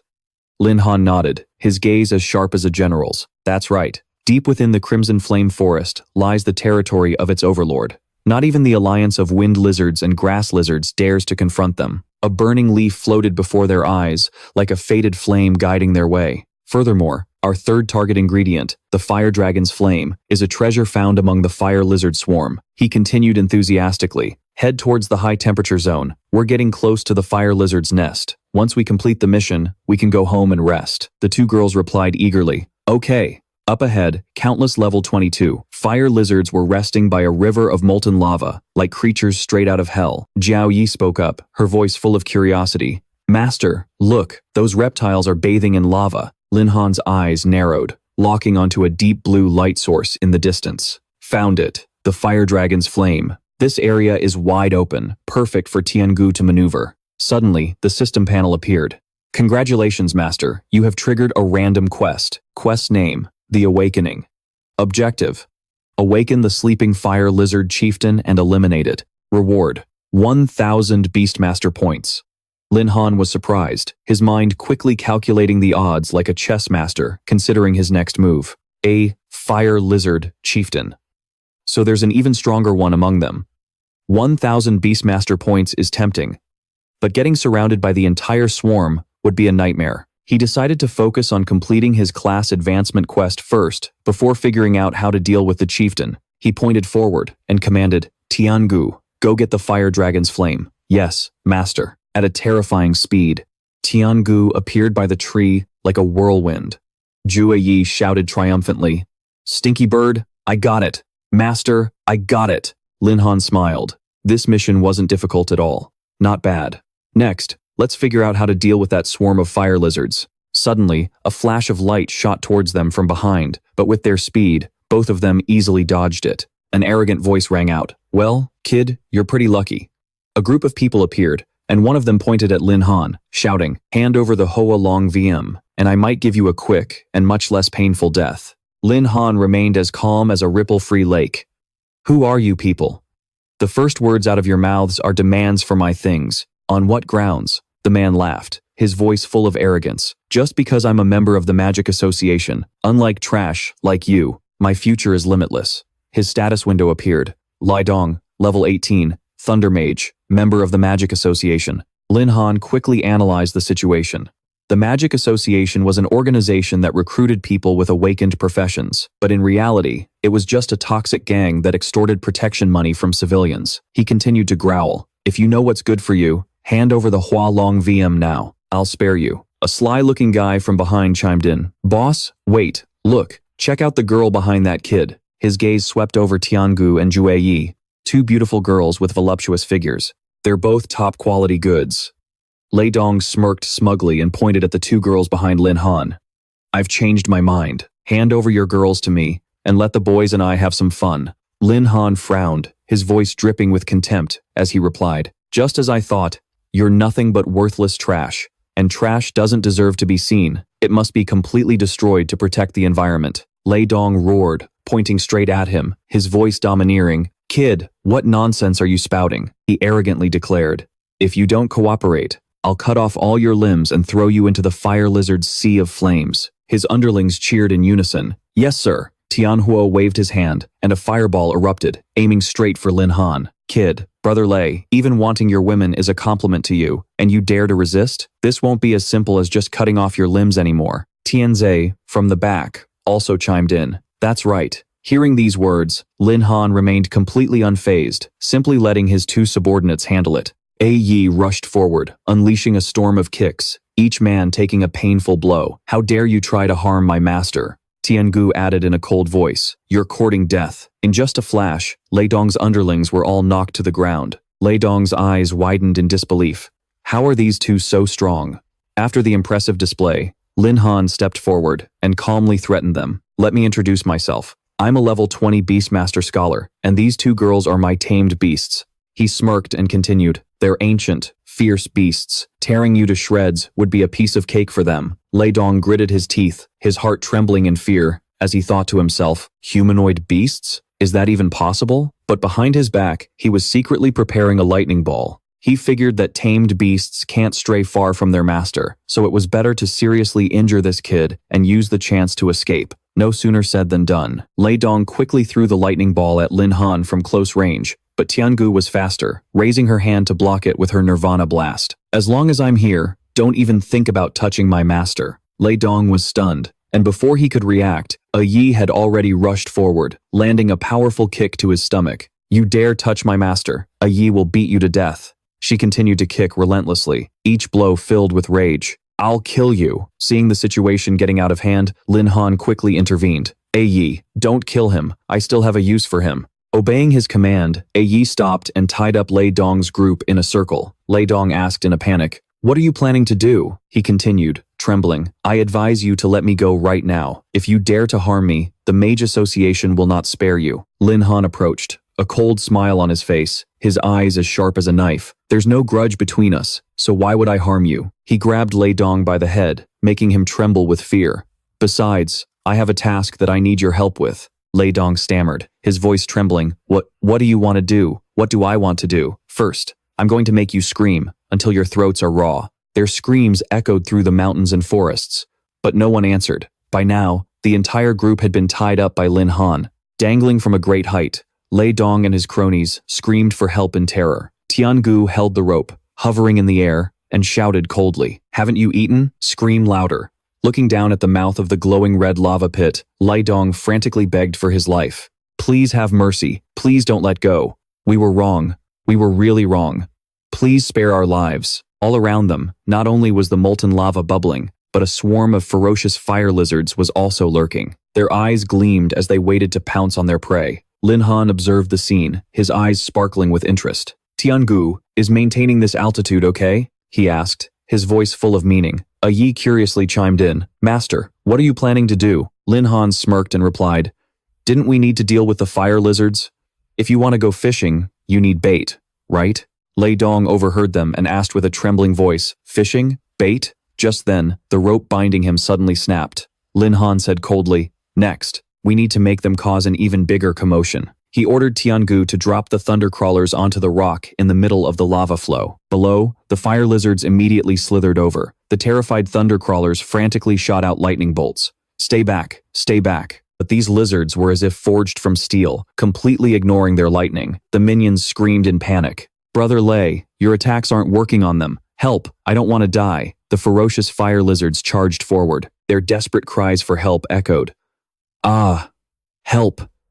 Lin Han watched the scene and snorted with contempt. "Useless trash. Tiangu, protect them a little. Don't let them die just yet." Tiangu smiled and nodded in obedience. "Understood, master." She immediately unleashed her skill, a lightning storm raining down. Bolts of lightning from the sky struck the fire lizards directly. Lin Han praised her smugly. "Very good, just like that. Make it even more chaotic."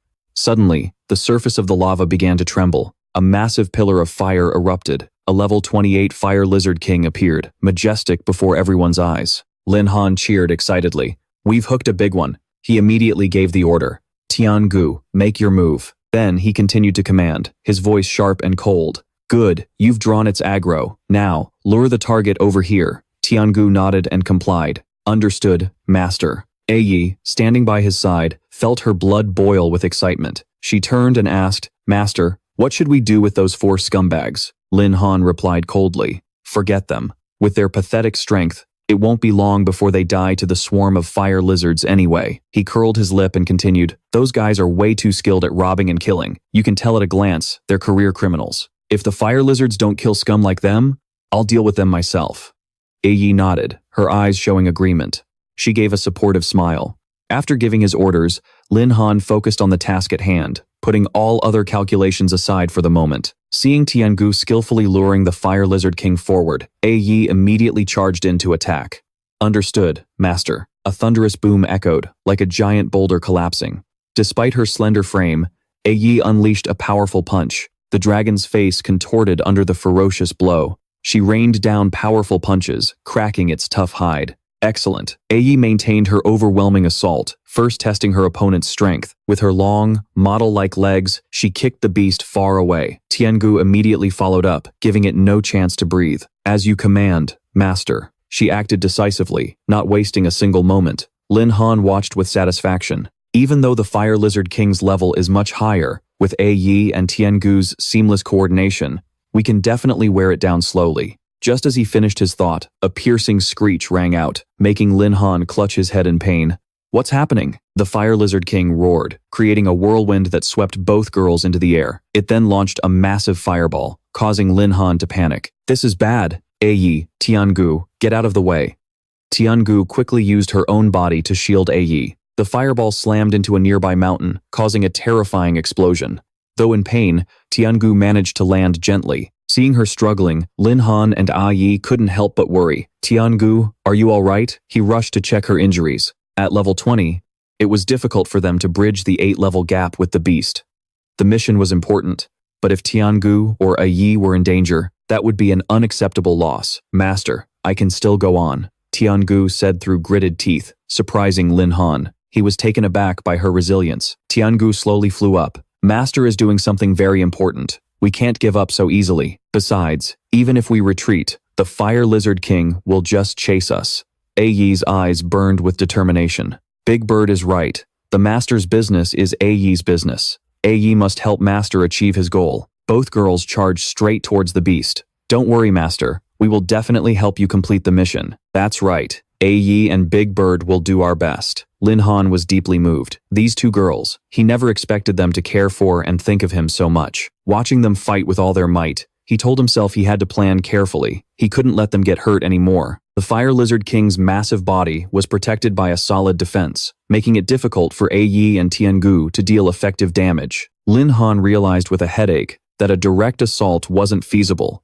They needed to change tactics. Suddenly, his face lit up as if he'd just had an idea. He spotted the wound on the beast's neck that Yi had caused. He immediately signaled to them both. Yi, Tiangu, hold your ground and find a way to widen the wound on the Fire Lizard King's neck. The two girls obeyed without question. Though they didn't understand their master's intention, they trusted him completely. Yi charged in, attacking fiercely, aiming straight for the wound. Exactly. She persistently accumulated damage, widening the crack little by little. As Yi fell back, Lin Han immediately commanded, Tiangu, follow up with your attack. Receiving the signal, she directed lightning to strike the wound repeatedly. Understood, Master. After a period of being tortured, the beast finally collapsed, but before they could celebrate, a familiar shadow rose again, leaving them both stunned. Seeing the Fire Lizard King still full of life, disappointing. We've been fighting for so long, and it's still not effective? Lin Han's voice rang out.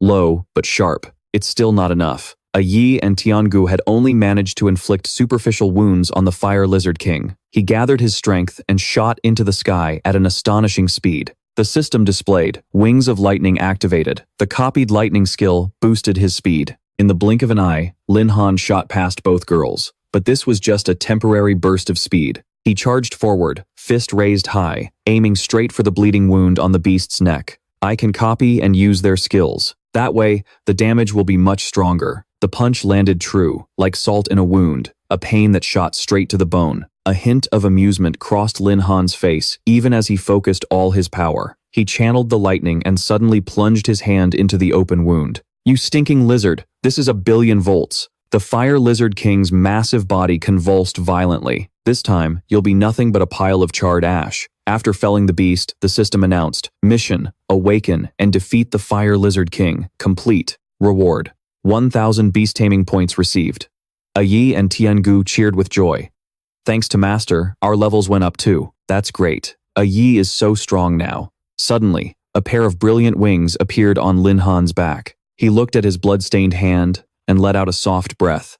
It's finally over. The sparkling wings gradually faded away. Exhausted, Lin Han staggered, causing Yi and Tiangu to rush over and support him. Master, it's nothing. I just overused my skills. I'm just a little tired. The three of them left the battlefield. Those scumbags from the Magic Association are probably still struggling. The horde of fire lizards is about to arrive. Let's get out of here quickly, rest for a night, and then head to the class hall. The next morning, sunlight filled the air, as beautiful as a painting. He thought to himself, even though he knew this was just like a comic. Lin Han smiled as the system announced the completion of his class change quest. You have achieved the third class change, Elite Beast Master. He was satisfied. The third class change wasn't easy, and I even awakened 2 new skills. This quest was worth it. Everyone around him was marveling at the announcement board. I remember that quest just came out the day before yesterday. How did someone finish it so fast? Incredible. Is that leveling speed even possible for a human? The receptionist burst out laughing, her eyes sparkling with amusement. Haha, look at you all, acting like you've never seen anything amazing before. Ever since I witnessed Mr. Lin's insane leveling speed, I wouldn't even be surprised if the sun rose from the west. Lin Han turned his head slightly, his gaze falling on the 2 girls. Yi. Tiangu, how much stronger are you now? Yi looked up, her pride unconcealed. Master, oh, Master. She was ecstatic, her voice brimming with life. Yi feels so much stronger now. My whole body is overflowing with power. Lin Han hadn't expected such an incredible effect in such a short time. Tiangu was no less impressive, exuding an indescribable confidence after leveling up. The results left Lin Han stunned. His jaw dropped and wouldn't close. Looking at the 2 girls, he suddenly felt a bit sorry for himself. This level up even unlocked a new combat form for us. Power leveled. Yi and Tiangu. These 2 have definitely been power leveled to perfection. But he quickly regained his composure. Even though we're just 1 level apart, the difference in our stats is that huge, he thought to himself, but then smiled. In any case, they're my beasts. The stronger they are, the better. He focused his attention on the system panel. He muttered, the rewards for this third class change are too much. I haven't even had time to look through them all. These skills all look so good. I don't know which one to choose. Without hesitation, Lin Han ordered the system to use all his beast taming points to upgrade Yi's and Tiangu's skills. The 2 girls were curious, their eyes shining brightly. Master, what's this? Yi asked, her voice full of excitement. It's host fusion. I'll choose fusion. This looks so cool. Fusing into one with the host. That must be an amazing experience. Lin Han felt a bit flustered, his heart pounding. If I combine the power of the Tianjiao ant and the agility of the Thunder Emperor, it will definitely surpass just copying skills. He pondered, if I choose fusion, I won't be at a disadvantage anymore when facing ferocious beasts like the Fire Lizard King. But then, a doubt crossed his mind. Are these 2 actually serious about their motives? Anyway, other skills will appear at the 4th class change. The 2 girls cheered, their eyes sparkling. Master is the best. This time, let's just pick a simple but powerful skill. Thank you, Master. The skill has been chosen. We have to find a chance to test it out right away. Just as Lin Han finished speaking, something unexpected caught his attention. All 3 of them stared intently at the system screen where a new quest had just appeared. Hey, Master. They looked quite surprised. Yi exclaimed. Oh, so soon? It seems that by completing the 3rd class change, Elite Beast Master, the host has activated the quest to contract a 3rd beast. Quest reward, 1,500 beast taming points. Lin Han raised an eyebrow, looking excited. Contract a 3rd beast for a reward of 1,500 beast taming points. Sounds tempting. But suddenly, Yi, who was beside him, burst into tears. A quest like this is a guaranteed profit, with no downside. Tiangu quickly came over and gently comforted her. Even if Master contracts a new beast, you wouldn't abandon us either, right, Master? Her voice was sweet, but Tiangu's body radiated a menacing aura. Lin Han forced a smile and shook his head. Of course not. Our top priority right now is to keep leveling up. After all, we still have a mission to deal with next. The 2 girls gasped in awe. Oh, is it something big? Just then, an announcement rang out. In 3 days, the major promotion exam of Wuzhou's #1 high school will begin. The headmaster of #1 High stood up, his dignified voice echoing. Students, today is the day the major academies have come to our school to recruit. Lin Han clapped enthusiastically. He'd been so busy grinding levels these past few days that he'd almost forgotten about the promotion exam. Good thing he remembered in time. Suddenly, a familiar voice startled him. Master, a Yi doesn't want to be in here anymore. It turned out both girls had been locked in the beast space. A Yi was on the verge of tears. Master, where are you? Tiangu gently comforted her, her voice soft as if soothing a child. There, don't cry anymore. Lin Han looked at her, his expression clearly flustered. Today's event was a formal occasion. Having a Yi and Tiangu appear probably wouldn't be appropriate, he sighed.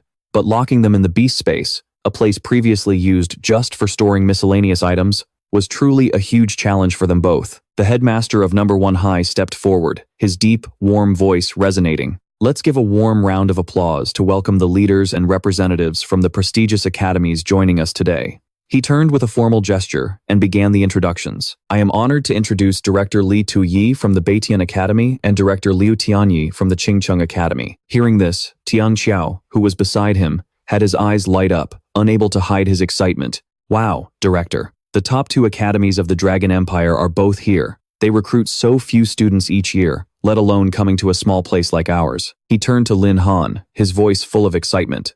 Little Lin, do you want to get into Qingcheng or Beitian? Lin Han smirked slightly, his gaze sweeping over the crowd before landing on a man who exuded an imposing aura. Compared to those 2 academies, I'm more curious about that other representative. Which academy is he from? He pointed towards the man with the powerful demeanor. It turned out to be Ye Tai-ching, the head of the military academy. The headmaster continued in a clear voice.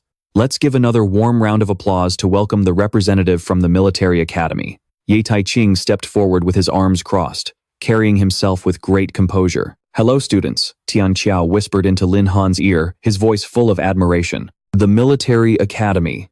Its status is even higher than Qingcheng and Beitian. That's the real gathering place for masters. Then he nudged Lin Han's shoulder, grinning from ear to ear. Hey Lin, what level are you now? Have you signed a contract with any tamed beasts yet? I'm already level 15. If we get a chance later, let's go all out in a battle. Lin Han smirked, replying with a challenging tone. All right, Fatty Long, you've gotten quite a bit stronger lately, haven't you?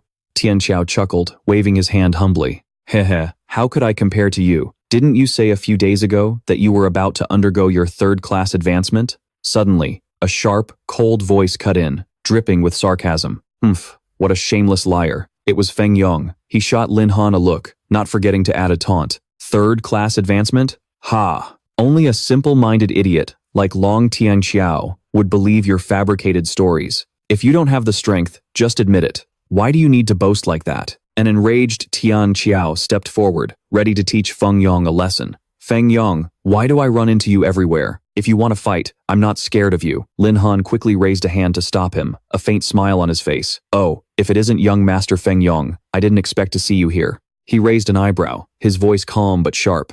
That bet you lost to me before, for 100,000 Tianlong coins.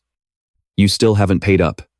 You know, since we've run into each other, there's no better time. Why don't you just pay me now? Feng Yong flinched, quickly avoiding Lin Han's gaze. Lin Han, don't get cocky. Today, you are absolutely no match for me. Lin Han gave a mischievous smile, a sharp glint in his eyes. Is that so? He glanced at his rival, thinking to himself, I'm afraid I'm going to have to disappoint you. Right at that moment, an announcement rang out, signaling the official start of the promotion exam. This competition will be divided into 2 parts, a level check and a combat drill. Although the level check round won't determine the final outcome, it will help students understand their own strength and that of their peers, and also assist in forming teams before the combat phase. The second round, the combat drill, will focus on evaluating the candidate's ability to adapt on the battlefield and their teamwork. The top 3 teams will receive a special resource package from the Academy, along with priority selection rights. However, to prevent freeloading or cheating, the Academy will evaluate based on 2 criteria: individual combat performance and a composite score. A dignified voice announced, I now declare the promotion exam officially open. I hope all of you will perform at your peak and successfully join the Academy of your dreams. The level check will begin immediately. Students, please line up according to your class. The testing orb will detect levels from 10 to 20, ensuring there is absolutely no cheating. First year, Dian Kun, chicken farmer profession, level 10. First year, Tai Da, blacksmith profession, level 11. Over on the side, Bai Bing stood deep in thought, her heart filled with worry. I wonder how Lin Han's beast taming preparations are going. His entire future is riding on this exam. Lost in her thoughts, she suddenly snapped, her angry voice startling the nearby students. Who cares about that guy anyway? She muttered, still fuming about the time Lin Han rejected the void beast she had worked so hard to capture. Just then, a mocking voice, sharp as a thorn, pierced her ears. Feng Yong sneered, his voice dripping with sarcasm. Teacher Bai, if you're going to play favorites, shouldn't you at least pick a student who's actually worthy? It's always Lin Han this, Lin Han that. I really don't understand what you see in that worthless loser to give him so much special attention. Bai Bing's fists tightened, her brow furrowed as she growled back. If you're going to take the test, then get on with it. And if you dare say one more word about my student, don't blame me for getting nasty. Feng Yong scoffed and replied smugly, even without saying a word, I'm still leagues stronger than Lin Han. Today, I'll show you what real, innate talent looks like. A ball of light flashed, displaying the number 16. Bai Bing was momentarily stunned. Fourth year, Feng Yong, elite star giant, level 16. The students around them began to murmur. Young Master Feng hit level 16 right off the bat. The highest score so far. I doubt anyone can beat that. With results like these, recruiters from the top academies will definitely be fighting to recruit him. Feng Dong couldn't resist taking a jab. Lam Han, take a good look at the gap between you and me. I'm the strongest in first high now. Lam Han just smirked and replied nonchalantly, the strongest in first high? I wouldn't be so sure. After all, your score has already been easily surpassed. Feng Dong turned around, stunned. Just then, a snap echoed from Lam Han's direction. The crowd gasped in astonishment. Class 5, Leng Lingshui, Storm Master. Level 17. Damn, there's always a bigger fish. No wonder she's one of First High's twin prodigies. The headmaster of First High immediately spoke up, his voice filled with pride. Deans, student Leng Lingshui is the pride of our First High. Not only are her achievements outstanding, but her talent is also exceptionally superior. The guests began to murmur amongst themselves. Her level and class are both excellent. If her combat sense is up to par, joining our North Sky Academy will be no problem at all. The representative from Azure Saint Academy also nodded. Student Leng is indeed a promising talent. We at Azure Saint are in great need of someone like her. The commander of the Xuanshu Control Center suddenly spoke up. Headmaster Si Kong, I heard your school has a beastmaster named Lam Han. Along with student Leng, he's known as one of the twin prodigies of First High. Is he here today? Si Kong quietly hummed. Before he could answer, the announcer's voice rang out. Next up, Class 6, Lam Han. Hearing the name, the commander smiled knowingly. Lam Han, the kid who once broke the illusory Void Realms record. What kind of surprise will you bring this time? Feng Dong started mocking him again. With the testing device right in front of you, all your tricks will be exposed. Lam Han, I'm waiting to see you make a fool of yourself. Bai Bing furiously shouted, this little brat, you're just asking for a beating, aren't you? Lam Han quickly stepped forward. He gently placed a hand on Bai Bing's shoulder to calm her down. The only way to deal with a disruptive clown is to give him a slap so hard, it stings. He continued confidently, I'm already eager to get started. Bai Bing looked at his determined expression. A sense of faith suddenly welled up inside her. Go on. Just as the headmaster had mentioned, the crystal ball could only measure power within a range of level 20 and below. Lam Han, who had already reached his third job advancement, stepped forward, curious about the upcoming result. He gently placed his hand on the crystal ball, but immediately, a sense of unease washed over him. Is this shaking normal? Bai Bing, standing beside him, couldn't hide her worry either. I've never seen a situation like this. Suddenly, the crystal ball couldn't withstand the pressure. It cracked and then shattered before the stunned eyes of the teacher and student. What? The why? Did it explode? Long Tianjiao exclaimed in shock. What the hell just happened? Bai Bing rushed over, asking worriedly, Lam Han, are you hurt? Lam Han let out a sigh of relief and replied softly, Phew, I'm fine. But Bai Bing was still muttering to herself in confusion. Why did the testing device suddenly break? Did it expire? But before a major exam, it must have been thoroughly checked. Lam Han broke out in a cold sweat, thinking to himself, it couldn't be because my level is too high, right? No, that's impossible. Feng Dong, standing not far away, burst out laughing with glee. Haha, it's because your power is so pathetic that even the testing device couldn't stand it. Lam Han, if I were you, I'd just withdraw from the exam myself. Just then, Cao Tuang appeared. He chimed in with a sarcastic tone. That's right. Not only can you not take the test, but you also broke the only testing device. You really have no regard for anyone. Lam Han glanced at Cao Tuang, thinking to himself, the headmaster said he would punish Cao Chong, yet this guy is still here. His backing must be really strong. Bai Bing whispered a reminder.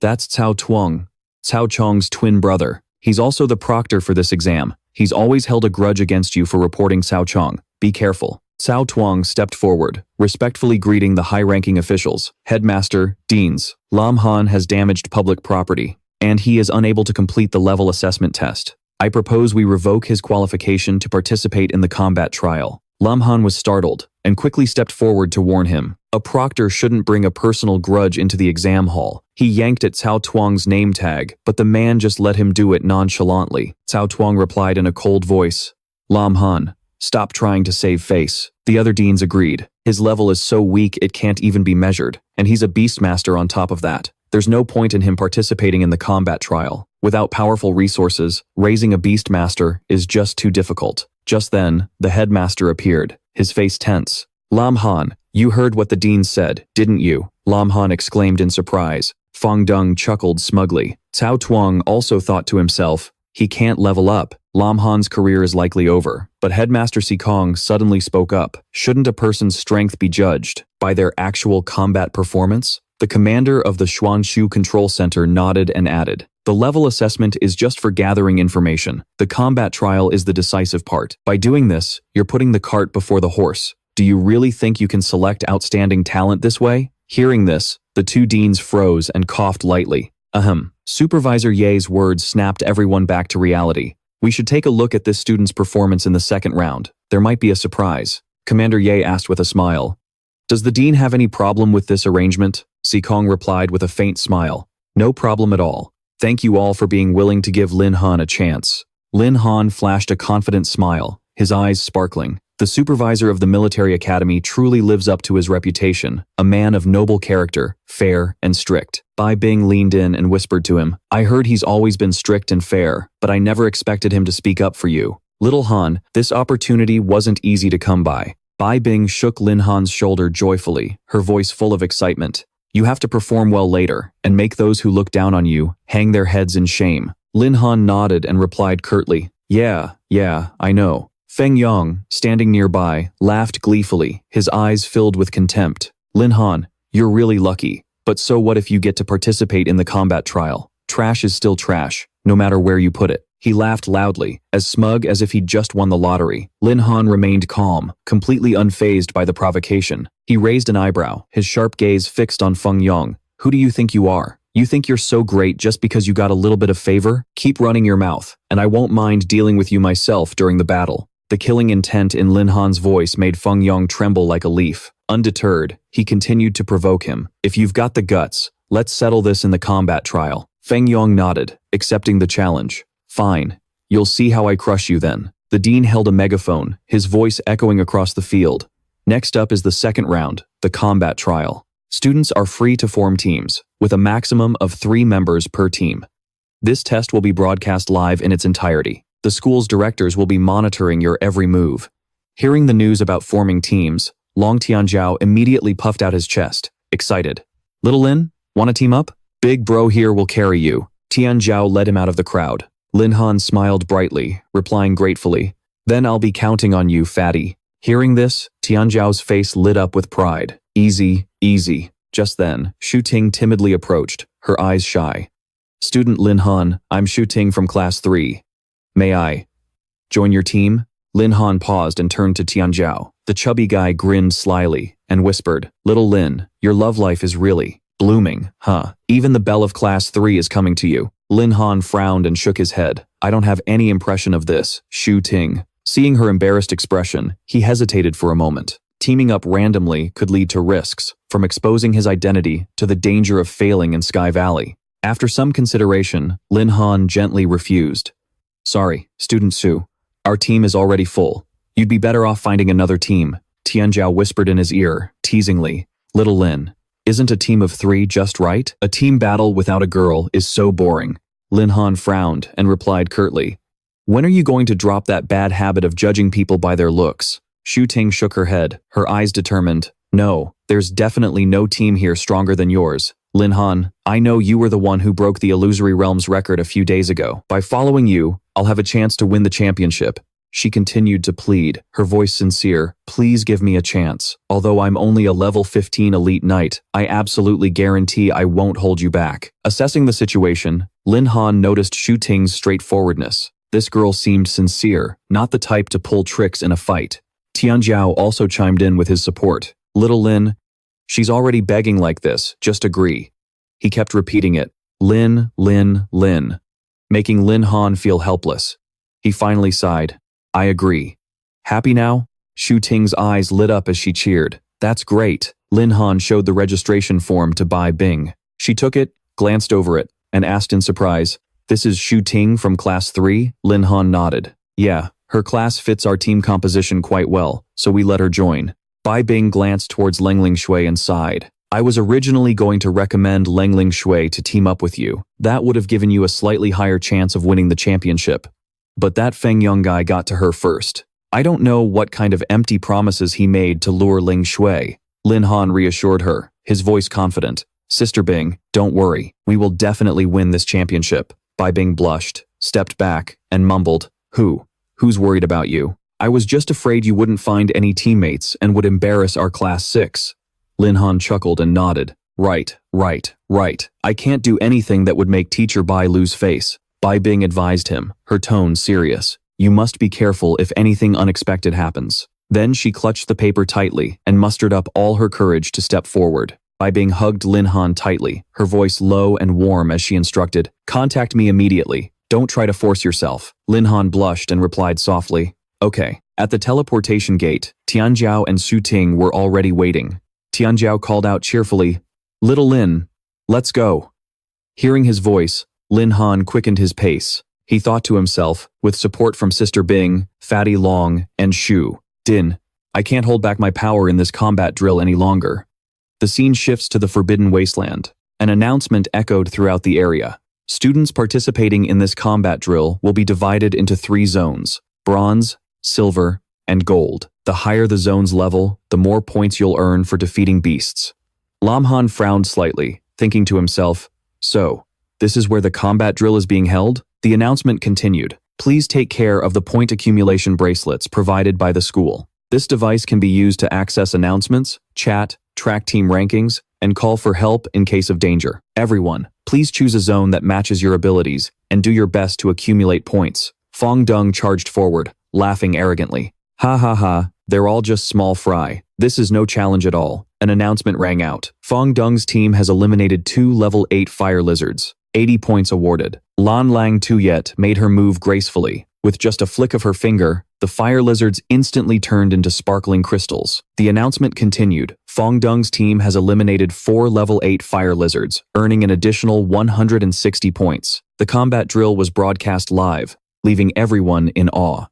Looking at the leaderboard, they commented, Lan Lang Tuyet is seriously impressive. It's only been 10 minutes, and she's already at the top of the board. That kid is so talented, and her teammates are strong too. I bet their team will win the championship in no time. While other teams were constantly scoring points, Lam Han's team remained at a big fat 0. Tao Tuong sneered contemptuously. All the other teams are scoring, but Lam Han's team hasn't gotten anything. They're a total disgrace to not Trung Hai. The other teachers also whispered, Isn't Lam Han a beastmaster? I guess we shouldn't have expected much from his team. But Bok Bang still had faith in her student. With a determined gaze, she thought, These short-sighted fools. Little Han's potential will leave them all speechless. Suddenly, the notification board flashed red with an urgent warning. Your team has entered the silver leveling zone.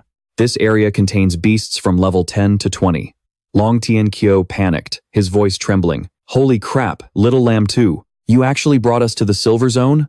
Lam Han smirked to himself, thinking, if Fatty knew I used to train starting from the silver zone, his eyes would probably pop out of his head. Just then, Feng Dong's taunting voice came through the point bracelet. Lam Han, this young master is now the best in the school, and you'll never be able to catch up. I've already cleared out all the beasts in the bronze zone. If you want to score any points, why don't you go get yourself killed in the silver zone? Ha ha ha. Lam Han curled his lip, muttering, so childish. Tian Kyo grumbled in annoyance. That bastard. He's just leeching off a woman and still has the nerve to show off. Hua Din added, her eyes filled with disgust. He harassed me before, so I know exactly what kind of person he is. Suddenly, a system notification flashed brightly before his eyes. Congratulations, host, for activating the hunting mission. The mission details appeared. Eliminate 10 gold rank beasts. Current progress, 0%.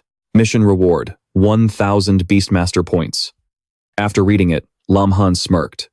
This mission was practically tailor-made for him. It was the perfect chance to test out his newly acquired third-tier skills on some gold-rank beasts. He turned to reassure Thien Q and Hua Din, his voice calm. Don't worry. Even if they clear the entire bronze zone, they're no threat to us. After all, the points from those beasts are only worth a third of what a silver-rank beast gives. Thien Q frowned, worry etched on his face. But are we even strong enough to take down silver-rank beasts? What if we get overwhelmed and killed by them instead? Hua Din also warned cautiously. Besides, silver-rank beasts have started to gather in packs. Most of them move in herds. The pressure will be immense if we run into them. Lam Han smiled, completely unfazed, and began assigning roles. You guys just need to run when you see a beast. Leave clearing them out to me. Once we have enough points, we'll head straight for the gold leveling zone. Hearing this, Thien Qiu and Hua Din were stunned, their hearts pounding in their chests. The gold zone? Lam Han nodded, his eyes sharp. That's right. The beasts in the gold zone give the most points. If we're aiming for first place, this is the only way. The scene shifts. A level 18, silver-rank stench hyena suddenly appeared, radiating a terrifying aura. Thien Q trembled slightly, but still managed to say, I mean, you're right in theory, but it's not that I'm scared of this. Before he could even finish, Lam Han clenched his fist. He lunged forward and unleashed a powerful blow, sending the hyena flying before Thien Qiu's astonished eyes. From behind, another pack of hyenas charged forward, growling. Thien Qiu yelled, Lam Tu, watch out. Without a moment's hesitation, Lam Han unleashed a sweeping attack, wiping out all the enemies. The system immediately announced, Lam Han's team has successfully eliminated 5 level 18 stench hyenas. 450 points added. Thien Qiu's eyes widened in admiration. He took down level 18 beasts. Just like that? Hua Din was equally stunned, murmuring, Did I really manage to latch onto a golden thigh? Lam Han glanced at them, his voice firm. What are you spacing out for? Are you coming with me to the gold zone or not? While the two of them were still lost in thought, Lin Han continued his assault. The system notifications rang out continuously. Successfully eliminated a level 18 corrupted spirit orb. Experience points plus 900. Successfully eliminated a level 18 corrupted spirit orb. Experience points plus 900. Successfully eliminated a level 18 corrupted spirit orb. Experience points plus 900. Tian Zhao and Shu Ting were now completely convinced, no longer holding back. They shouted in unison, Let's go! Of course! We have to go! At that moment, on the live broadcast screen, a glaring red warning popped up. Team Lin Han, Tian Zhao, and Shu Ting have entered the silver rank leveling zone. Outside, a teacher angrily criticized Bai Bing. Teacher Bai, is that student of yours, Lin Han, insane?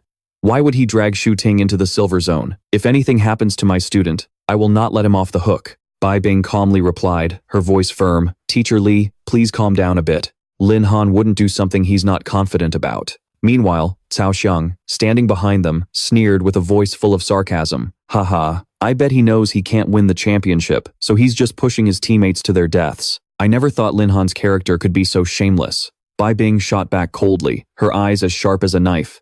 Judge Cao, why do you insist on belittling our school's students? Where have your professional ethics gone? Cao Xiang snorted, his voice filled with dissatisfaction. I'm just worried that these incompetent students will tarnish the school's reputation. The Silver Zone is no place for rookies like them to run wild. If something happens, the consequences will be severe. The other teachers didn't bother to hide their contempt for Lin Han either. They shook their heads, expressing pity for his two teammates. It was clear that both Tian Zhao and Shu Ting possessed high-level professions, yet they were being dragged into danger by Lin Han. But just then, something unexpected happened.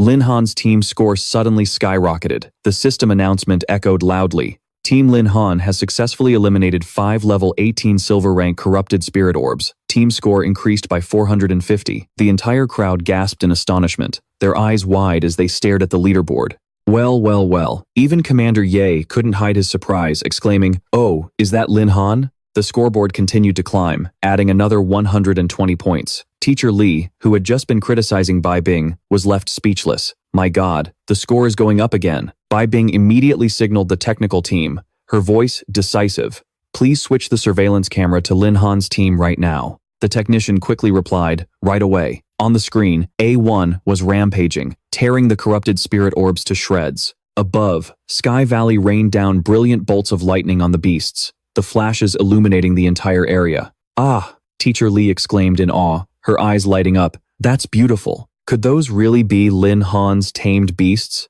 The homeroom teachers standing behind them were stunned, their mouths agape. Those two tamed beasts are anything but ordinary, one teacher remarked, his voice full of admiration. They must be Lin Han's trump cards. It seems Judge Cao's assessment was wrong. Cao Xiang frowned, still stubbornly refusing to accept it.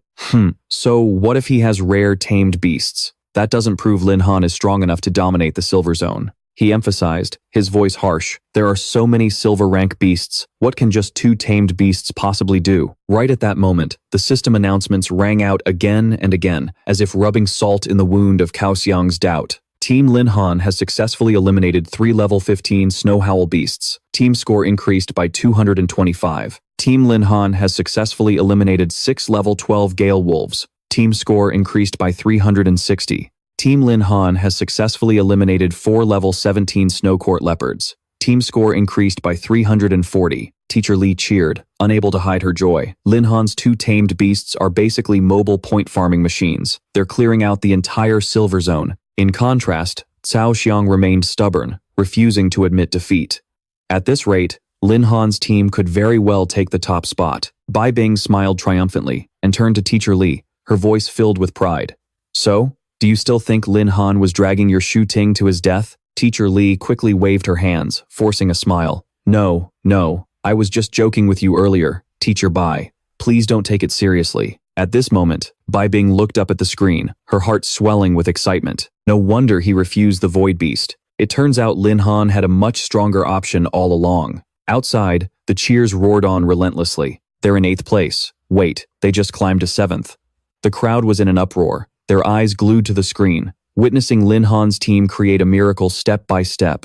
On the battlefield, radiant with the light of energy, Lin Han and his teammates fought with all their might to accumulate points. Haha, the score just keeps on rising. Lin Han's team just took down a level 19 Thunder Howl Beast, earning them 95 points and launching them into 5th place on the leaderboard. A moment later, they had already climbed to 3rd, leaving Tian Jiao and Shu Ting to do nothing but stand on the sidelines, clapping and cheering. After clearing out all the beasts in the area, Lin Han turned back, his voice resolute. The beasts here have been cleared out. Let's find another spot to continue.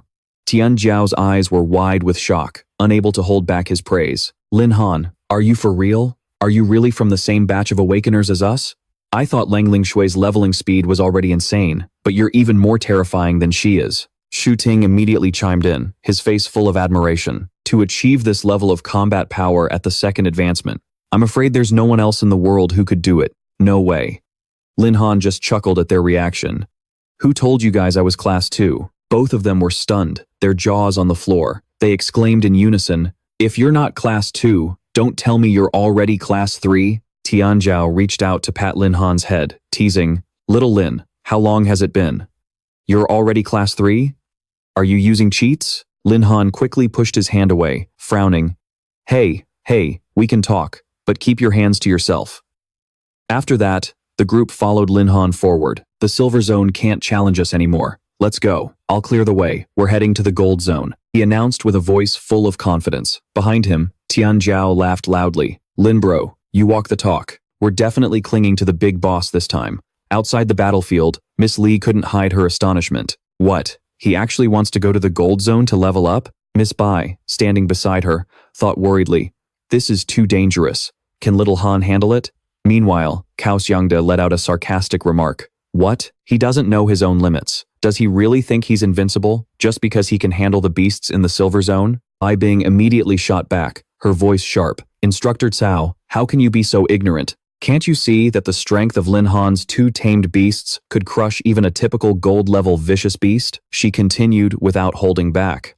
Instead of making snide remarks here, you should have more faith in your students. That's what a qualified teacher should do. Cao Xiangde was left speechless, only managing to mutter, oh. Inwardly, he gritted his teeth, thinking, if it weren't for that Lin Han, my brother Cao Xiang wouldn't be in prison. A malicious glint flashed in his eyes as he secretly pulled an object from his pocket, telling himself, this time, I have to get it, no matter what. It's time to cooperate with Feng Yong.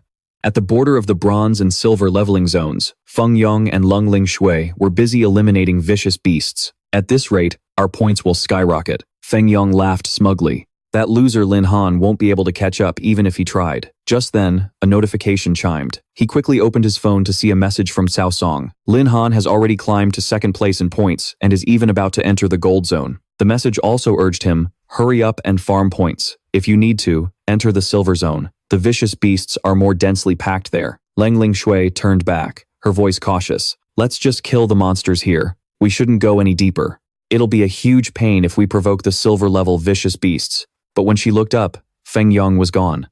Where did you go? Did a beast come this way? Suddenly, his voice echoed from a distance. Ling Shui, hurry up.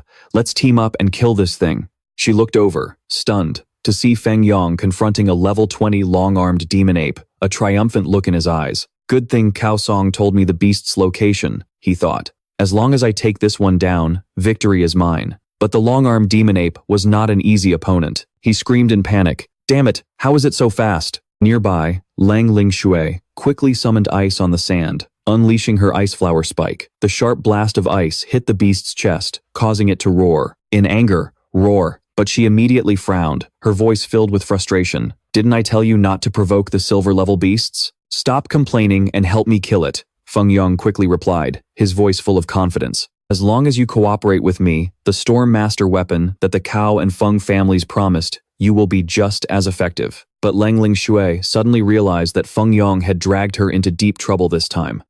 If I had known, I should have joined Lin Han's team from the start, she thought with regret. The ice on the long-armed demon ape's chest shattered, and it charged straight for Ling Shui with ferocious momentum. She quickly used her ice flower spike again, but a level 20 beast wasn't going to be defeated by the same old trick. It roared, leaping high into the air, completely ignoring her attack.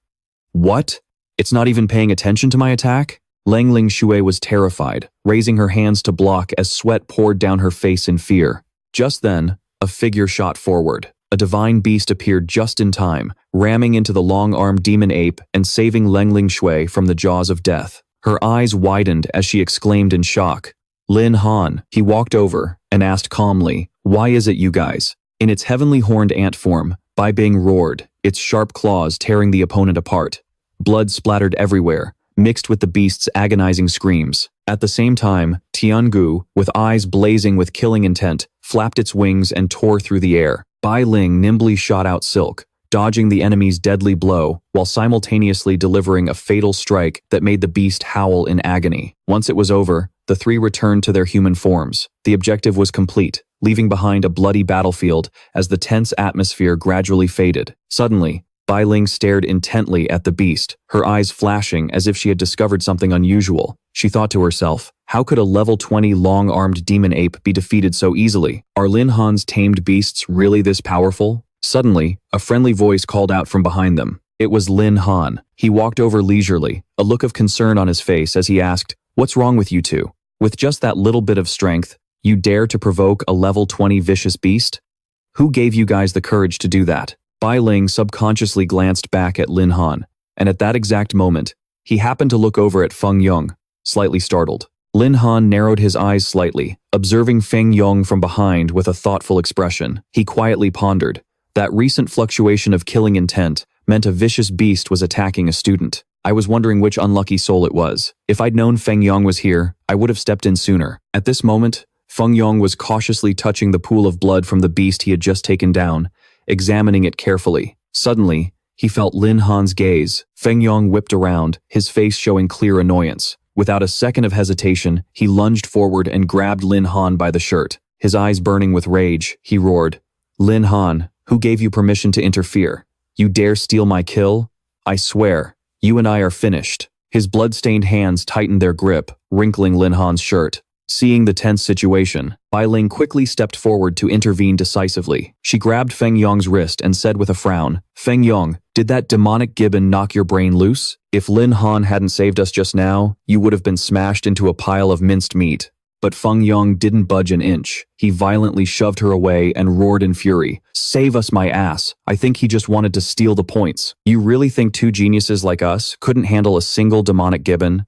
Bai Ling didn't hold back at all, immediately landing a hard slap across Feng Yong's face. He didn't have time to react and took the full, stinging blow. Rubbing his cheek, he scowled, but his mouth still spat out angry words. Ling Shui, you dare hit me? She replied calmly. And why wouldn't I? Immediately after, Bai Ling's face darkened, and her voice turned stern as she warned, "Let me make this perfectly clear. Our previous agreement was that if I helped you secure first place, your family would give me a level 20 exclusive piece of equipment. You and I are just a transaction. You're not worthy of getting involved with me." Feng Yong remained aggressive, pointing a finger straight at her face and threatening loudly, "If you don't know when to back down, you'll be the one who suffers for it."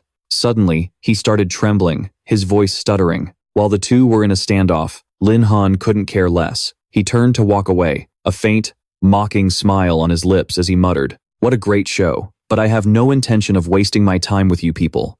My team is still waiting." Suddenly, a sinister smile appeared on Feng Yong's face as he thought smugly to himself, "Lin Han, go on and be arrogant." At this moment, Lin Han walked out, his shirt still stained with fresh blood, but strangely, he wore a radiant smile. Lost in thought, he mused to himself, "Just wait until we get to the Golden Zone. You'll slowly get to experience the grand welcome I've prepared for you." In another corner of the Golden Leveling Zone, at the edge of the vast forest, Shu Ting and Long Tianjiao held their breath, hiding behind an ancient tree. Shu Ting whispered, her voice full of worry, "Lin Zi has been gone for so long, shouldn't he be back by now?" Suddenly, a sound made them both turn their heads in delight. "Fatty Long, Shu Ting, is everyone okay?" A familiar voice called out. It was Lin Han. Seeing his teammate return safely, Long Tianjiao rushed out, tears welling in his eyes as he threw himself at Lin Han, hugging him tightly. "Lin Zi, Brother Lin, Grandpa Lin, where did you run off to?" He clung to Lin Han's leg, wailing emotionally. "This is the Golden Leveling Zone. A man-eating vicious beast could pop out at any moment and devour us." Suddenly, a series of rustling sounds from wild beasts echoed from behind them. While the three were still in their embrace, Lin Han calmly reassured them, all right, I'm back now, aren't I?" But at that very moment, a level 28 netherwolf silently lunged toward them. It was only a few steps away. With his sharp reflexes, Lin Han's eyes darted to the side, instantly recognizing the danger. As the wolf leaped, Lin Han, without a moment's hesitation, unleashed a lightning-fast palm strike, hitting it right in the stomach. With no time to react, the beast was sent flying, crashing hard against a tree and collapsing in a single blow. Immediately, a system notification rang out. Successfully eliminated the netherwolf, received 2,136 experience points, and activated a new mission. Shu Ting and Long Tianjiao were stunned, their eyes wide with disbelief. Shu Ting stammered, her voice trembling, "I remember. Netherwolves are pack animals, which means..." Long Tianjiao continued, his voice shaking. "Was that a level 28 netherwolf?" Lin Han stood there, carefully observing the fallen beast, then warned in a serious tone, "That's right. We've been surrounded by a pack of wolves." Hearing this, Long Tianjiao panicked.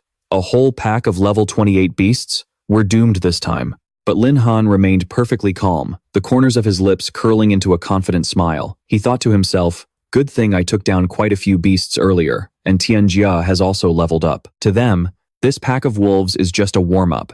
As soon as he finished the thought, the system displayed images and the roars of 7 wolves. Lin Han kept his smile, his eyes glinting with satisfaction. He gave a commanding order, his gaze sharp and unwavering. "Yi, Tianjia, don't hold back. Turn all of those monsters into experience points within 10 minutes. Suddenly, Lin Han's excited voice echoed through the area. "Yi, initiate synchronization. Let's wreck 'em," Yi replied, its voice full of spirit. "Yes, sir. Yi will help Master fight the big doggies." Instantly, the image of the recent battle appeared clearly, followed by a series of notifications granting experience points. The system provided details about the heavenly horned ant and its skills, berserk, titanic strength, and bone armor. Next, it moved on to analyze the second subject, the Thunder Emperor, with its skills, lightning burst, and swift movement. And the experience point notifications just kept popping up. After an intense battle, the three of them had cleared out the entire pack of Netherworld wolves. Before they could even rest, 2 new notifications appeared, displaying the quest details and its completion rewards. After reading, Lin Han fell into deep thought. Killing so many vicious beasts and leveling up this quickly was definitely a good thing. But I just entered the gold leveling zone. Why did I run into a pack of Netherworld wolves so soon? Something's not right. He cautiously touched the system panel, wary. He had no idea what lay ahead, so to be safe, he decided he should boost his strength a little. Just as he tapped it, a heavenly horned ant suddenly leaped out from the bushes, charging straight for Lin Han. Quick as a flash, it pounced right on top of him. Lin Han opened his arms to catch it, a bright smile on his face. The ant let out a call. Master. Ah Yi nestled comfortably in Lin Han's arms, his voice smug. Master, I beat that big dog to death. Lin Han chuckled, patting him lightly. Ah Yi, good boy. Now, get off me first. Bai Ling, standing nearby, approached him with a delighted smile, sniffing the scent on Lin Han's body. She thought to herself, he smells so good, I really want to just push my master down. But then, noticing the bloodstains, she couldn't help but exclaim, Master, I wasn't slacking off either. She pouted, her voice filled with jealousy. I told that little ant, he's not allowed to have you all to himself. Lin Han quickly tried to soothe them both. All right, you two calm down. We still have more monsters to hunt. Standing to the side, Shu Ting was trembling all over, while Long Tianjiao exclaimed in shock. Brother Han not only has heaven-defying combat power, but he even tames vicious beasts as pets. This is completely different from my image of a beastmaster. Tianjiao nodded, trying to calm himself. Well, I guess I'll just have to get used to it. Lin Han turned to them, his voice generous. That's right. You two followed me all this way. I can't let you leave empty-handed. I'll leave these two netherworld wolves for you to finish off. A good chance to get some experience points. Shu Ting and Tianjiao broke into wide smiles, a murderous glint in their eyes. All right. Thanks, Brother Lin. Lin Han let out a laugh and waved his hand. Okay. Hurry up and clean this mess. We still have more monsters to fight. A moment later, Tianjiao looked at his bracelet and stared at the numbers in disbelief. Oh my god, when did we climb to first place? On the leaderboard, the names Lin Han, Long Tianjiao, and Shu Ting were at the top with 7,200 points, far surpassing the second-place team of Leng Ling, Shui Feng, and Yong, who only had 4,150 points. Lin Han replied nonchalantly, probably about half an hour ago. Outside, the crowd watching the live broadcast couldn't help but gasp in amazement. Tianjiao was still in a state of shock. This score is insane. I wonder what the teachers will think when they see this, Shu Ting added, his voice full of pride. We only got this score because of Lin Han. The director of Qingsheng Academy shot to his feet, his voice firm. This, Lin Han. Qingsheng wants him. The Beitian faction wouldn't back down, immediately retorting, you people have no shame. Does Qingsheng even have experience teaching beastmasters? He should obviously join our Beitian Academy. The person from Qingsheng craned his neck and argued back. So what? Just because your Beitian Academy once had a powerful beastmaster, you think you're so great? You think you have more resources than us? Fat chance. The Beitian representative roared back. Not to be outdone, Beitian is stronger than Qingsheng. If you don't believe me, let's have a duel. Principal Sai Kong chimed in with a radiant smile. My, Qingsheng and Beitian fighting over someone, and he's a student from our school, no less? Teacher Bing, standing beside him, had her eyes light up. Ah, I never expected my little Han to have such a bright future. The two sides continued to bicker. Let's fight. Whoever wins gets to take Lin Han. Fine by me. And when you lose, kid, don't you dare try any funny business. Suddenly, both of them flinched and turned around when Commander Ye spoke up. The way you two are talking. It seems you've forgotten the most important person here. The representatives from Qingsheng and Beitian hesitated. Director Ye, are you also interested in Lin Han? They thought worriedly to themselves. Although Qingsheng and Beitian are top academies in the empire, they still can't compare to the military academy. Commander Ye replied calmly, I do indeed admire Lin Han, but everyone has their own ambitions. I believe which academy Lin Han wishes to join should be up to him. For now, sit down quietly for me. We can discuss this further after Lin Han comes out. The two fell silent and replied in unison, understood. Principal Si Kong beamed, his eyes twinkling with pride. Not only Qingsheng and Beitian, but even the military academy has its eyes on a student from our school. Today is truly our school's day to shine. Teacher Bing gently placed a hand on his shoulder, her voice soft yet firm. Let's calm down first, shall we? Principal Si Kong. Little Han is truly outstanding. He deserves all of these achievements. But in the crowd, Kaoxiang gritted his teeth, his face dark. Why? Why did Lin Han suddenly get so strong? Isn't he just a useless piece of trash? He roared at Feng Yong. His voice was filled with rage. Feng Yong, for crying out loud, show some backbone and kill Lin Han for me. In the white kill leveling zone on the border, Feng Yong stared at the scoreboard, flames of anger surging within him. Lin Han's team is in first place?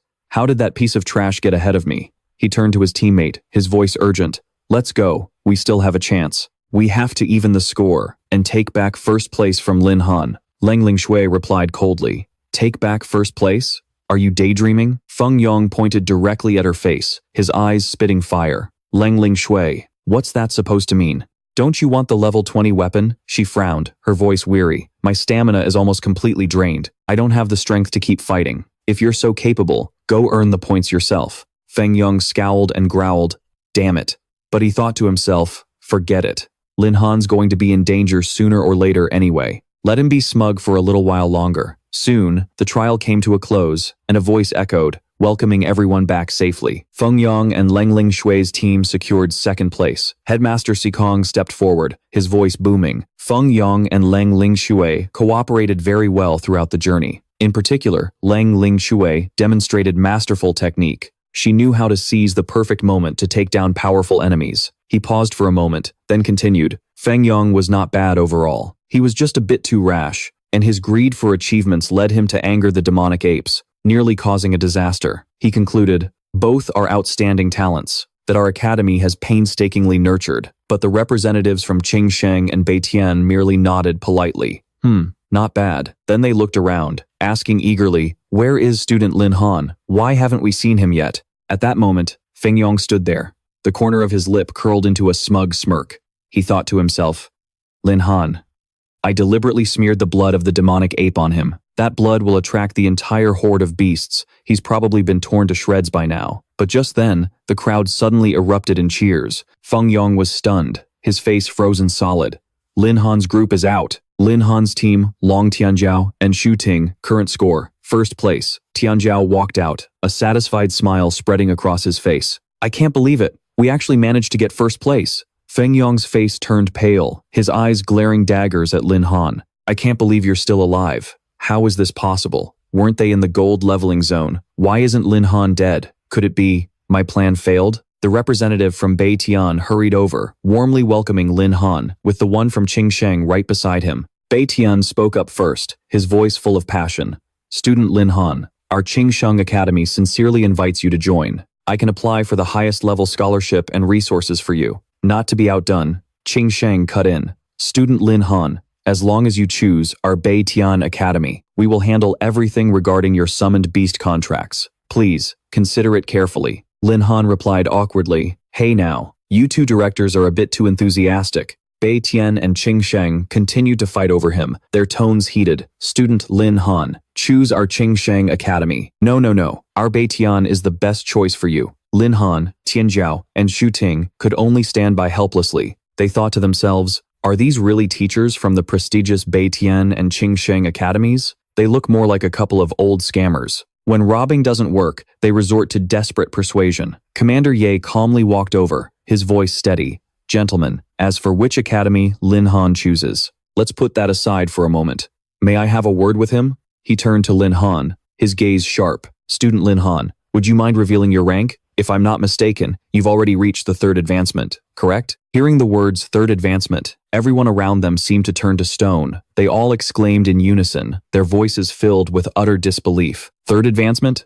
If that's true, haven't we just struck gold? Teacher Li joyfully grabbed Teacher Bai's hand, her voice ecstatic. Teacher Bai, you knew all along that Lin Han reached the third advancement, didn't you? Why didn't you tell me sooner? If I had known his true strength, I wouldn't have been so worried before. Bai being forced to smile. Haha, would you believe me if I said I didn't know either? But inwardly, she was fuming. That little brat dared to hide this even from me. Just you wait, I'll deal with you later. Feng Yong was in shock, unable to accept the truth. Third advancement? How could Lin Han possibly reach the third advancement? He was clearly so much weaker than me.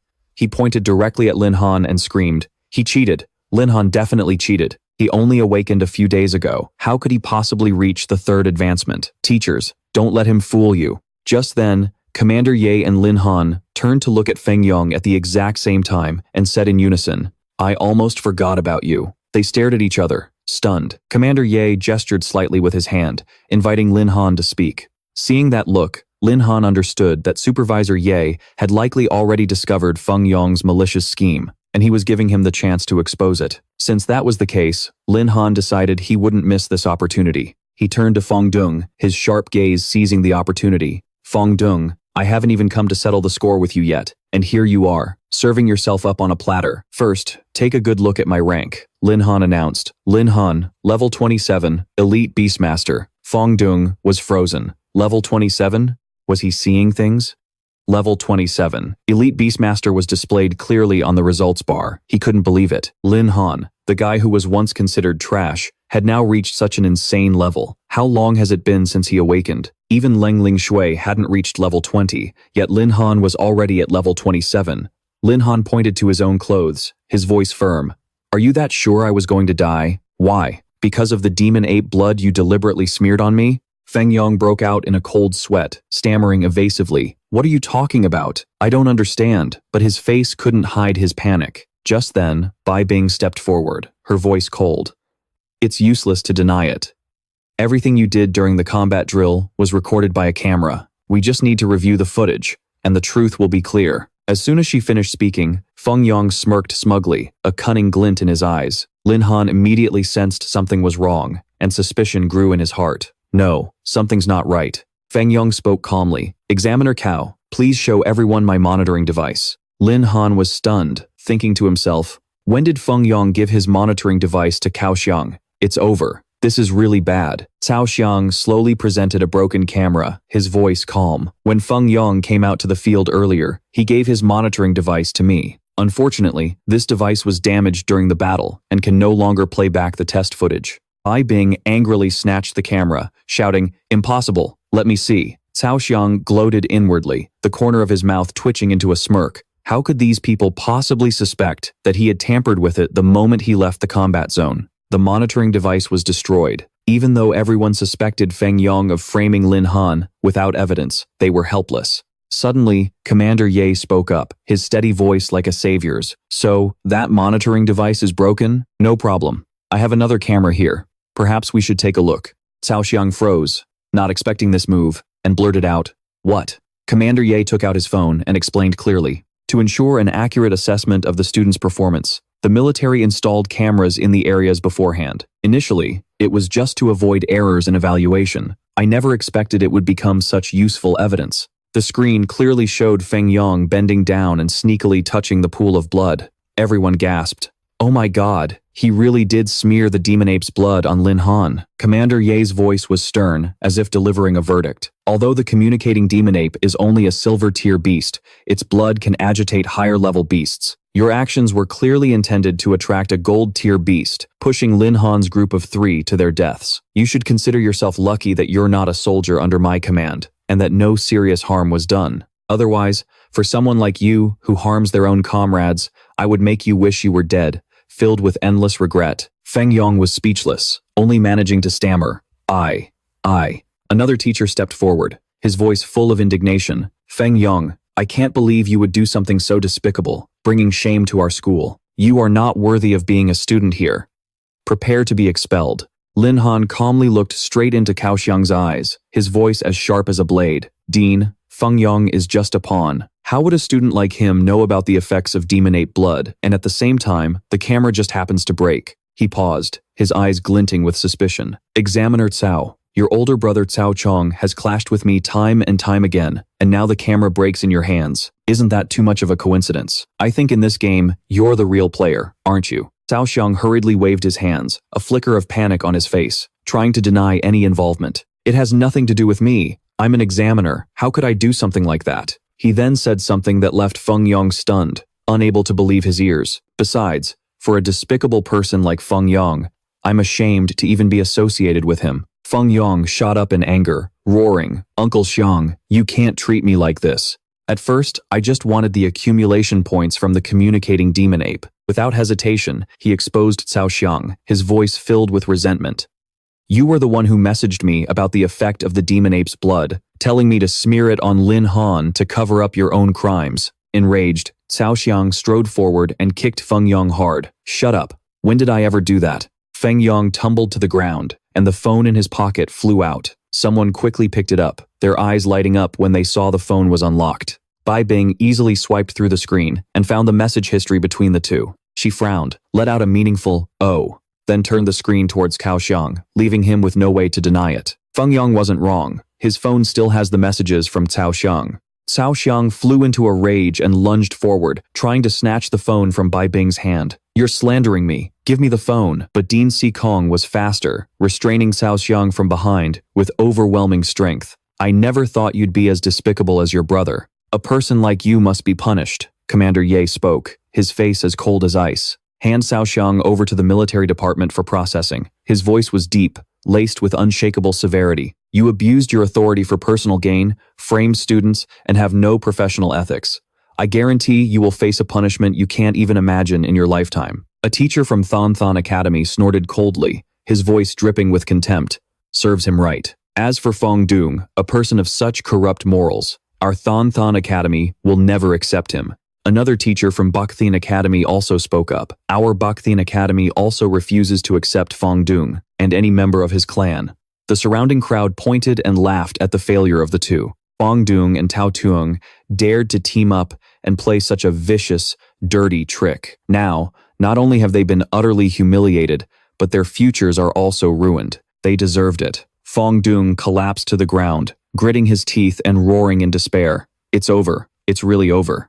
Meanwhile, Lin Han smiled faintly, a mysterious glint in his eyes. If it weren't for Ah Yi being affected by the demonic ape's blood, he probably wouldn't have discovered Feng Dong's little trick so quickly. He looked at Commander Diep Ui Fong ahead, filled with silent admiration. As expected of a high-ranking officer from the military academy, his powers of observation are astonishingly sharp. He thought to himself, joining the military academy might not be a bad idea. Suddenly, Commander Diep turned around and called out, "Lin Han." He immediately stood at attention and replied, "Yes, sir." Diep Ui Fong walked over, extending a hand with a rare smile. "Your performance in the practical combat drill was outstanding. The military academy is ready to welcome you at any time, but I'll be upfront. The military academy can't offer glamorous conditions, and after joining, you will face extremely harsh training. Whether you join or not is entirely up to you. Take your time and think it over." The teacher from Thon Thon Academy stepped forward, a friendly smile on his face. "Lin Han, don't be too quick to decide. Consider your options a little more." Not to be outdone, the teacher from Bakthian Academy quickly interjected, his voice full of pride. "That's right. Our Bakthian Academy's faculty is definitely the strongest in the Tianlong Empire." Receiving invitations from all three major academies at once, Lin Han remained calm and tactfully replied, "I will consider it." Headmaster Tu Kong stood there, observing thoughtfully. In all his years, he had rarely seen two major academies and the military academy vying for a single student like this. After all, Lin Han is a student of First High, he thought to himself. I should support him a little. After Tao Tuong was taken away, the scandal gradually died down. At this moment, Headmaster Tu Hong stepped onto the high platform. His voice echoed with authority. "Dear students, the examination has now officially concluded. We will now begin the award ceremony." He began to announce the rankings. Third place goes to Do Hao Nam, Dian Hun, and Nguyen Bak. Second place goes to Fong Jun and Lang Lang Tuet. And finally, first place is awarded to Lin Han, Long Tian Qiu, and Hu Din. Tu Kong beamed with a proud smile and announced the reward for the top performer. "Based on your achievements, this is your reward. A villa in the city center, a high-grade skill book, heaven-piercing fist, and a gold-grade amplification necklace. It can increase all of the user's attributes by 20% for 3 minutes, but it only has 3 uses." Lin Han walked onto the stage, his eyes sparkling with pride and gratitude as he accepted the generous rewards. To receive such a generous reward today. Thank you, Headmaster, for your guidance. Thank you to the school for its support, and a special thank you to Wu Shao City. Inside, he was bursting with joy. First place gets a whole villa? That was truly magnificent. He secretly imagined, doesn't this mean from now on, I can sleep soundly while hugging Ah Yi and Thien Kok every day? Headmaster Tu Kong, unaware of the naive thoughts in the boy's head, just smiled kindly. As for thanks, it's not too late to come back and say them after you've become successful. Let Bachbung take you to see the villa first. A short while later, in a high-end villa district in the heart of the city, a sleek black car glided silently into a private estate. In the car, Bachbung tilted her head slightly, a gentle smile in her eyes. "Which academy have you decided on for your future journey?" Lin Han gently handed something to her. "I'm not sure yet. I was actually about to ask for your opinion," Bachbung replied calmly, her voice steady and clear. "If you want a stable place to develop, Thon Thon and Bakthen are both top choices. However, the military academy is an extremely harsh forge for talent. If you're aiming for greater goals in the future, It's not a bad idea either. He thought of Ah Yi and Thien Kok. Without his system, going to Than Than or Bak Thien to gather resources would indeed be the optimal choice. Lin Han stroked his chin, deep in thought. But now, with the system in hand, especially the ancestral reversion ability, he realized he needed beast taming points more than resources. And beast taming points could only be forged through fierce battles. Finally, he decisively cast aside all hesitation. I choose the military academy. Bai Bing gave a faint smile, her eyes sparkling with admiration. You really are full of surprises. If you ever need help at the military academy, be sure to find me. Lin Han nodded, his smile filled with gratitude. After all, the Bai family was powerful. His potential was sky high. But getting into the military academy was no easy feat. Sister Bing probably didn't want him to be under too much pressure. He smirked, his smile full of excitement. Pressure? He didn't feel any at all. He held A Yi in his left arm and Tiangu in his right. Where was the pressure coming from? But then he suddenly remembered the over-the-top enthusiasm of A Yi and Tiangu. Well, we have to serve our master well. Lin Han froze, a slight shiver running down his spine. On second thought, maybe this pressure is times a little intense. Suddenly, the car shook as the driver took a sharp turn. The inertia threw Lin Han off balance, and he fell headfirst right onto Bai Bing's slender thighs. She didn't even flinch, simply looking down with a gentle, slightly concerned gaze. You're still missing one tamed beast. Do you have a target in mind yet? I'll help you catch one. Lying on the beauty's lap and looking up at the majestic peaks, Lin Han blushed slightly and mumbled, I have a target. Sister Bing, do you know where I can find a powerful fire attribute vicious beast? Bai Bing pondered, her fingers gently stroking her hair. Let me think. Near Sun Kai City, there's a flame forest. Inside, there's a platinum rank blazing firebird, which is quite suitable for your current level. It could also become a powerful ally when you join the military academy. Lin Han muttered to himself, his eyes lighting up. A blazing firebird, huh? Bai Bing watched him, noticing he had already started planning. At his current level, he was about to reach his 4th job advancement, and that forest would be the perfect opportunity for him to break through. But seeing Lin Han still lounging on her lap, even though the car was driving smoothly, her voice turned stern. Half joking, half serious, she said, Hey kiddo, have you enjoyed yourself enough? He shot up, scratching his head with an embarrassed laugh. Yep, that's enough. More than enough. Bai Bing tucked a strand of hair behind her ear and made a firm decision. Then let's head to the Flame Forest now. The Flame Forest lived up to its name, a land ablaze with fiery light. Strange trees adapted to the harsh temperatures, creating a blazing forest. Bai Bing led the way, walking confidently, hoping the intel was accurate. If the blazing firebird isn't here, I'll help you catch a similar one. For now, focus on leveling up. Get ready for your 4th job advancement, she said, her voice full of encouragement. Lin Han summoned A Yi and Tiangu and nodded in thanks. Suddenly, a ferocious roar echoed beside them. A pack of fire lions with glowing eyes was silently stalking toward them. Bai Bing smirked teasingly. If you're scared, you can just hide behind me. But the fire lions gave them no time for jokes. After a brief moment of observing their prey, they lunged forward like living flames. Bai Bing was completely unfazed and didn't even summon her tamed beast. She casually raised her hand, and sharp blades of ice flashed into existence, shooting straight toward the enemy. A wave of freezing air washed over the fire lions, extinguishing the fierce flames on their bodies. They retreated in panic, fear showing in their eyes. Standing behind her, Lin Han was secretly astonished. Is Sister Bing really this strong? Facing fire-type vicious beasts, which should have an advantage over her ice-type, she still dominated them with ease. He watched quietly, noticing that 3 of the fire lions were already low on health. Just one more hit would be enough to finish them. Instead of rushing to act, Lin Han turned to Bai Bing with a curious look. Sister Bing, just how strong are you? Really? She didn't answer, only smirking as she urged him on. I'll tell you later. Hurry up and finish them. Aren't you about to reach your 4th job advancement? This much EXP should be almost enough, right? Without further hesitation, Lin Han nodded and gave a decisive command. Go. A Yi and Tiangu immediately charged forward, coordinating flawlessly. Watching his experience points skyrocket, Lin Han couldn't help but feel a surge of excitement. Leveling up is so easy. The system notifications kept popping up. Successfully defeated Fire Lion. Gained 2,258 experience points. You have leveled up to level 28. All attributes increased by 210 points. Gained an additional 240 free attribute points. Next, successfully defeated Fire Lion. Gained 2,258 experience points. You have leveled up to level 29. All attributes increased by 270 points, gained an additional 250 free attribute points, and finally, successfully defeated Fire Lion. Gained 2,258 experience points. You have leveled up to level 30. All attributes increased by 300 points, gained an additional 300 free attribute points. Just a moment later, the system chimed again. Successfully defeated Fire Lion. Gained 0 experience points. Warning. You have reached the maximum limit for the 3rd job advancement.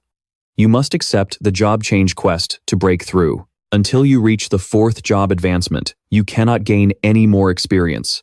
Bai Bing glanced over, frowning slightly as she calculated, then turned to him. How is it? Did you level up enough? Lin Han scratched his head, a bright smile on his face. Yes, it's enough. I've hit the level cap. Hearing this, she grabbed his hand without a moment's hesitation and strode forward with determination. Then, let's keep moving forward. The place where the blazing firebird had been spotted was just ahead. In the heart of the blazing flame forest, a majestic blazing firebird perched on the branch of a giant, ancient tree. Its wings shimmered with fiery light. Bai Bing nodded slightly, a look of satisfaction on her face. The intel was spot on. The blazing firebird truly ruled this place. Lin Han cracked his knuckles, ready to show what he was made of. All right, watch what I can do. With that, he crouched down, and brilliant wings of energy erupted from his back, shining like starlight. In an instant, Lin Han shot into the air. In the blink of an eye, Bai Bing watched, utterly astonished, thinking to herself, since when did this kid master the art of flight? Floating high above, Lin Han wore a confident smile, thinking to himself that it was time to really wow Sister Bing. As he neared the blazing firebird, he summoned his beast, A1, in a flash. Caught by the surprise attack, the blazing firebird had no time to react when it saw a tiny ant charging straight for it. A1 may have been small, but she packed an incredible punch. Her tiny legs unleashed a terrifying kick that knocked the blazing firebird right off its branch, sending it crashing to the ground with a loud thud. Lin Han landed gently beside the beast, reaching out his hand to perform the taming ritual. The contract was complete. The blazing firebird's information appeared before his eyes.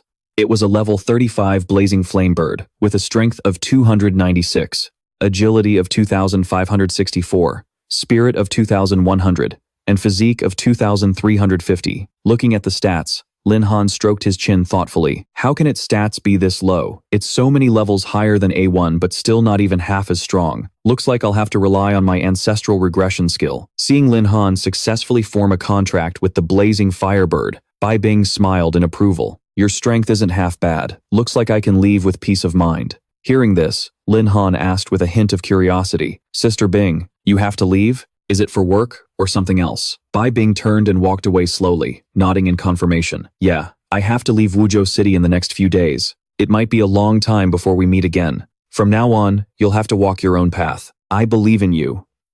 Your future definitely won't end here. As she approached her car, Bai Bing paused, as if she had something else to say. She turned her head and looked straight into Lin Han's eyes. I'll be waiting for you to come find me. When you do, you'd better surprise me. He flashed a brilliant smile and replied confidently, definitely. Bai Bing got in her car and drove off, leaving Lin Han alone in the forest of fire leaves. He looked down at the blazing firebird he had just tamed, a glint of determination in his eyes. All right, let's begin the ancestral regression. The blazing firebird shot up into the sky, brilliant flames wrapping around its body, ready for the ritual. Gradually, like his other beasts, it transformed into a human form under the effects of the ancestral regression. A system notification rang out. Ancestral regression of the blazing fire, bird successful. It had transformed into a girl with brilliant golden hair, dressed in a fiery red gown. A detailed information panel appeared. True phoenix of the 10 ancient ferocious beasts race, level 35. Strength, 45,860. Agility, 78,690. Spirit, 74,520. Physique, 59,620.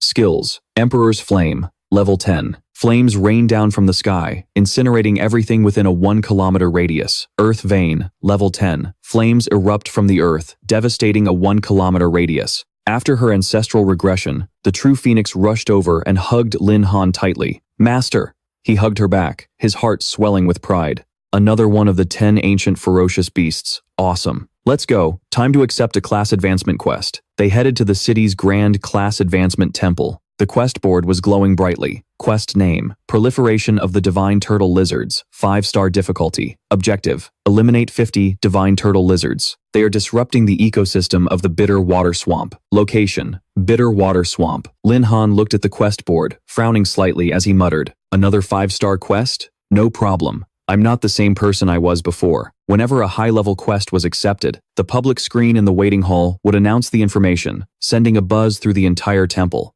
News of the 5-star quest spread, sending the crowd outside the temple into a frenzy. Oh my god. What's happening?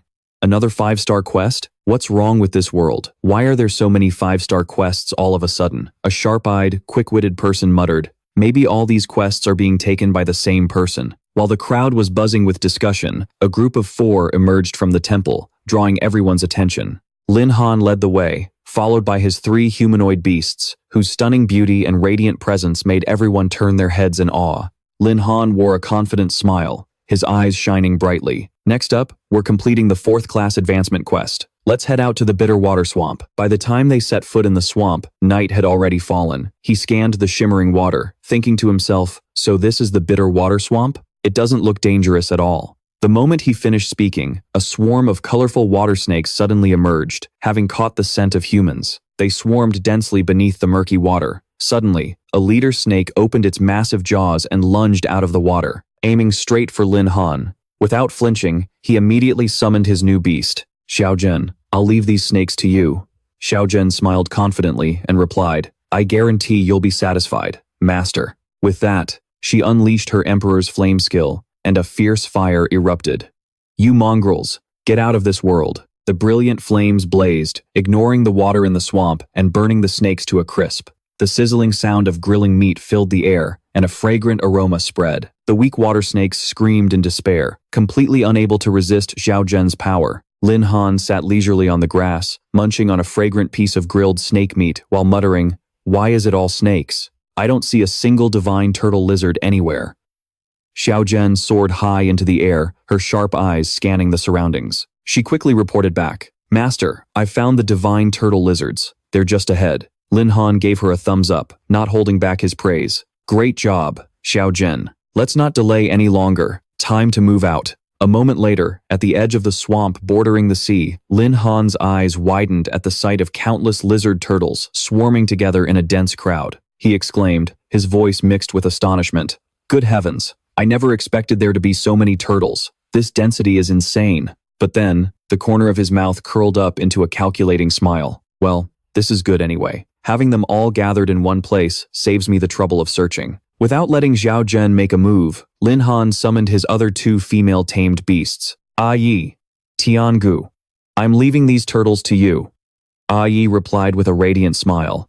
"Rest assured, master." Tiangu nodded slightly, her smile gentle yet full of confidence. "Just leave it to us." Xiaozhen, having not received any orders, asked, "Master, what about me?" He smiled and replied softly, "Just stay by my side. It's a good chance to help the other girls level up." Yi, the warrior ant with terrifying close combat power, charged into battle. She leaped to the left and punched hard to the right, quickly taking down rows of lizard turtles.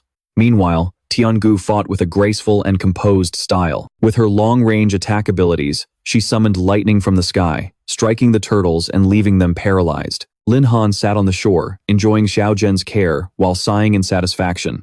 Ah, this feeling of getting rewards without doing anything, completing the mission without lifting a finger. How refreshing is this? The system continuously announced, successfully eliminated 20 lizard turtles, successfully eliminated 25 lizard turtles, successfully eliminated 30 lizard turtles. Mission 60% complete.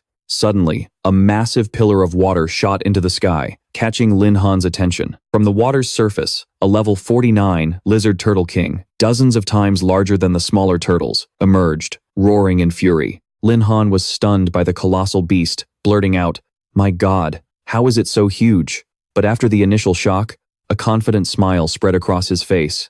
An ordinary person would have panicked and fled when faced with a level 49 lizard turtle king. But for him, the system promised a reward of 1,500 beast taming points for defeating it. Xiaozhen had already spread her fiery wings, ready for his command. Lin Han waved his hand, recalling Yi and Tiangu. If all three of his powerful beasts attacked together, they could definitely put up a good fight. He commanded decisively, Yi, use colossal strength. She immediately obeyed, delivering a powerful punch that shattered the turtle's steel-like shell. Next, Lin Han instructed, Tiangu, thunderstorm. A massive bolt of lightning struck down, causing the lizard turtle king to stagger. Finally, Xiao Zhen delivered the finishing blow. A brilliant flame erupted from thin air, hurtling straight at the turtle and incinerating it in an instant. After the three-hit combo, the level 49 lizard turtle king had no time to react. It was left barely breathing, floating on the water's surface, waiting for Lin Han to finish it off. But he didn't rush to act,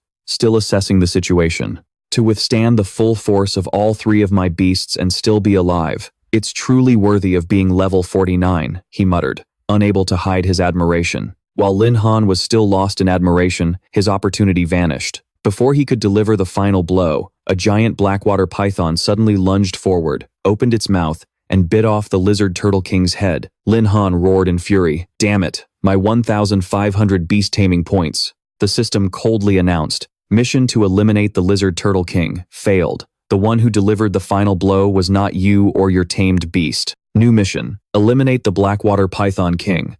Reward, 2,000 beast taming points."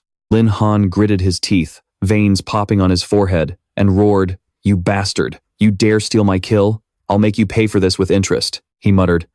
This is the perfect chance to test out the system's level 1 fusion skill. The bodies of his tamed beasts began to glow. Lin Han's voice rang out, Heavenly Horned Ant, Yi, then Thunderbird, Tiangu, and finally, Blazing Firebird, Xiao Zhen. All three transformed into a mysterious energy that merged into his body. A mystical light enveloped Lin Han, just like a superhero transformation. In the blink of an eye, he was clad in beast armor, formed from Yi's powerful body. The wings on his back split in two, one side blazing with Xiao Zhen's fire, the other crackling with Tiangu's lightning. A sleek helmet concealed his face, adding to his mysterious aura. Lin Han checked his attribute panel. Fused state. Race, human, level 30. Strength, 91,364. Agility, 85,350. Spirit, 90,800. Physique, 83,000. He was tongue-tied.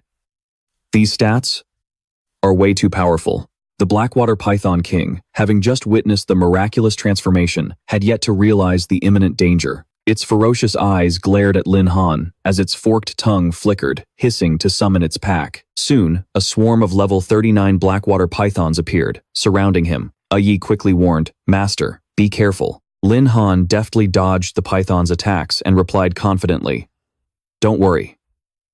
In this fused state, I can freely use all of my beast's skills." Vermilion Imperial Flame was activated. Deadly sparks erupted around his body, easily incinerating the pythons. The metallic stench of blood, mixed with the acrid smell of burning flesh, filled the air. The system continuously announced, "Successfully eliminated Blackwater Python. Experience gained, 0. Successfully eliminated Blackwater Python. Experience gained, 0. Suddenly, another announcement rang out. "Attention. You have reached the maximum limit for the third job advancement. You must accept the class change quest to break through, or you will not be able to gain any more experience." The face hidden behind the helmet of Lin Han turned coldly towards the Blackwater Python King.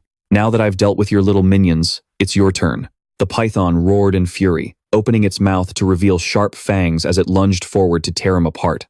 Lin Han skillfully unleashed a series of moves: Giant Strength, Berserk, and Imperial Flame. With his overwhelming power, a single lightning-fast punch landed, making the python scream in agony. Without stopping, he attacked relentlessly, quickly crushing the Blackwater Python King's massive body. Lin Han landed softly on the water's surface, his body gliding as lightly as a leaf, ignoring the mangled corpse of the Python King as it exploded behind him, sending out fierce sparks. After defeating the enemy, his three beast companions cheered in unison, their voices filled with excitement. "Master, you're so cool." However, the system remained silent, with no reward notification appearing. He paused, turning his head with a curious frown. "Huh?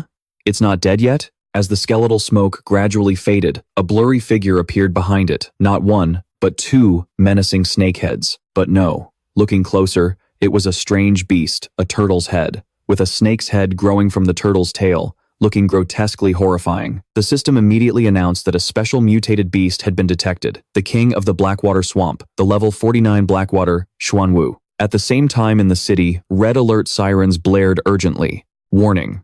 An anomaly has occurred in the Blackwater Swamp dungeon. The super rare beast, the Blackwater Xuanwu, has appeared. At the Job Advancement Temple, the receptionist stared, stunned by the glaring red notification, muttering in disbelief. The Blackwater Swamp. Isn't that Mr. Lin's quest dungeon? A rare beast. My god.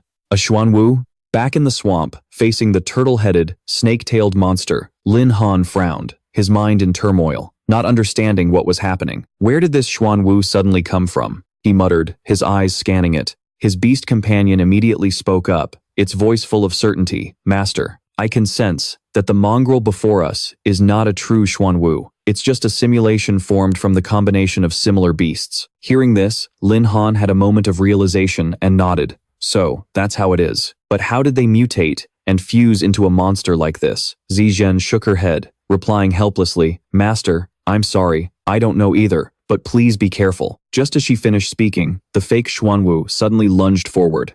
Its powerful, storm-like attack forced Lin Han to put all his strength into defending, beads of sweat forming on his forehead. After blocking a vicious blow, Lin Han leaped back, his voice cold and deep. I was going to keep you for research, but I didn't expect you to fight dirty and sneak attack me. No more holding back. He gathered his power, lightning gathering in his palm, blazing as brightly as a raging fire. Die! Lin Han roared, unleashing a fatal blow. The imperial flame lightning burst transformed into a colossal pillar of lightning, striking the mutated Xuanwu and causing the surface of the Blackwater Swamp to tremble violently, the explosion echoing like thunder. When the smoke and dust cleared, Lin Han stood tall, his cold gaze declaring victory. The system immediately announced, You have defeated the Blackwater Xuanwu.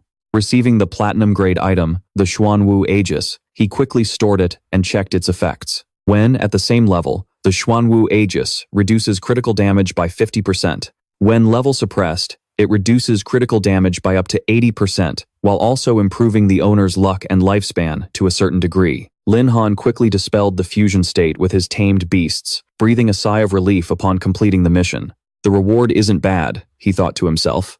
It's time to return to the Job Advancement Temple. But, suddenly, a sharp pain accompanied by exhaustion hit him, making him dizzy and his head spin. The system immediately issued a warning. Due to the side effects of the fusion skill, you have entered a weakened state. This state will last for 3 hours. Seeing their master staggering, the 3 tamed beasts rushed forward to support him. Lin Han clutched his head, his brow furrowed tightly, thinking to himself, the fusion skill still has its limits. From now on, I should only use it as a trump card in critical situations. 3 hours later, at the Job Advancement Temple, he returned to turn in the quest. The system immediately announced, Job Advancement Quest, complete. You have achieved the 4th job advancement, Beast Taming War General. 4th advancement, successful, unlocking professional talent skills. He carefully examined the skill panel. The new talent skills included Stealth, which made him invisible for 2 minutes, but did not hide his aura. The cooldown was 2 hours, and Transposition, an instant teleportation within a 10-meter range, with a 30-minute cooldown. Lin Han stroked his chin, his eyes flashing. A bit overpowered. Invisibility was something countless people dreamed of. At a critical moment, it could save his life. Suddenly, the system continued its announcement. Host has completed the 4th job advancement, activating the 4th advancement reward. A list of attractive skills appeared, allowing him to choose one of them. Shared Vision. Share vision with a tamed beast for 30 minutes, with a 1-hour cooldown. Spiritual Induction. Communicate with beasts, increase their favorability, and raise the success rate of forming a contract. Sensory Blockade. When an enemy cannot see you, completely conceal your aura, avoiding detection by people or beasts. No cooldown.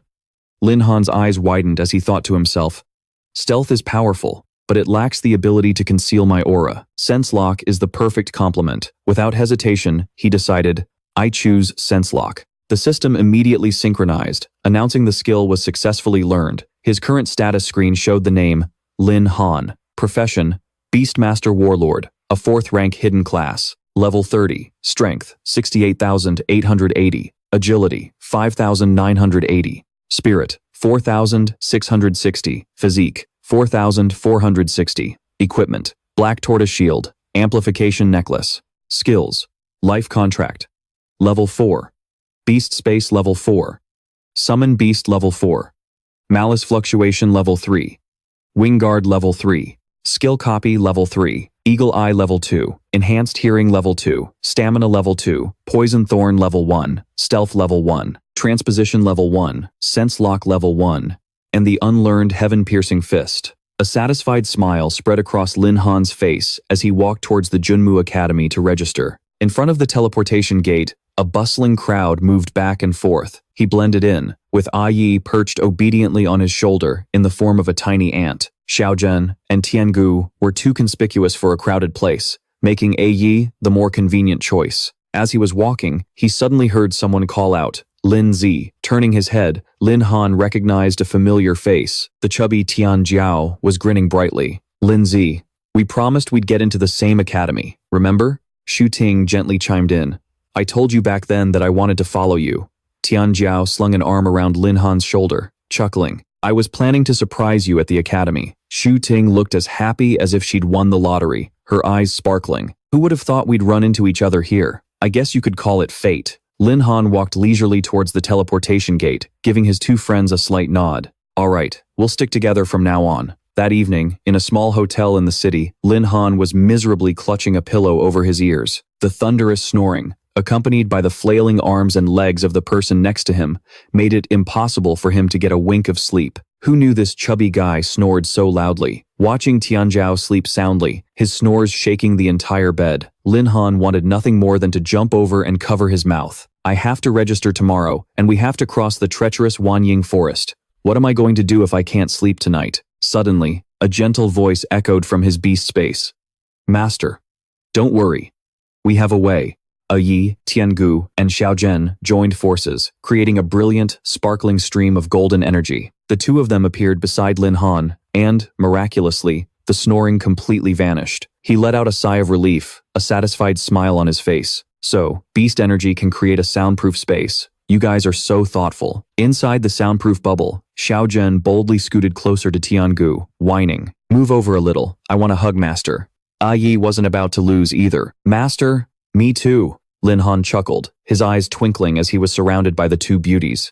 Easy, easy. There's enough for everyone. Tiangu, you can climb on top of me. Xiaozhen clung on tightly, refusing to let go. No way. Master belongs to me and me alone, Yi retorted, fuming with jealousy. What did you just say? I'm only letting you off easy out of respect for Master. Don't push it. Xiaozhen shot back defiantly. Then you can let me have him this time. I'm absolutely not giving Master up. Neither was willing to back down. The three of them dove into a fierce argument, ready to throw down. Today, I'm going to teach you a lesson on Master's behalf. Lin Han quickly stepped in, wrapping all three of them in his arms, his voice coaxing, Hey, come on now, you're all teammates. Why are you acting like this? He smiled and proposed a solution. How about this? You can each take turns hugging me for 3 hours, okay? Lin Han advised them gently, his voice sincere. We're a family. We shouldn't fight. All three nodded, snuggling peacefully against his chest. We'll listen to you, Master. The next morning, on the outskirts of Junmu Academy, the periphery of Wanying Forest was shrouded in a gloomy darkness. Lin Han's group set off. Tianjiao noticed Xu Ting's pale face and asked with concern, Xu Ting, what's wrong? Didn't you rest well last night? The girl replied wearily. Someone was snoring so loud last night I couldn't sleep. Hearing this, the chubby Tianjiao blushed and scratched his head in embarrassment, quickly changing the subject. Anyway, to register at Junmu Academy, we still have to cross Wanying Forest. We should get going. Xu Ting didn't press the issue, just smiled faintly and nodded in agreement. All right. The three of them continued to press forward, but they had no idea that high up in the canopy, a young man was silently observing their every move. The stalker was Yan Tong, who was secretly reporting their position, spotted 3 new students entering Wanying Forest. Get ready. The Crossblade squad is nearby, ready to strike at any moment. Suddenly, the system issued a warning. Malice fluctuation detected. Lin Han immediately sensed the danger and quickly pulled his 2 friends to a halt. Just as the attack was about to hit, he yelled, Watch out! The sound of heavy footsteps echoed across the ground. Facing a level 40 flame panther, Lin Han calmly gave the order, Prepare for battle. Tianjiao stared warily at the ferocious beast, exclaiming in shock, I can't believe it's a level 40 beast. This is just the outskirts of Junmu Academy. Xu Ting suddenly remembered something and said, I've heard rumors about Junmu Academy before. I heard all freshmen have to go through an entrance exam, but I didn't think it was true. While the two were still talking, Lin Han charged forward without a second thought. Protect yourselves. Leave the rest to me. Leave it to me. The flames on the Black Panther flared violently, ready for its prey. Suddenly, it used an instant teleportation skill. It zipped past Lin Han in the blink of an eye. He was stunned. Instant teleportation? Tian Jiao quickly shouted. Shu Ting, watch out. Just as the Black Panther was about to strike, Lin Han activated his transposition skill, moving like a flash of lightning. He smirked and declared confidently, "You're not the only one who knows how to teleport." He then summoned A Yi. He ordered it to use giant force. A huge cloud of dust and smoke erupted from the impact where the Black Panther stood. Lin Han scoffed. "You call this an entrance exam? Too weak." Shu Ting exclaimed in admiration. "As expected of Brother Han. You got us through the military academy's entrance exam so easily." Lin Han laughed confidently, completely sure of his own strength. "Of course. Stick with me, and I guarantee you'll never regret it." But just then, the system warned that a malicious fluctuation had been triggered. A large number of malicious units detected nearby. Lin Han was startled. "What? Don't tell me the exam isn't over yet?" Sensing a new danger approaching, he quickly pushed Tian Jiao behind him. "Watch out." A sharp, golden needle shot towards them like the wind. But it couldn't escape Lin Han's eyes. He swiftly caught the hidden weapon. All three were stunned. Tian Jiao exclaimed, "Oh my god, what kind of needle is this long?" They immediately switched to a defensive stance. Lin Han warned, "Something's wrong with this test. You two, be careful." Tian Jiao asked worriedly, "Could there be an enemy nearby?" Lin Han fell into deep thought. He had his own theory. The malicious fluctuation didn't pinpoint a specific location. Could the enemy be able to hide their presence? Hiding on a distant tree branch, Yan Tong observed them, thinking to himself, he actually caught it with his bare hands? Must have been a lucky shot, right? If it wasn't luck, then this freshman's power is terrifying. He still had plenty of tricks up his sleeve, but he told himself, "But compared to me, his tricks are still lacking." Yan Tong teleported from his hiding spot, leaping high into the air. He unleashed a dense shower of needles. "Have a taste of this." Lin Han immediately signaled for them to be careful. A shield was summoned just in time to block the wave of hidden weapons, but Lin Han knew it's easy to dodge an open attack, but hard to defend against a hidden one. "This can't go on," he muttered. Tian Jiao cursed as he ran. "Damn it, is this really just a trial?" The barrage of hidden weapons kept coming. Yan Tong moved nimbly through the treetops, looking for a better angle to keep shooting his needles. He exclaimed with interest, "Shooting at a stationary target, huh? How fun." But not a single needle could pierce the sturdy shield. Lin Han began to calculate his next move to break the stalemate. "The shield is up, so we're safe for now. You two stay here and keep his attention. I'll circle around to the side." Both of them immediately nodded. "Got it. Lin Han, Brother Han, be careful." Yan Tong hurriedly tried to think of a new strategy, his sharp eyes scanning the situation. "This damn turtle shell is tougher than I thought.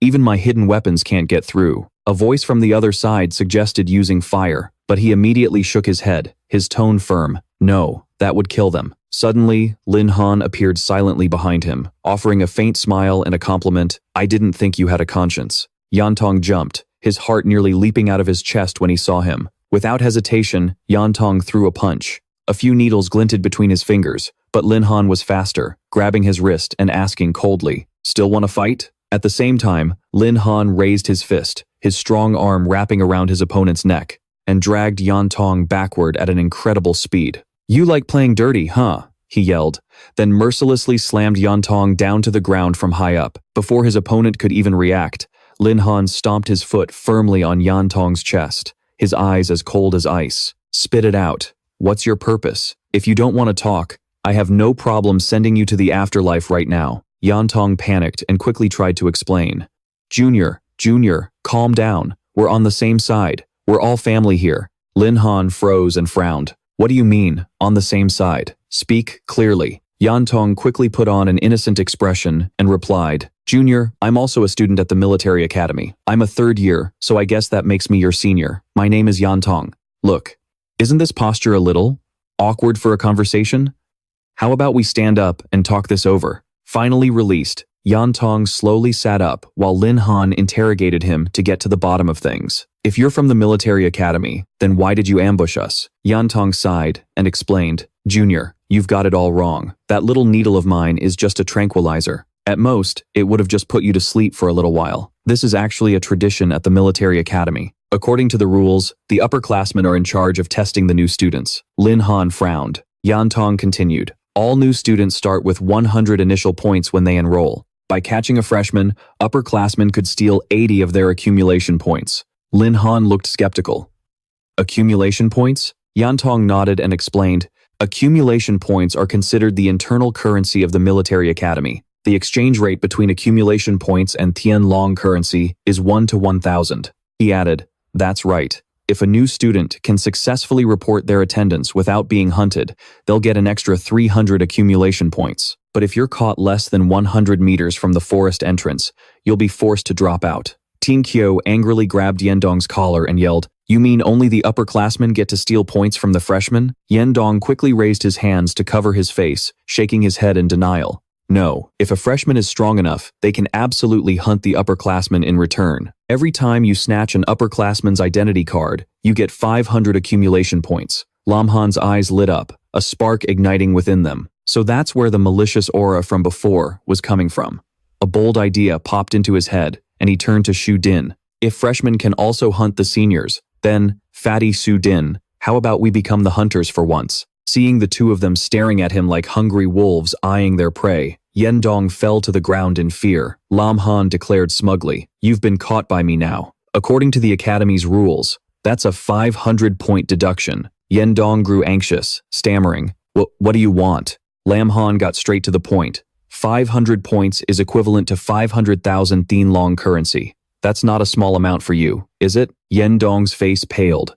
500,000 was almost his entire fortune, but he muttered to himself, thinking, if I cooperate with this freshman to ambush others, will I ever be able to live peacefully in this academy again? Lam Han smiled and continued negotiating. I won't let you lose out. As long as you cooperate with me to take down a senior, I'll give you a 50-point commission for each one. How about it? Yendong was stunned. 50 points, just for calling people over, without me having to do anything? Lam Han nodded in confirmation. That's right. Of course, if you want to join the fight, I won't stop you. But I won't pay you extra for it. He helped Yendong up, but Shu Din was still puzzled. But, senior, after we defeat the other upperclassmen, how do we prove it to the school? Yendong chuckled lightly. That's simple. Everyone has an identity card. We can use those cards to exchange for points. Lam Han immediately grasped the key point. So that's how it works. An identity card, huh? Taking the ID card, Yendong handed him. Lam Han gave a subtle reminder. Senior, you can start now. Yendong took out his phone, preparing to call a few unlucky victims. Sorry, old Wang, I'm being forced into this. I hope you guys can understand. Lap Thuong, a third-year student at the military academy and a student council member with the power to nominate scholarships, was 50 meters from the target. Seeing Thien Kyo and Shu Din lying unconscious under a tree, he thought smugly, freshmen, as expected, completely letting their guard down and resting here. Let this senior teach you the cruelty of battle. I'll be taking these 160 points, but as he got closer, Lap Thuong carelessly stepped on a trap they had set. His face drained of all color as he realized something was wrong, and he tumbled into a deep pit below. Lam Han smiled in praise, his eyes twinkling with amusement. Nice work. Keep it up, senior. Yendong scratched his head, replying sheepishly, not at all. It's the junior who's amazing. You took him out in one move. Having fallen into the pit and covered in scratches from the thorns, Lap Thuong roared in anger. You've got some nerve, tricking me. Don't even think about getting a scholarship this year. At the mention of this, his blood boiled even more, and he gritted his teeth. Haven't you extorted enough from me already? Every year, you take the scholarship money to chase girls, don't you? You just wait.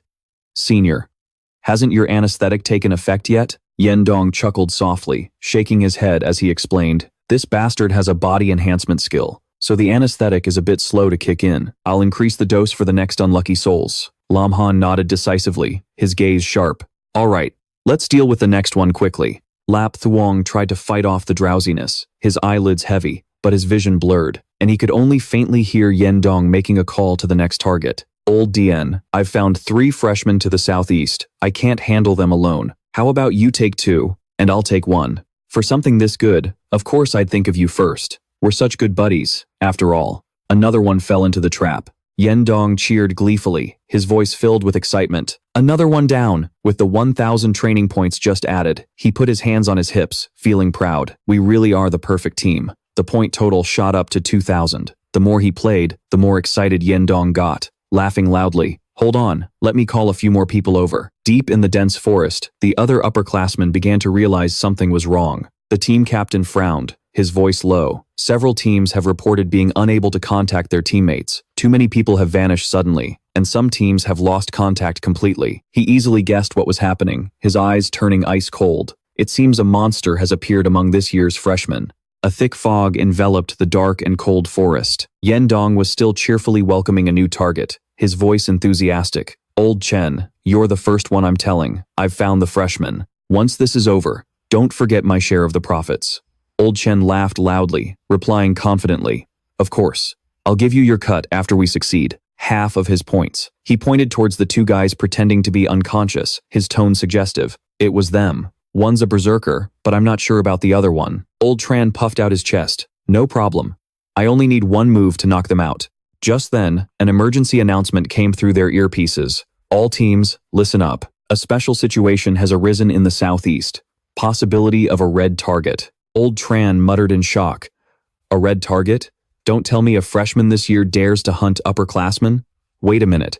Isn't the southeast where we are? Yantong forced a laugh. Are you kidding me? How could they have gotten it wrong? There's no way a freshman can beat an upperclassman. But Old Tran was already on alert. Whatever. The captain gave the order. We should regroup with him first. Suddenly, Lin Han burst from his ambush spot, kicking Old Tran square in the back and declaring decisively, "You're staying right here." He turned to Yantong, frowning in confusion. "Senior, why did he suddenly get so cautious? Did you slip up and say something?" Yantong quickly waved his hands. "No, it's not that."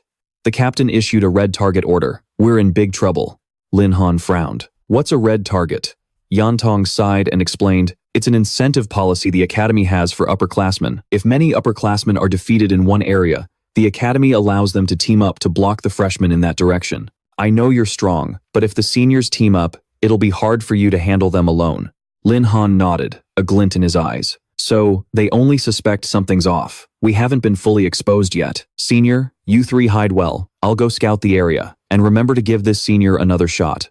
Yantong hoisted Old Tran onto his shoulder and nodded in agreement. "Leave this to me. Be careful, Junior. There are plenty of experts among the seniors this time." Lin Han left immediately, his voice cold. "I'll be right back." Elsewhere, Nian Wei was being chased, shouting in frustration. "Didn't Dad say the Academy's freshman interception was just for show? Why are there so many people?" The group behind her closed in, laughing loudly. "Junior, stop running. You're completely surrounded by people hunting you." She gritted her teeth and dashed away desperately. "Do you think I'm an idiot? If I get caught by you guys, I won't even have a chance to register." A female senior behind her raised her gun threateningly, her voice smug. "It's useless to run. Taking down a red target gets you a reward of 1,000 accumulation points. If you have to blame someone, blame your bad luck. I'll gladly take your points with a smile." A shot rang out, and a bright beam of energy flashed.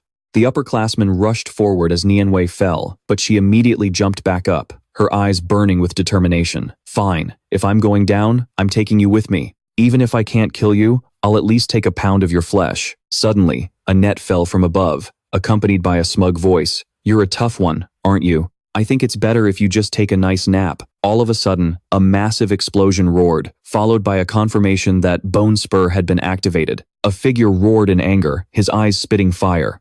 "Who was that?" Just then, Lin Han swooped in, swiftly catching the unconscious girl in his arms, his deep voice filled with guilt. "Nian Wei, it's my fault you got mixed up in this. It looks like the seniors knocked you out with a stun attack." Einhut, standing beside him, saw him gently stroke the girl's cheek and whined playfully, "Master, pat me too." The upperclassmen were stunned by this sudden appearance, unable to believe that he was still standing after taking their attack. One of them frowned and muttered, "A freshman? Could it be Lin Han? Humph, I can't be bothered with this bunch. Let's end this quick." A lightning burst erupted from Lin Han, swirling like a hurricane and engulfing the entire group of seniors in an instant. He looked at them coldly, a slight smirk on his lips. "Since I'm already exposed, I might as well strike first and finish this." When things settled down, Nian Wei woke up, vaguely hearing Lin Han's voice introducing her. "This is a friend I knew before. She's also a first-year student at the military academy." Tian Jiao, standing beside him, was amazed, his eyes sparkling. "I never knew you had such a way with the ladies, Lin Han."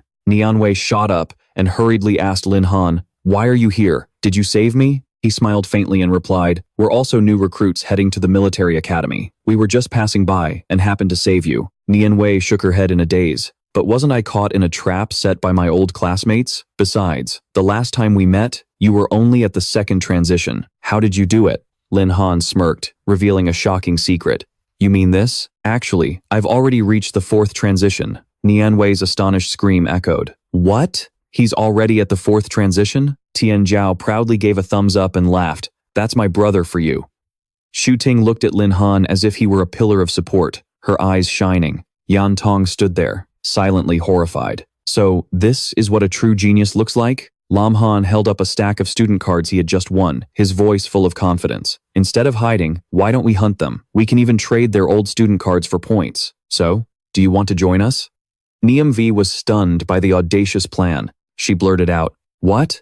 You mean we're going to hunt those third-year students?" She thought to herself that ever since entering the Vun On forest, she had always relied on her master tracking skills to find the enemy's position and choose favorable terrain to escape. And now, she was being invited to hunt the seniors instead. Without a moment's hesitation, Niam Vi nodded, her eyes shining brightly. "That's more like it." Lam Han immediately moved on to the next step, his voice decisive. "All right, let me introduce you to the team. This one is our prodigy berserker, and this is Hua Din, a talented knight. With Niam V's tracking ability, we can lock on to the seniors' positions."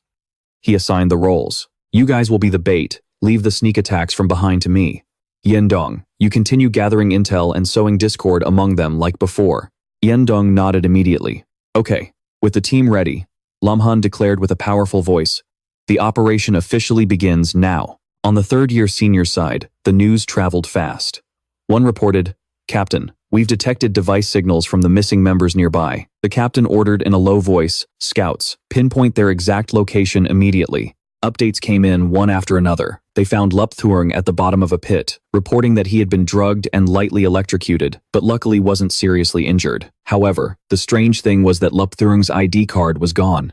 The captain frowned, deep in thought. The one who wants to take our points is a new student from the lightning department? But how did they know the exact location of the seniors? After injecting him with a stimulant, they asked Lup Thuong to recount what happened. He reported with a tremor in his voice, "Captain, there are seniors and freshmen working together, setting up an ambush. The traitor is Yen Dong." The captain nodded, his eyes sharp and cold. "I see. You head back to the academy and rest. Leave everything to me." Another member asked worriedly, "So a senior actually betrayed us? Captain, should we announce this on the public channel?" The captain waved his hand, his voice calm and steady. "There's no need. These freshmen are trying to surround and attack our reinforcements. As their senior, I'll teach them a lesson by beating them at their own game. Maintain secret contact with Yendong, and at the same time, summon members from other directions to gather here. Tell them this is a chance to teach the freshmen a lesson." Tian Nam was fired up, his voice ringing out clearly. "Yes, Captain." In Thaithon's office, a series of urgent knocks came from outside the door. The person inside calmly said, "Come in." A subordinate rushed in, hastily reporting, "Supervisor Diep, there's a problem with the hunt." Thaithon frowned slightly, misunderstanding the situation. "Don't tell me the seniors aren't holding back at all? They've isolated all the freshmen in an area 100 meters away." The subordinate quickly shook his head, denying it. "Supervisor Diep, it's not the seniors hunting the freshmen, it's the seniors who are being hunted." A spark of interest flashed in Thaithon's eyes. She smiled faintly. "Not bad. Someone's finally pioneering this. This is truly good news." The subordinate hesitated, a worried look on his face. "Supervisor Diep, it would be great if that were the case. But the problem is that first-year student is now frantically hunting down his upperclassmen. At least 20 seniors have been taken down, and one team was even completely wiped out." Stunned, Thaithon shot up from her chair, her voice filled with disbelief. "What did you just say? Who did it?" The subordinate quickly replied, "It's the student you recruited, Supervisor, the Beast Tamer from Wushao City, Lam Han. By my calculations, the points Lam Han has earned today alone, if converted to Tianlong currency, would be worth at least several million." Before Thaithon could process it all, she muttered, "Lam Han, how did you grow so strong, so fast?" The subordinate quickly asked for instructions. "Supervisor Diep, should we intervene?" Thaithon slammed the special talent recruitment plan on the table, her voice firm. "What's there to panic about? Don't you forget who the captain of that senior team is? Lam Han isn't the only genius here. We just need to set the stage for these geniuses to shine and provide them with the right fuel." Back with Lam Han, His group had just taken down another batch of seniors, their morale soaring. We work pretty well together. Look at all these points, we're gonna be rich. The system notification updated. Received 500 points, equivalent to 15,000. Yendong cheered excitedly. How many zeros is that if we convert it to Tianlong currency? Looks like I really picked the right powerhouse to follow. Suddenly, a new message made the atmosphere tense. It announced that freshmen were continuously hunting seniors to stir up healthy competition. We will be giving out rewards. Any freshman who hunts a red target will receive 10,000 points. Thaithan immediately relayed this information. The subordinate announced, "Your information has been exposed. Their details were updated. Lumhan, first-year freshman. Tiankyo, first-year freshman, berserker. Huading, first-year freshman, knight." Lamhan was calm, not bothered in the slightest. "It's no big deal. Our exact position hasn't been exposed yet. Assuming this area has alerted the upperclassmen, there are definitely a lot of people waiting in ambush up ahead. From now on, we're switching tactics to guerrilla warfare." The forest returned to its silence, with only the rustling of dry leaves under their stealthy footsteps. Lamhan gave a decisive order. "Niam V, use your skill to scout in that direction. The upperclassmen are probably lying in wait there." Right after Niamv said, "Okay," the system updated. Malicious fluctuations detected. Niamv activated her tracking skill, quickly zeroing in on their prey. She immediately pinpointed their locations, found them. 1 person, 2, 10, 15, 26, 30. Lamhan led the way forward, discovering nearly 50 people in ambush. He asked carefully, "Are any of these the same people we dealt with yesterday?" Niamv focused her senses and replied, "No, the auras of these 50 people are completely different from yesterday's group." Lamhan quickly deduced, "It seems that once they lose their ID card, an upperclassman is disqualified from the freshman hunt." He turned to ask Yendong, "Senior, if the commander of the freshman hunt loses their qualification, will the event continue?" Yendong replied, "According to the rules, the event should end. But something like this has never happened in the history of the military academy." A glint appeared in Lamhan's eyes. "I see. In that case, why don't we make a big play?" The quiet forest was suddenly filled with noise. An upperclassman ambushing from above reported, "Spotted a freshman. Appearance doesn't match the red target." The other side gave an order. Take care of him." The senior leaped down, faced the freshman, and declared, "Hey, schoolmate, mind taking a little nap here? When you wake up, you'll be at the military academy." The freshman panicked. "Don't come over here." Before he could even touch him, the senior was ambushed from behind by Lamhan. The whole group gathered from above. The freshman was stunned.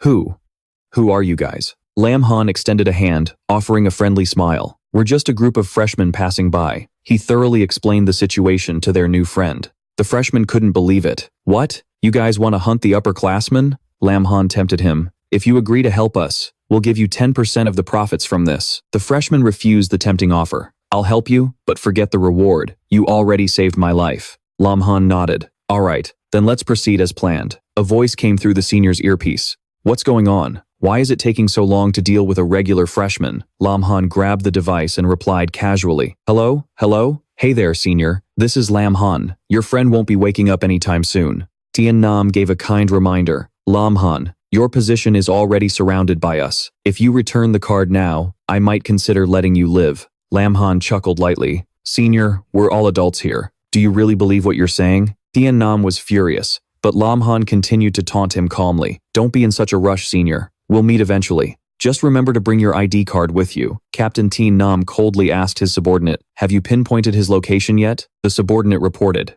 "Based on the earpiece's locator, we've locked on to Lamhan's position, but it's possible the enemy revealed it on purpose. Could he be fishing?" Tian Nam smirked. "It doesn't matter. Post this on the forum. Whatever tricks he's trying to pull, they're useless in the face of absolute power." He threw the earpiece down as if it were trash, intent on taking the opponent's ID card. Yendong updated them on the news. "Holy crap, you guys are famous now. The forum is exploding. Number 1 on the hot search. Freshman Lamhan? Wasn't this supposed to be a reward for freshmen? How did a third year get taken out instead?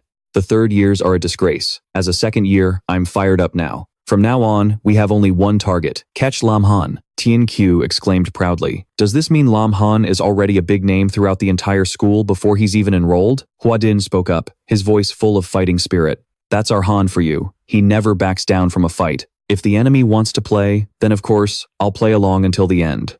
Their ID cards.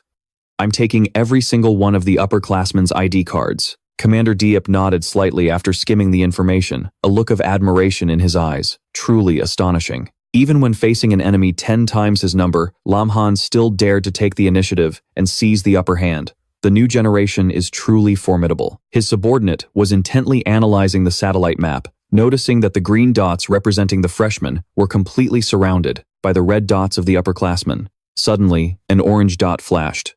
"Sir, Captain Taetian is right near Lam Han," a subordinate reported. Commander Diep smirked, his eyes sparkling with excitement. "Then let's see just how strong you really are." Far away, Niamv stood on a high tree branch, observing quietly and whispering softly. "I can sense a lot of upperclassmen approaching." The system suddenly blared a warning. Massive surge of malicious intent detected. Host's area is being targeted by a large amount of malice. Lam Han flashed a triumphant smile. The fish have taken the bait. Now it's all up to Hua Din and the others. Niamv was slightly worried, her voice trembling a little.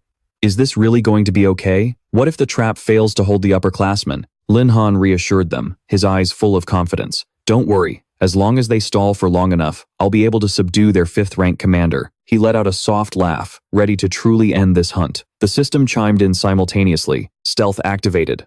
And just as expected, a moment later, Lin Han spotted the enemy's silhouette. Tian Zhao emerged from the ground, speaking in a relaxed tone. "Hello, seniors. I hope you have your ID cards ready." The orange-haired freshman who was saved earlier was now disguised as Lin Han, thanks to an appearance-changing item from Senior Lee. The mission to pose as Lin Han was a huge responsibility. He told himself he absolutely could not mess up everyone's plan. The upperclassmen were fired up, their fighting spirit soaring. "That's right. According to Li Cheng's description, the one on the right is Lin Han," one of them said. "Then let's teach him how to talk to his seniors." Yan Tong pointed to the 2 people behind him, his voice firm. "Junior. Those 2 are the commander and the informant for this operation." Lin Han clenched his fists, his spirit surging. "Good. Just a little longer." Suddenly, he activated his immense strength, causing the ground beneath the 3 seniors to collapse into a massive pit. Watching them tumble, he said coldly, "The rest is up to you, Tiangu. Don't forget what the master ordered."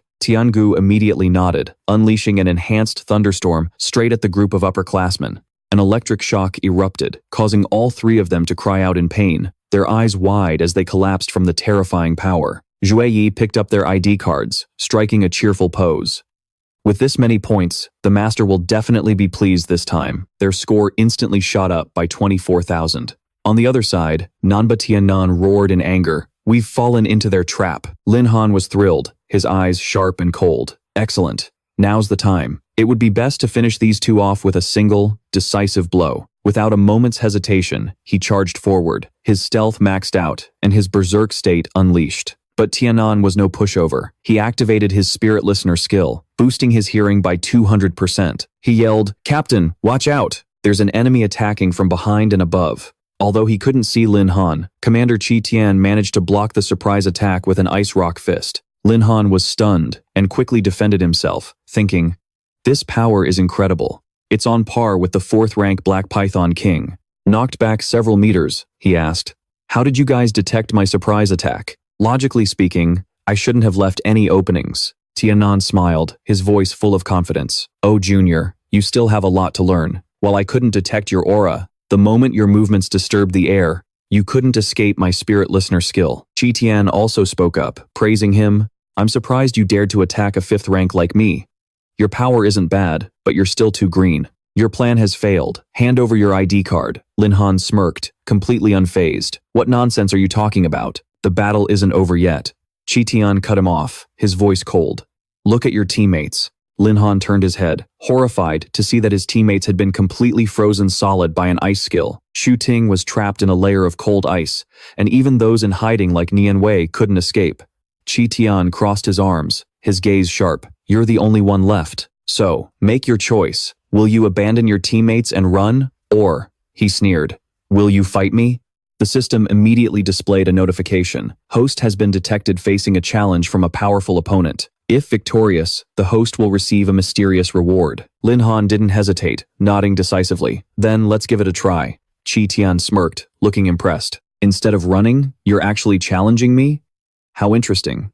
As the 2 prepared to face off, the informant activated a live broadcast on the altar. Chi Tian stepped forward, his voice brimming with confidence. All right then, let this senior teach you your first lesson at the military academy. Lin Han, completely unafraid, retorted bluntly. Senior, enough with the talk. Let's fight. Well then, don't come crying to me when you lose, Junior. Instantly, Qi Tian unleashed the Ice Blast Divine General, his hands covered in sparkling ice crystals. He lunged forward with terrifying speed. Lin Han was shocked, thinking to himself, so fast. Is this the true power of a 5th rank?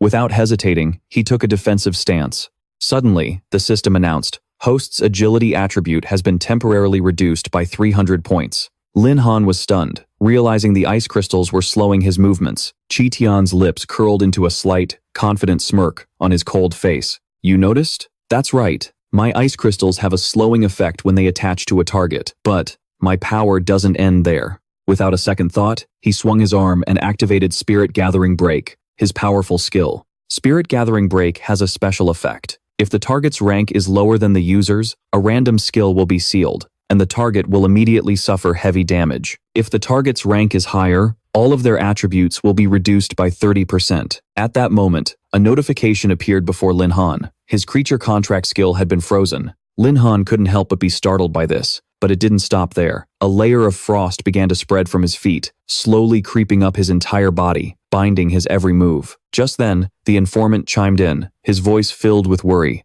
Hey Captain, isn't using Spirit Gathering Crush on a rookie a bit beneath you?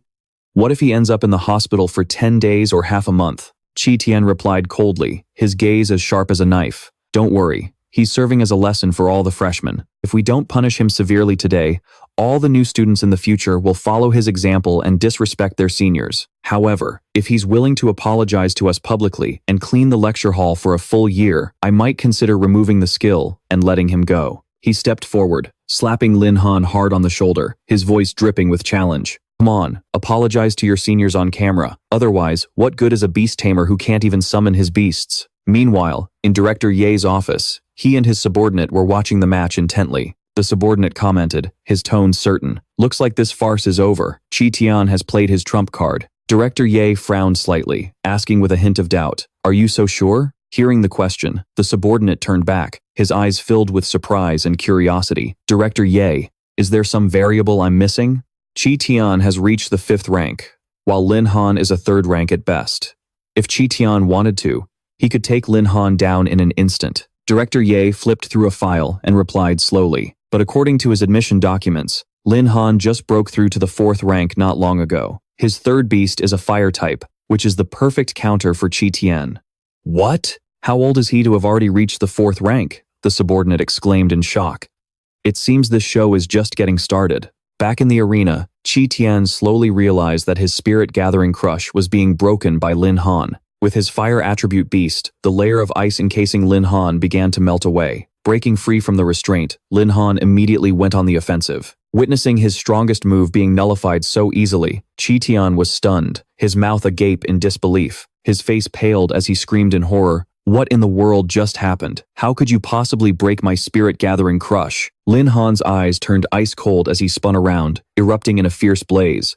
Senior, there are plenty more impossible things to come. Now, it's my turn. Without giving his opponent time to react, he unleashed Sovereign Flame, sending 3 brilliant fireballs hurtling toward Qi Tian. He hastily threw up an ice wall to block them, but Lin Han's flames were too powerful, and the wall began to crack. Seeing the ice disintegrate, Qi Tian knew he couldn't hold on, and a deafening explosion erupted. Immediately after, Qi Tian suddenly dashed forward, rushing straight at Lin Han like a bolt of lightning. Junior, this isn't over yet. He activated Diamond Ice Fist, switching to close quarters combat. However, every single one of Qi Tian's attacks was skillfully dodged by Lin Han. He roared in frustration. What the hell? Why can't I hit you? Seizing his opponent's opening, Lin Han clenched his fist and landed a direct blow to Qi Tian's face. The powerful punch sent him flying, crashing to the ground. Lin Han strode forward and pinned Qi Tian to the ground with his foot, completely overwhelming him. I've won this match. Seeing Qi Tian, a 5th ranker, defeated by a junior, the other seniors could only shrink back, not daring to utter a word. Lin Han stood tall, his sharp gaze sweeping over the group of seniors, his voice booming like thunder. So, does anyone else want to challenge me? A moment of silence fell, then the entire group of seniors answered in unison, their voices filled with resignation. No, we're good.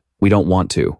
One of the seniors sighed, stepping forward to say, Junior, you've won this hunt. All of our ID cards are yours. Just let our captain go. Without hesitation, Lin Han quickly freed the senior, Chi Tian. Junior, we'll meet again. Let's go.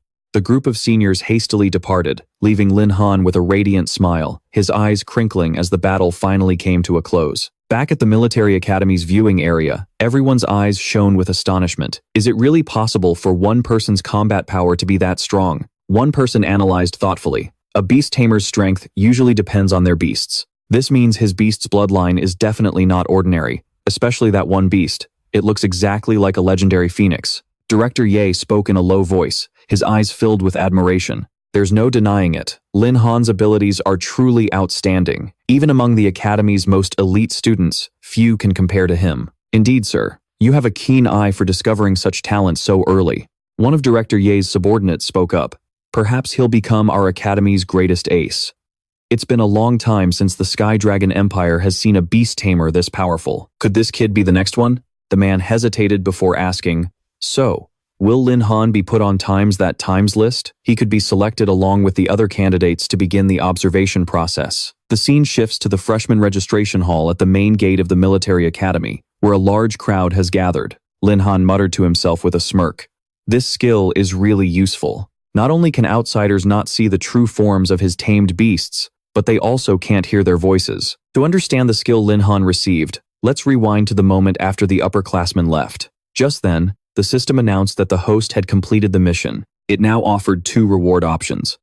Lin Han rubbed his chin, considering, all right, let's see what the system has for me this time. The cognitive interference skill allows the user to create a perception interfering field, helping the tamer converse with their beasts in their ferocious state without being overheard. The other option was an experience boost, granting 1 experience point per day. Every little bit helps, Lin Han thought, but the cognitive interference skill is far more appealing. It means my beasts won't have to sneak around anymore. Lin Han asked the system, Hey system, what's the effective range of the cognitive interference skill? The system replied, the effective range is within 100 meters of the host, and it bypasses all surveillance skills and levels. Lin Han nodded in satisfaction and chose decisively, I'll take the cognitive interference skill. Thanks to this, Lin Han's tamed beasts could now appear freely in crowded places without anyone noticing. Just then, the upperclassman, Li Yantong, walked over and patted Lin Han on the shoulder. Hey Junior, you're all registered. If you run into any trouble later on, just come find me. Lin Han smiled and replied, Thanks for your hard work, Senior. As soon as the points hit my account, I'll transfer your share. Nearby, students began to whisper and point. Is that the legendary Lin Han?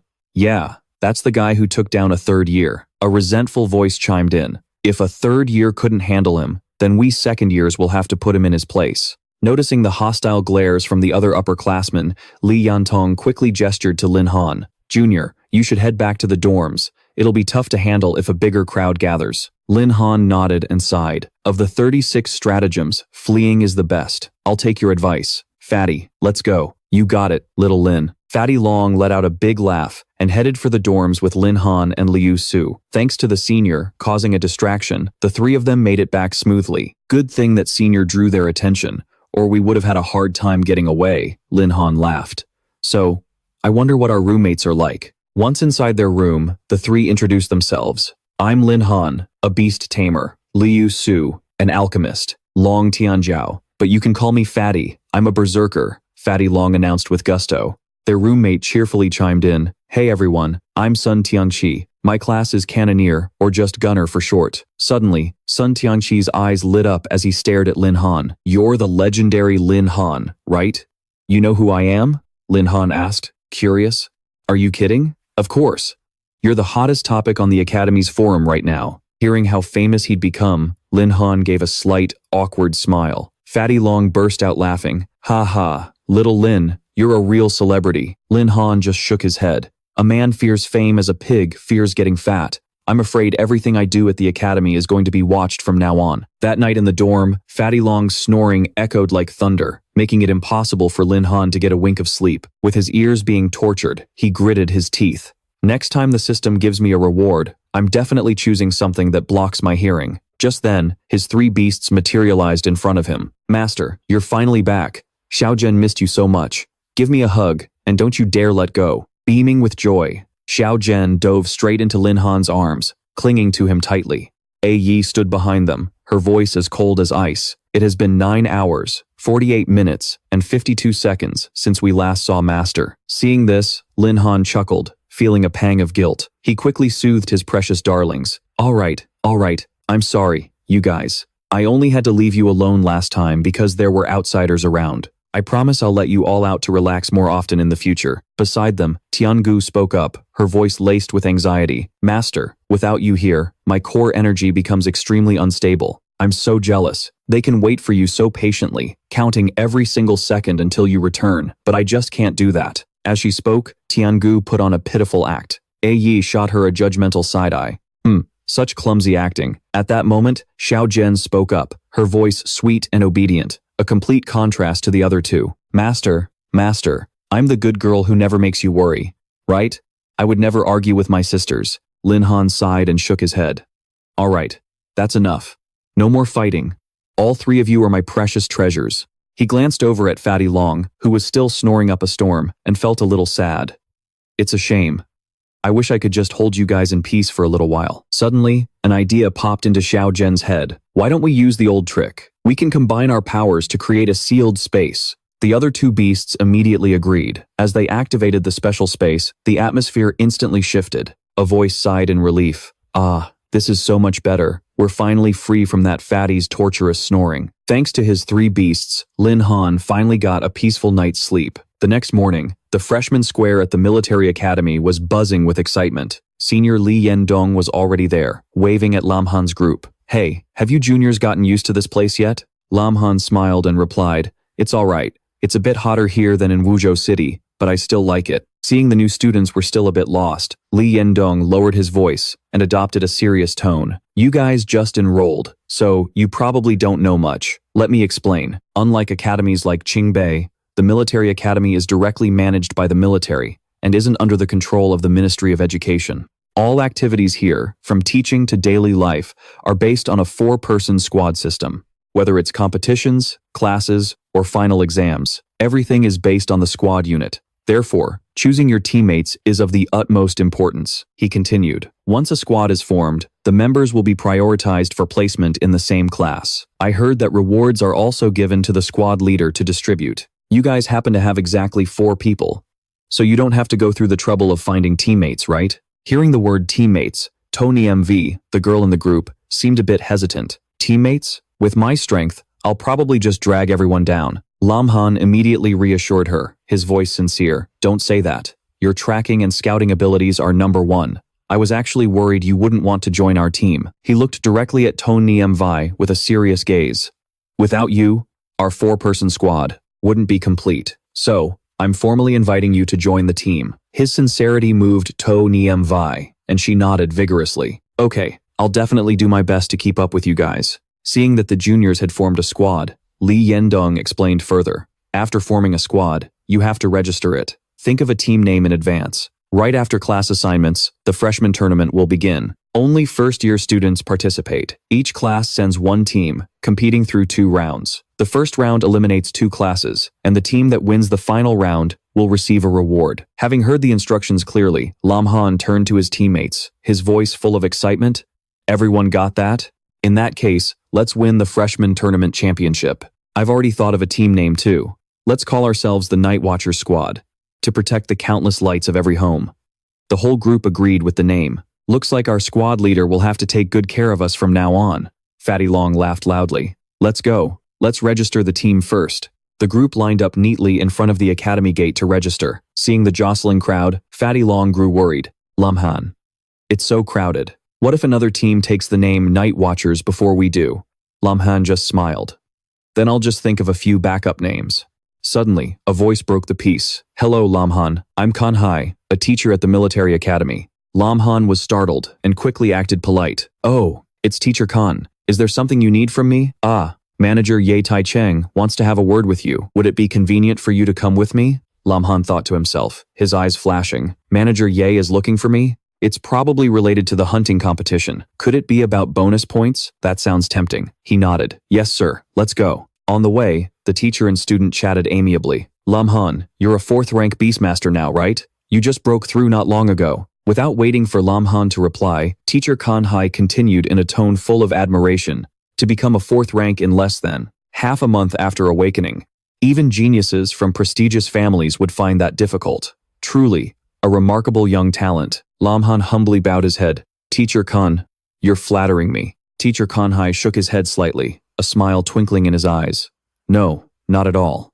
That day, you defeated Chi Tian, the top-ranked 3rd-year senior. Despite being at a lower level, your beast must be hiding something special. Could you share a little about it with me? As soon as he finished speaking, Kan Hai secretly activated his information reconnaissance skill, quietly probing Lam Han. Suddenly, the system in Lam Han's body issued a warning, and the cognitive interference skill activated instantly. He was startled, his guard raised to the absolute maximum. If he let it slip that he possessed 3 of the long-extinct 10 great ancient fiends, it would surely lead to huge trouble. Lam Han quickly composed himself, putting on a calm expression. Sir, my beasts are all very ordinary. There's nothing special about them. Kan Hai's reconnaissance skill immediately failed, unable to retrieve any information. He was stunned, his eyes wide with astonishment. His skill was nullified. This was the first time he had ever encountered such a situation. He thought to himself, Lam Han is definitely hiding an extremely fascinating secret. Kan Hai narrowed his eyes at Lam Han, full of suspicion.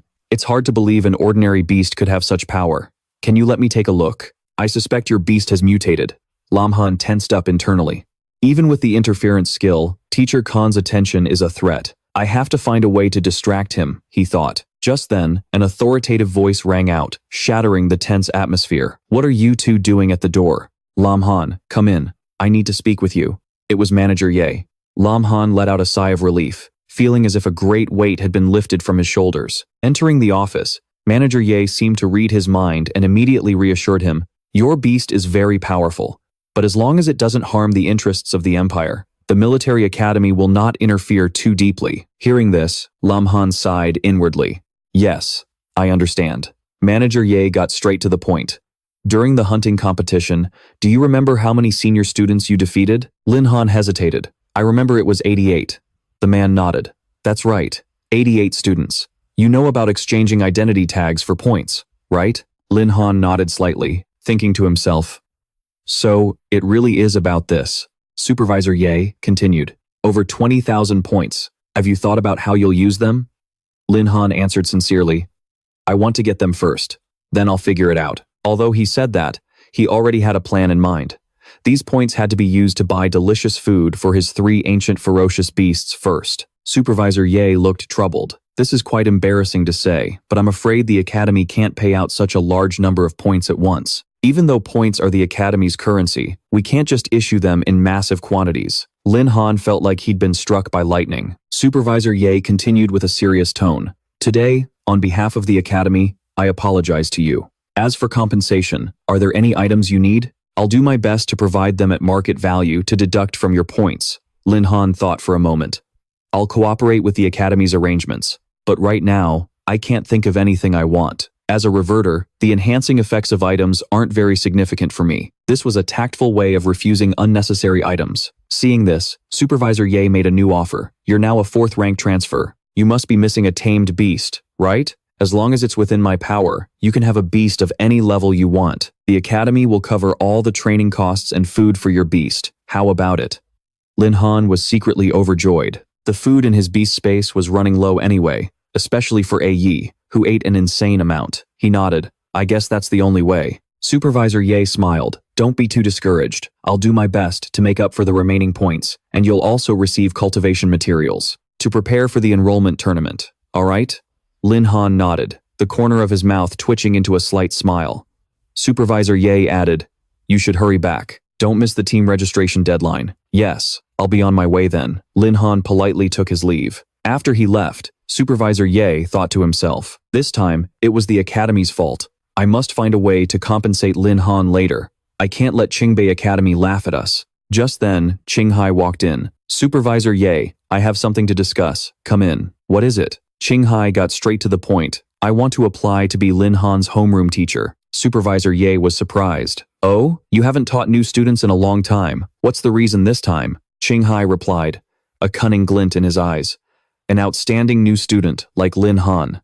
I believe that under my guidance, he will develop by leaps and bounds. Supervisor Ye thought for a moment, then nodded. All right, you will be in charge of Lin Han's freshman class. Yes, thank you, Supervisor Ye, Qinghai replied. As he turned to leave, a cold smile flickered across his lips. Lin Han, I will watch you closely until the secret of your beasts is revealed. Meanwhile, Lin Han and his friends had completed their team registration. Fatty Long excitedly held up an emblem. Lindsay, look, we got our squad emblem. Someone else chimed in. I just joined the class group chat. I wonder what our instructor will be like. Su Nianwei reminded him while holding her phone. Lin Han, everyone has to introduce themselves in the class channel. Don't forget to do it. Lin Han quickly typed a few lines. Hello everyone, I'm Lin Han, captain of the Night Watchers squad, a Beastmaster. The group chat immediately exploded with activity. See that?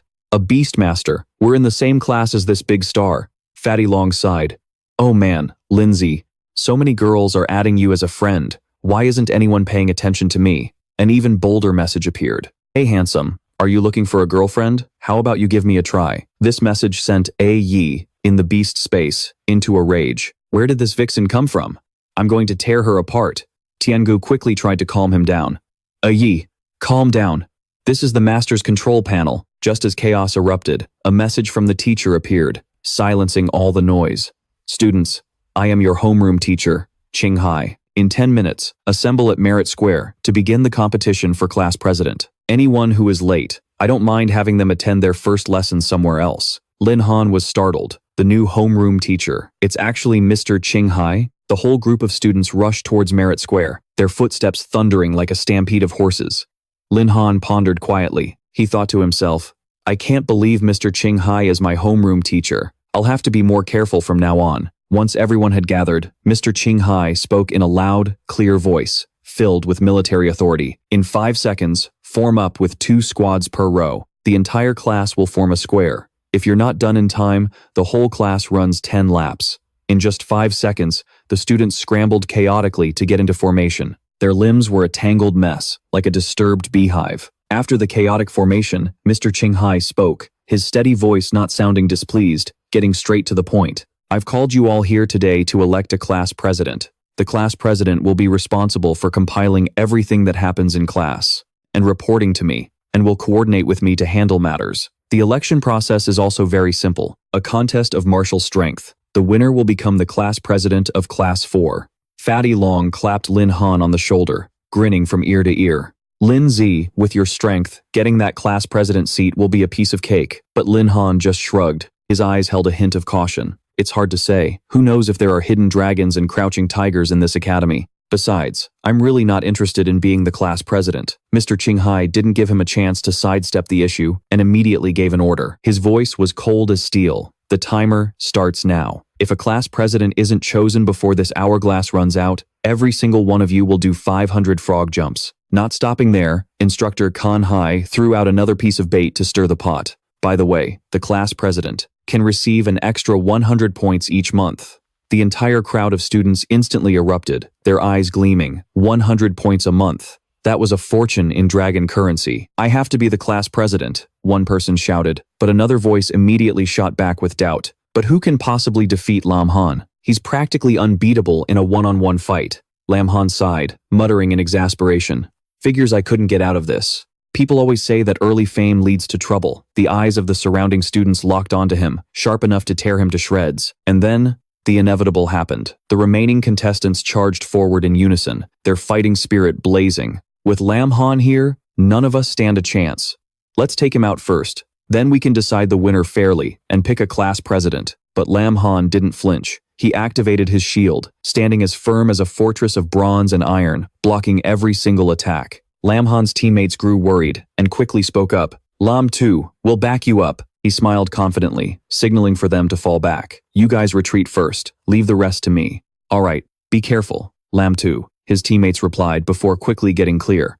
The mob surged forward again, intending to overwhelm him with sheer numbers. Keep attacking, don't stop. No matter how strong he is, he's still just one person. There are so many of us. We'll definitely wear him out. They went all out, unleashing every skill they had directly at Lam Han. But every single blow was useless against his solid defense. One student exclaimed in shock. He's completely unharmed. How is that possible? As the final wave of attacks dissipated, Lam Han gave a faint smile, his voice calm yet filled with power. Are you guys done yet? If you're finished then, it's my turn. Don't worry, I'll go easy on you. In the blink of an eye, he channeled the power of lightning. Thunder roared as he took down all of his opponents without even needing to summon his tamed beasts. The crowd fled in a panic, screaming, "Holy crap, he's serious. We give up. We're obviously no match for him." Instructor Kan Hai, who had been observing from the side, had a glint of approval in his eyes. He managed to handle all of them without even using his tamed beasts. The instructor announced in a firm voice,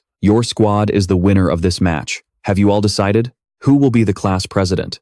Long Bantu laughed loudly and answered immediately, "The three of us will pass. If Lam Tu is the class president, I'll accept it wholeheartedly." Well then, it would be rude to refuse. Lam Han was stunned, not knowing how to decline. Instructor Kan Hai looked at him, his sharp gaze full of challenge. However, being class president won't be so easy. The Academy's freshman tournament is coming up soon. Lam Han asked directly, "What exactly do you need me to do, sir?" The instructor replied, "You just need to lead all of Class 4 to victory in the freshman tournament." Lam Han nodded and answered confidently, "No problem, leave it to me." But Instructor Kan Hai suddenly threw another problem at him. "There's also the matter of the training ground. If it were just minor damage, I'd let it slide. But you destroyed half the field, so you'll still need to cover the repair costs." Lam Han frowned slightly, but then quickly smirked. "Go ahead and deduct it. I have plenty of points right now. Just use my points to cover it." With everything settled, the students began to head back to their dorms.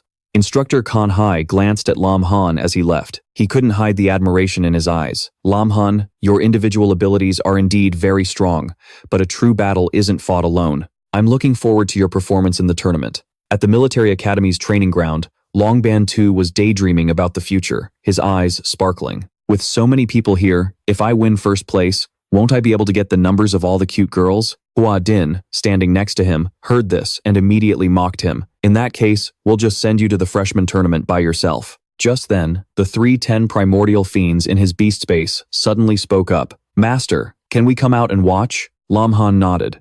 "Sure, I have the perception filter skill anyway." He immediately activated the skill, concealing their presence. Xiaojun cheered excitedly. "Master, I want to fight too." Lam Han smiled gently, calming his beast. All right, I'll definitely let you have a go later." Suddenly, a wave of malicious intent appeared before him. Where is this hostility coming from? Could it be third-year upperclassmen? A group of students with arrogant expressions approached them. Long Bantu scoffed. "Who are these guys? They look so stuck up." Lam Han thought to himself, "Why would a fellow freshman have it out for me?" The leader of the group stopped in front of Lam Han and said haughtily, "So you're Lam Han, the overhyped idiot they're all praising to the high heavens? Do you have any idea who I am?" Lam Han replied calmly, "I don't know if I'm being praised to the high heavens or not, but either way, I've never heard of you. Are you famous or something?" The other guy roared in anger. "Let me tell you, I'm from the Zhao family." Lam Han feigned innocence, a teasing glint in his eyes. "The Zhao family? Never heard of them. Acting so high and mighty.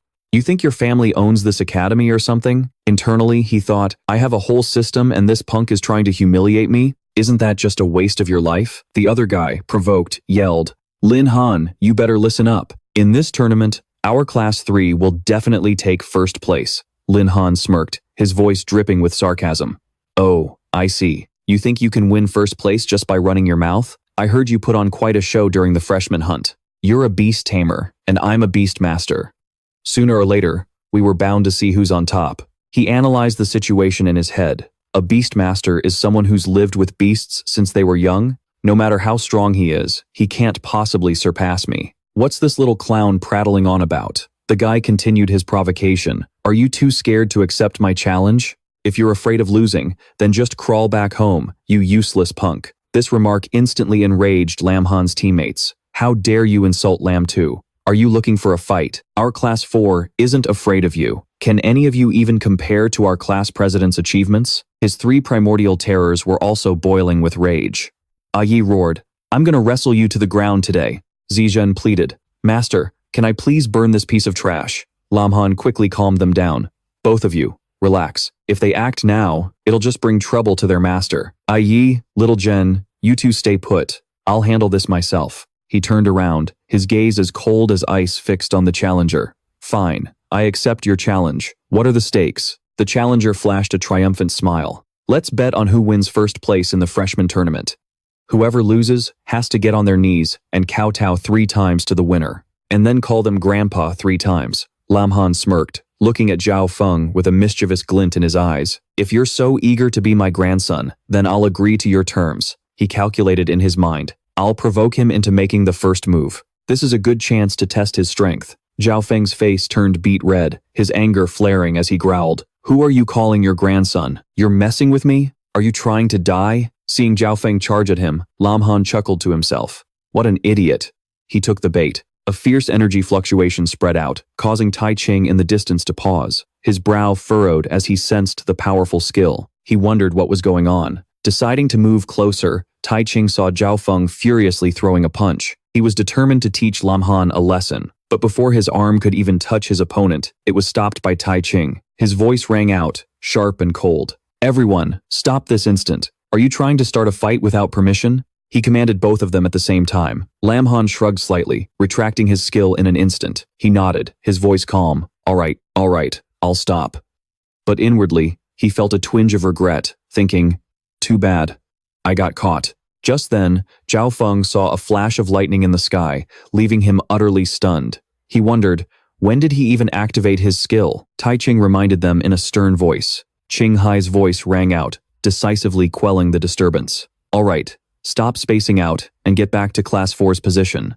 Zhao Feng clenched his fists, his eyes cold as he muttered, I'll let Lam Han off the hook, for now. Just wait until the tournament. When he suffers a humiliating defeat, I'll crush him under my foot and make him lose everything. The system suddenly issued a warning, its cold voice echoing in Lam Han's mind. Malicious fluctuation detected. Intense malice discovered. Host, please be careful. He smirked, instantly understanding. Looks like Zhao Feng isn't giving up at all. The path to heaven is wide open, yet he chooses to barge into hell. Qing Hai quietly observed Lam Han, assessing him internally. If Supervisor Ye hadn't intervened in time, I wonder what the consequences of that last attack would have been. This kid really knows how to hide his true strength. A clear announcement rang out. Attention, all class instructors.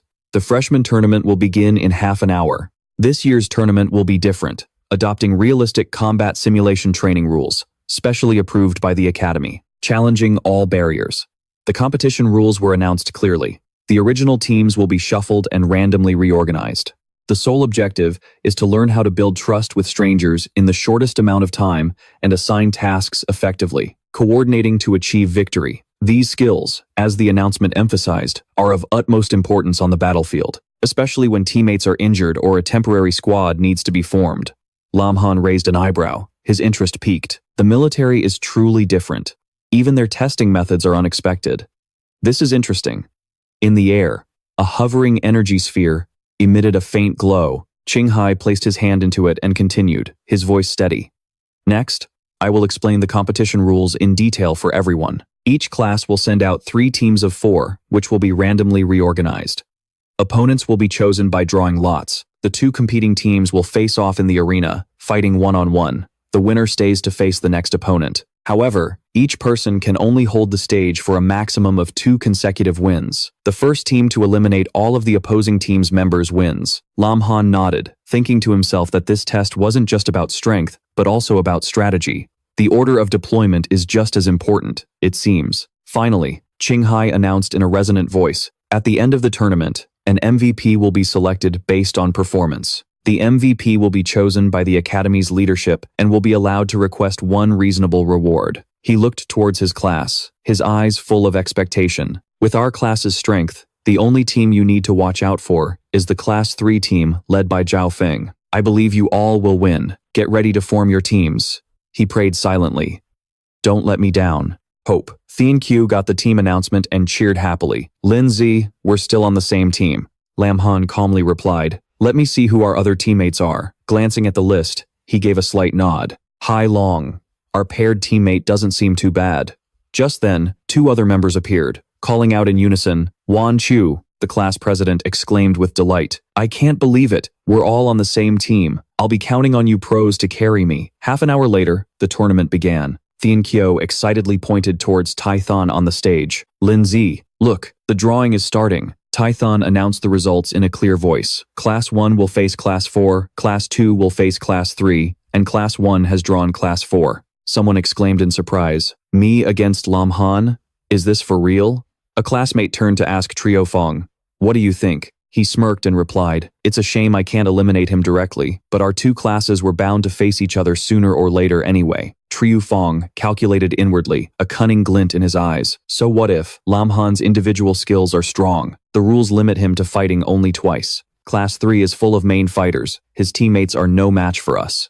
Besides, with the contract artifact my family gave me, his tamed beast will be mine sooner or later. Tai Thon stepped forward, his voice ringing like a bell. I now declare the freshman tournament officially open. Brilliant lights shone down on the arena as the atmosphere exploded. The referee announced, the first match of the first round, Class 1 versus Class 4. Will the first contestant from Team 1 please enter the ring? His opponent stepped up and introduced himself confidently. I am Trong Dung, a third advancement elite barbarian warrior. Lam Han was about to volunteer, his voice full of confidence. Let me take the first win. It'll be a good chance to show Class 4 what a threat we are. But Thien Kyo stopped him, his eyes shining. Lindsay, let me scout out his strength first. Just trust me. Lam Han nodded. All right, good luck. The two opponents faced each other on the stage. Thien Kyo introduced himself, his voice full of challenge. Thien Kyo, third advancement berserker. You're no match for me. The referee gave the signal, and the match began. Truong Dung threw his iron mace straight at his opponent, roaring, eat this. Thien Kyo dodged as quick as a flash, smirking as he replied, you think I'm that stupid? From below, Lam Han observed, silently assessing the situation. Both of their classes are warriors, but Truong Dung has the advantage in raw strength. Fatty needs to be careful. Thien Kyo leaped high into the air, swinging the blade in his hand down with immense power, roaring, take this. Without a moment's hesitation, Truong Dung threw his iron mace up to block. The mace collided with the blade, letting out a piercing clang that echoed throughout the arena. Thien Kyo stumbled back a few steps, a flicker of panic in his heart. Damn it, is he really this strong? I almost used up all my strength. No, I have to change tactics. He immediately launched 3 blades, sharp enough to tear through the air, hurtling straight towards his opponent. Truong Dung leaned to the side to dodge, muttering a curse under his breath. From below the stage, Lam Han watched, silently concluding, if this keeps up, Fatty can just wait for his opponent to run out of stamina and then claim victory. But Truong Dung must know that too. He suddenly paused, realizing, wait a minute, he hasn't used a skill yet. Just then, Truong Dung suddenly unleashed his skill, Iron Chain Bind. The iron chain in his hand wrapped tightly around Thien Kyo, causing him to cry out in alarm, this is bad. Truong Dung yanked hard, pulling his opponent towards him. Down below, Truong Tran and Wan Chu cried out in worry. He's done for. In close combat, a berserker has a hard time against an elite barbarian warrior. Lam Han, however, remained calm, thinking to himself, the difference in their strength attributes is too great, but Fatty still has an ace up his sleeve. Truong Dung raised his powerful fist and slammed it straight into Thien Kyo's chest, determined to make him drop his blade. The mighty punch sent Thien Kyo flying, his body slamming hard against the arena wall with a loud thud. Thien Kyo coughed up a mouthful of blood, severely injured internally. Wan Chu shouted in panic, referee, I request a timeout. If this continues, his life will be in danger. The referee coldly refused. The contestant has not yet lost the ability to fight. Do you wish to forfeit? On the stage, Thien Kyo gritted his teeth and stubbornly got back on his feet. His voice was trembling but resolute. I don't forfeit. I can still fight. Lindsay, believe in me. Lam Han looked at his teammate as memories of their childhood flooded back. Growing up, this is the first time I've ever seen Fatty this serious.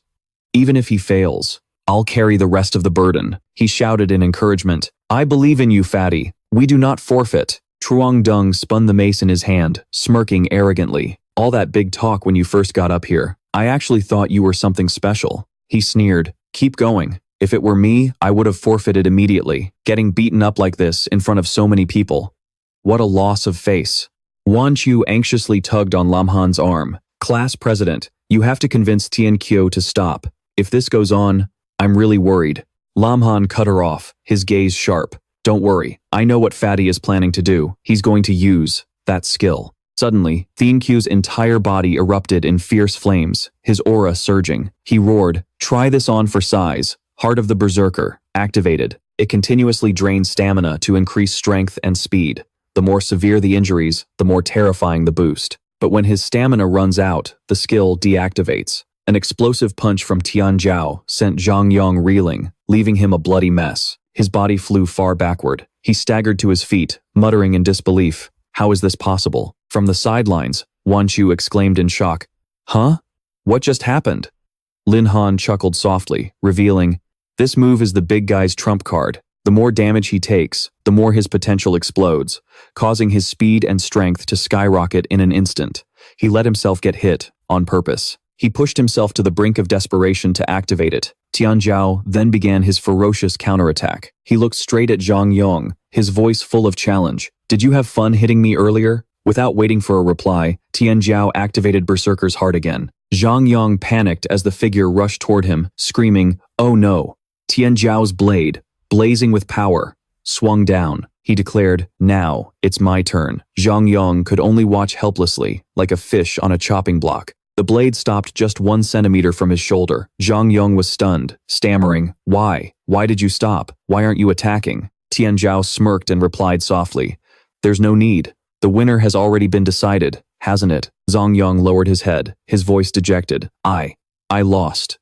Tianzhao nodded slightly, retracting his hand and accepting the outcome. The referee announced loudly, the first match of the first round goes to Class 4. In the audience, Hongbao's eyes widened in disbelief. That fatty actually won? Zhao Feng gritted his teeth and muttered, it was just pure luck. On Class 4's side, Lin Han smiled with an appreciative gaze. He nodded slightly and said to Tianzhao, not bad. It was a bit risky, but that was a beautiful win. Wan Chu cheered excitedly. That was amazing, Zhang Zhen shouted. Long Tianzhao, great job. Just then, Tianzhao deactivated Berserker's Heart, rubbing his chest and sighing. Man, I'm exhausted. Zhang Yong stepped down from the stage, still feeling a bit resentful, muttering, next time, I won't make the same mistake. Tian Shen stepped forward, taking Zhang Yong's place, and said decisively, all right, Zhang Yong, leave this one to me. He walked onto the arena and introduced himself confidently. Class 1's president, Zhao Tianshen, profession, Flame Mage. I look forward to our match. The tournament continued. Tianzhao responded aggressively. Fine,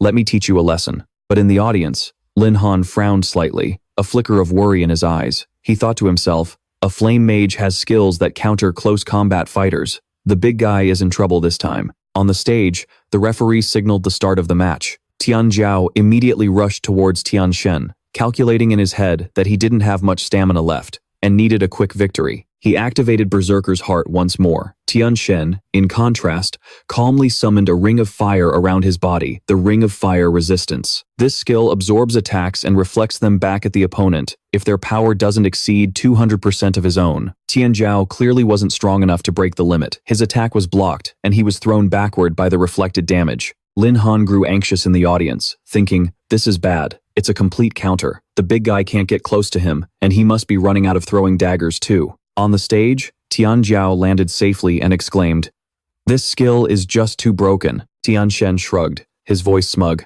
Just give up. You're no match for me. But Tianzhao wiped the blood from the corner of his mouth, his fighting spirit blazing, and provoked him. Call me Grandpa, and I'll admit defeat. Enraged, Tianshen immediately launched a barrage of fireballs, muttering curses under his breath. The fireballs flew at him, and Tianzhao swung his blade to block them, but he still couldn't close the distance with his opponent. Lin Han calculated silently, time's almost up. The big guy is reaching his limit. Just as he predicted, Tianzhao was thinking the same thing. If he doesn't use Berserker's Heart, he can't dodge the fireballs.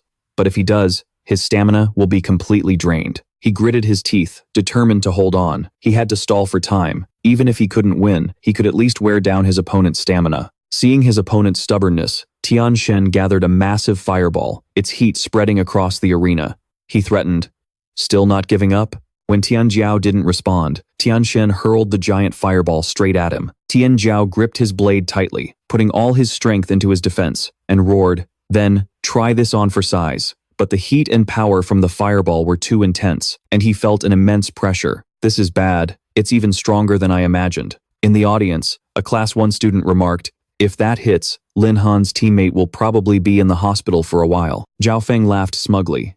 He'll be bedridden for at least half a month. Serves that damn fatty right for being so stubborn and not surrendering. The referee still didn't intervene. Wan Chu screamed in panic, Fatty, hurry up and surrender. But she didn't notice that Lin Han was no longer beside her. With a loud bang, Lin Han appeared in front of Tianzhao. He raised a shield, blocking the giant fireball. Tian Zhao panted, asking guiltily, Lindsay, did I hold you back? Lin Han smiled reassuringly. You did a great job, fatty. Leave the rest to me. Wan Qiu quickly stepped up to help Tian Zhao off the stage. Lin Han retracted his shield and calmly introduced himself. Class President of Class 4, Lin Han.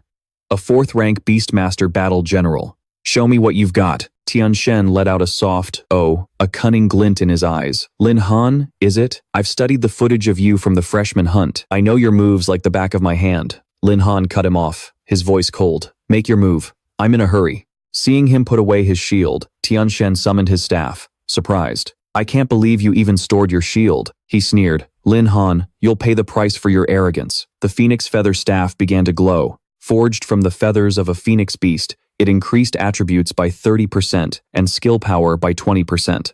Lin Han just chuckled softly. He beckoned provocatively with his finger. Well then, let's see if you have what it takes. Tian Shen swung his staff, launching a fireball. Below the stage, Hongbao cheered enthusiastically. The Class 1 President's skills are perfect for both offense and defense. Is Lin Han going to be eliminated right away? Zhao Feng laughed loudly, as if victory was already his. This Class 1 President is certainly a tough opponent. He continued with a gloating look. I remember Lin Han doesn't have an ice-type beast.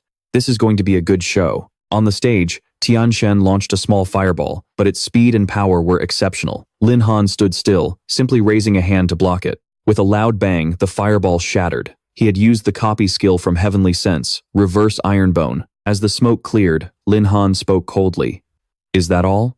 Tian Shen's jaw dropped in astonishment, unable to believe he had blocked the fireball with just his body. In the stands, the crowd was in an uproar. Holy crap, what kind of beastmaster is this? Is this for real? He's even stronger than a warrior. Zhao Feng was trembling with rage, thinking to himself, so arrogant, aren't you? You can only be smug for now. Once I steal your beast, let's see what you have left to be so cocky about. Tian Shen continuously launched fireballs. He roared, I refuse to believe you can keep blocking them. Down below, Wan Qiu worried, that's such a powerful skill. Will the class president be in danger? Tian Zhao reassured her. Don't worry, just trust in Lin Zi. Amidst the exploding rain of fireballs, Lin Han activated Eagle Eye. His body moved like a whirlwind, darting across the arena, dodging every single attack. He even casually threw out a taunt. Too slow. You couldn't even hit a mosquito. With that, he stopped in a safe corner. He crouched down as if preparing for a sprint. He smirked. Then try this. The copy system activated. Swiftness. His feet seemed to be powered by wind engines as he charged towards Tian Shen at a terrifying speed. Tian Shen hastily erected his ring of fire resistance, just as he did against Tian Zhao, confident. No matter how fast you are, you'll still be knocked back by me. In the audience, Hongbao muttered nervously, if the Class 1 President wins, it'll be a problem for us. All of our attacks are close range. Zhao Feng was also tense, his eyes sharp. This Class 1 President can't be underestimated. But Lin Han charged forward, passing through the ring of fire without being stopped at all. The copy system activated. Bone piercing. Lin Han's fist broke through the shield as he calmly remarked, that's a pretty interesting attack, but it's not enough to stop me. Tian Shen stammered in horror. Impossible. You actually blocked the shockwave. Immediately after, the system announced that the skill, Immense Strength, had been activated. Lin Han raised his fist, his voice cold. If you have no more tricks up your sleeve, then it's my turn to attack. Tian Shen retreated, hastily launching a fireball at close range, roaring, don't get cocky, we still don't know who's going to win. A deafening explosion erupted, and flames obscured everyone's vision. When the smoke cleared, Lin Han had vanished from the arena. Tian Shen looked around, bewildered. He's gone? Did I blast him out of the ring? But suddenly, Lin Han appeared right behind him, his deep voice echoing, where are you looking? Tian Shen whipped around in shock. Fear of being hit gripped his heart. Lin Han's system announced, lightning wings activated. He threw the final punch. It left Tian Shen frozen in place. The fist stopped right in front of his nose, just a few centimeters away.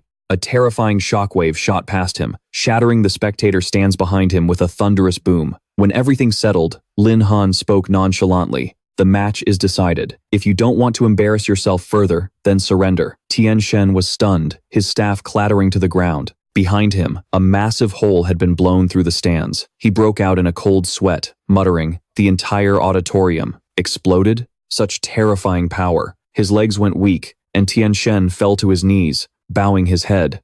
You win, the referee immediately announced. Class 4's Lin Han is the winner. Class 1, please send up your next contestant. The stands erupted in cheers. That was an incredible fight. Hong Bao swallowed hard, worried. Is this his true power? Can we really win against him? Zhao Feng was silent, a calculating glint in his eyes. For a beastmaster, Lin Han is that strong. It must be because of his beast. No matter the cost, I have to steal it. Sensing the malice, Lin Han glanced back and scoffed coldly. He scanned the stands, loudly challenging, "Is there anyone else?" The entire hall fell silent. No one dared to speak or step forward. Only Zhao Feng's scheming eyes were fixed on him. Lin Han frowned, thinking to himself, "What is that guy, Zhao Feng, plotting now?" Lost in thought, someone stepped onto the stage. A member of Class 1 pointed his weapon at Lin Han and screamed, "Lin Han, you, don't get cocky. Even if our captain lost, I'm still here. You're going down." Lin Han didn't bother arguing, replying coldly, "Don't waste my time. You piece of cannon fodder." He raised his hand, and lightning crackled. The system announced that the skill copy for Lightning Burst had been activated. The guy on the other side, still oblivious to the danger, brandished his weapon and charged forward, yelling, "What did you just say?" Lin Han waved his hand, and lightning descended like a giant arm. "I said you should get off the stage." A loud crash echoed. The lightning terrified his opponent, causing him to drop his weapon and stammer, I surrender, I surrender." But Lin Han didn't stop.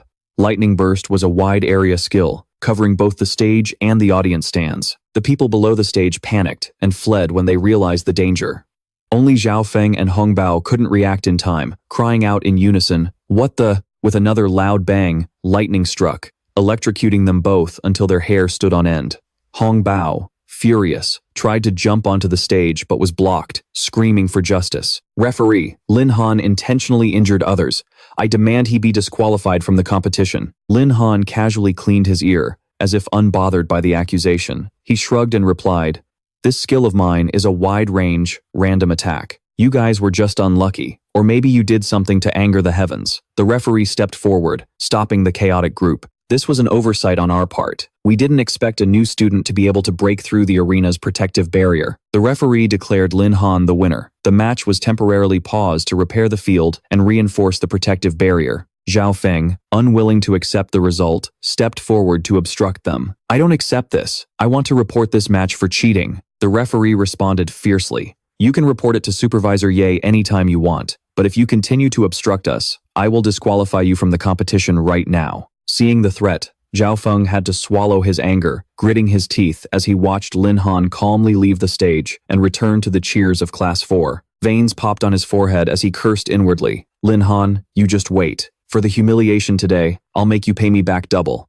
The referee announced loudly, his voice echoing throughout the arena. "The matches will now continue. Will the contestants please enter the competition area for Class 4? Lin Han was deep in thought, calculating. It was a pity that each person could only fight a maximum of 2 matches. Who's up next? The lively Wan Chu chimed in with her analysis. "Class 1 only has Lin Yueyu left. She's a support class like me, so I'll go." She winked at Lin Han, her voice playful. "My dear class president, remember to cheer for me, okay?" He nodded and replied curtly, "Go on." Tian Zhao watched the 2 girls walk onto the stage, yawning from exhaustion after his 2 matches. He mumbled, "2 supports facing off. Looks like this one's gonna take a while." Lin Han shook his head slightly, his gaze sharp. "Not necessarily. Sometimes, when girls fight, they're even more vicious than boys." As soon as the match began, the 2 girls lunged at each other, grabbing and pulling hair in a fierce struggle. Yueyo screamed in pain, "Let go of my hair!" Wan Chu shot back, refusing to yield, "In your dreams." Watching the brutal scene, Tian Jiao broke out in a cold sweat from the sidelines. "You even predicted this?"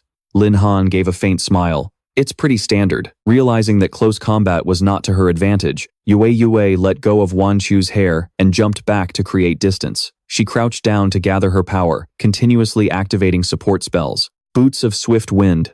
Increase speed by 30%. Armor of Serenity. Increase strength by 30%. Eagle Eye. Increase perception by 30%. Yue gritted her teeth, her eyes filled with determination. "I'm the only one left from Class 1. I have to win this match." With that, she charged forward, pouring all her strength into a single punch. She yelled, "Take this!" The 2 collided with a thunderous boom. Wan Chu defended resiliently but was still knocked back. The aftershock from the enhanced punch made her spit blood, suffering from significant internal injuries. Tian Zhao's eyes widened in astonishment. Is this really a fight between two supports? From the looks of it, we're going to lose. Lin Han reassured him. No, Lin Yueya is running on fumes. Wan Chu still has her ultimate move. On the stage, Yueyo was panting heavily, her hands on her thighs. Wan Chu stepped back and steadied herself, her eyes cold and sharp. Seeing her opponent still standing, Yueyue frowned, worrying to herself. That punch still wasn't enough to take her down? She was almost out of energy, but not wanting to give her opponent a chance, Yueyo charged forward again, screaming, "Just give up!" Just then, a green circle of light appeared under Wan Chu's feet, a healing spell whose effectiveness was based on her spirit attribute. Wan Chu smiled at Yueye and said, "You're the one who should be surrendering." As Yueyu's fist flew towards her, she dodged to the side, easily grabbing her opponent's arm. She smiled and asked, "That last punch used so many skills. You're out of stamina now, aren't you?" Without waiting for a reply, Wan Chu landed a powerful blow to Yu Yue's neck. Yu Yue was stunned, unable to react. What? She collapsed right there on the stage. The referee immediately announced, Team 1 of Class 4, Liu Wan Chu is the winner. Down below, Tian Zhao was dumbfounded. That works too? Just then, Shu Ting, Nian Wei, and Su Yi ran over, excitedly showing off to their class president, Brother Han. Our squad won too. Nian Wei added cheerfully. We were lucky to have you, Brother Han. Class 1's elite forces were all focused on your arena. The remaining opponents weren't even worth mentioning. Lin Han smiled and praised them. You all did great. On the stage, the referee summarized. I hereby announce the results of the first round of the freshman tournament. Congratulations to Class 4 for defeating Class 1 and advancing to the final round. Class 2 has surrendered, so Class 3 will face Class 4 in the finals. The final match will begin in 1 day. All contestants, please prepare yourselves. Hearing the news, Lin Han's entire class erupted in cheers. A small smile played on his lips as he looked forward to the decisive final match. Everyone followed Lin Han off the field. Hongbao watched them go, seething with anger. They're just leaving like that? Young Master Zhao, are you just going to let this go? Zhao Feng, enraged, rolled up his sleeves. Let it go, my ass. There's no way I'm letting them walk away that easily. The two of them stormed over. Tian Zhao pointed and said to Lin Han, What's that idiot coming over here for? Don't tell me he wants to duel you over that grudge about his hair? Lin Han shrugged nonchalantly. Whatever he wants, I'll just play along. Zhao Feng blocked their path and shouted, Lin Han, you did this to my hair. This isn't over. Tian Zhao covered her mouth, trying to stifle a laugh. Lin Han replied coldly, I already told you, it was just an accident. The referee has already made his decision. If you have a problem with it, go talk to him. Suddenly, a level 49 Icebone Wolf appeared. Zhao Feng threw all the rules out the window, roaring, I don't give a damn what the referee says. You humiliated me in front of the whole school. You have to give me an explanation for that. The massive, majestic silver wolf snarled at the group. Zhang Zhen was terrified. That's an Icebone Wolf. And it's level 49. Lin Han mused. So this is his trump card? Seeing him silent, Zhao Feng thought he was scared and became even more arrogant. Don't say I didn't give you a chance. Lin Han, if you know what's good for you, get on your knees, beg for forgiveness, and then shave your own head bald. Hongbao chimed in, hurry up and kowtow to young Master Zhao. Otherwise, don't blame us for what happens next. Tian Zhao couldn't stand their power-tripping attitude and shouted, The Academy forbids private duels. Aren't you afraid of being punished for causing trouble like this? Zhao Feng scoffed, showing no regard for the Academy. Punishment? I've never been scared of anything in my entire life. Let me tell you, the Zhao family has my back. Tian Zhao drew her blade, her aura flaring. The Zhao family? The Li family? Who cares? If you want to touch Lin Zi, you'll have to get through me first. Model.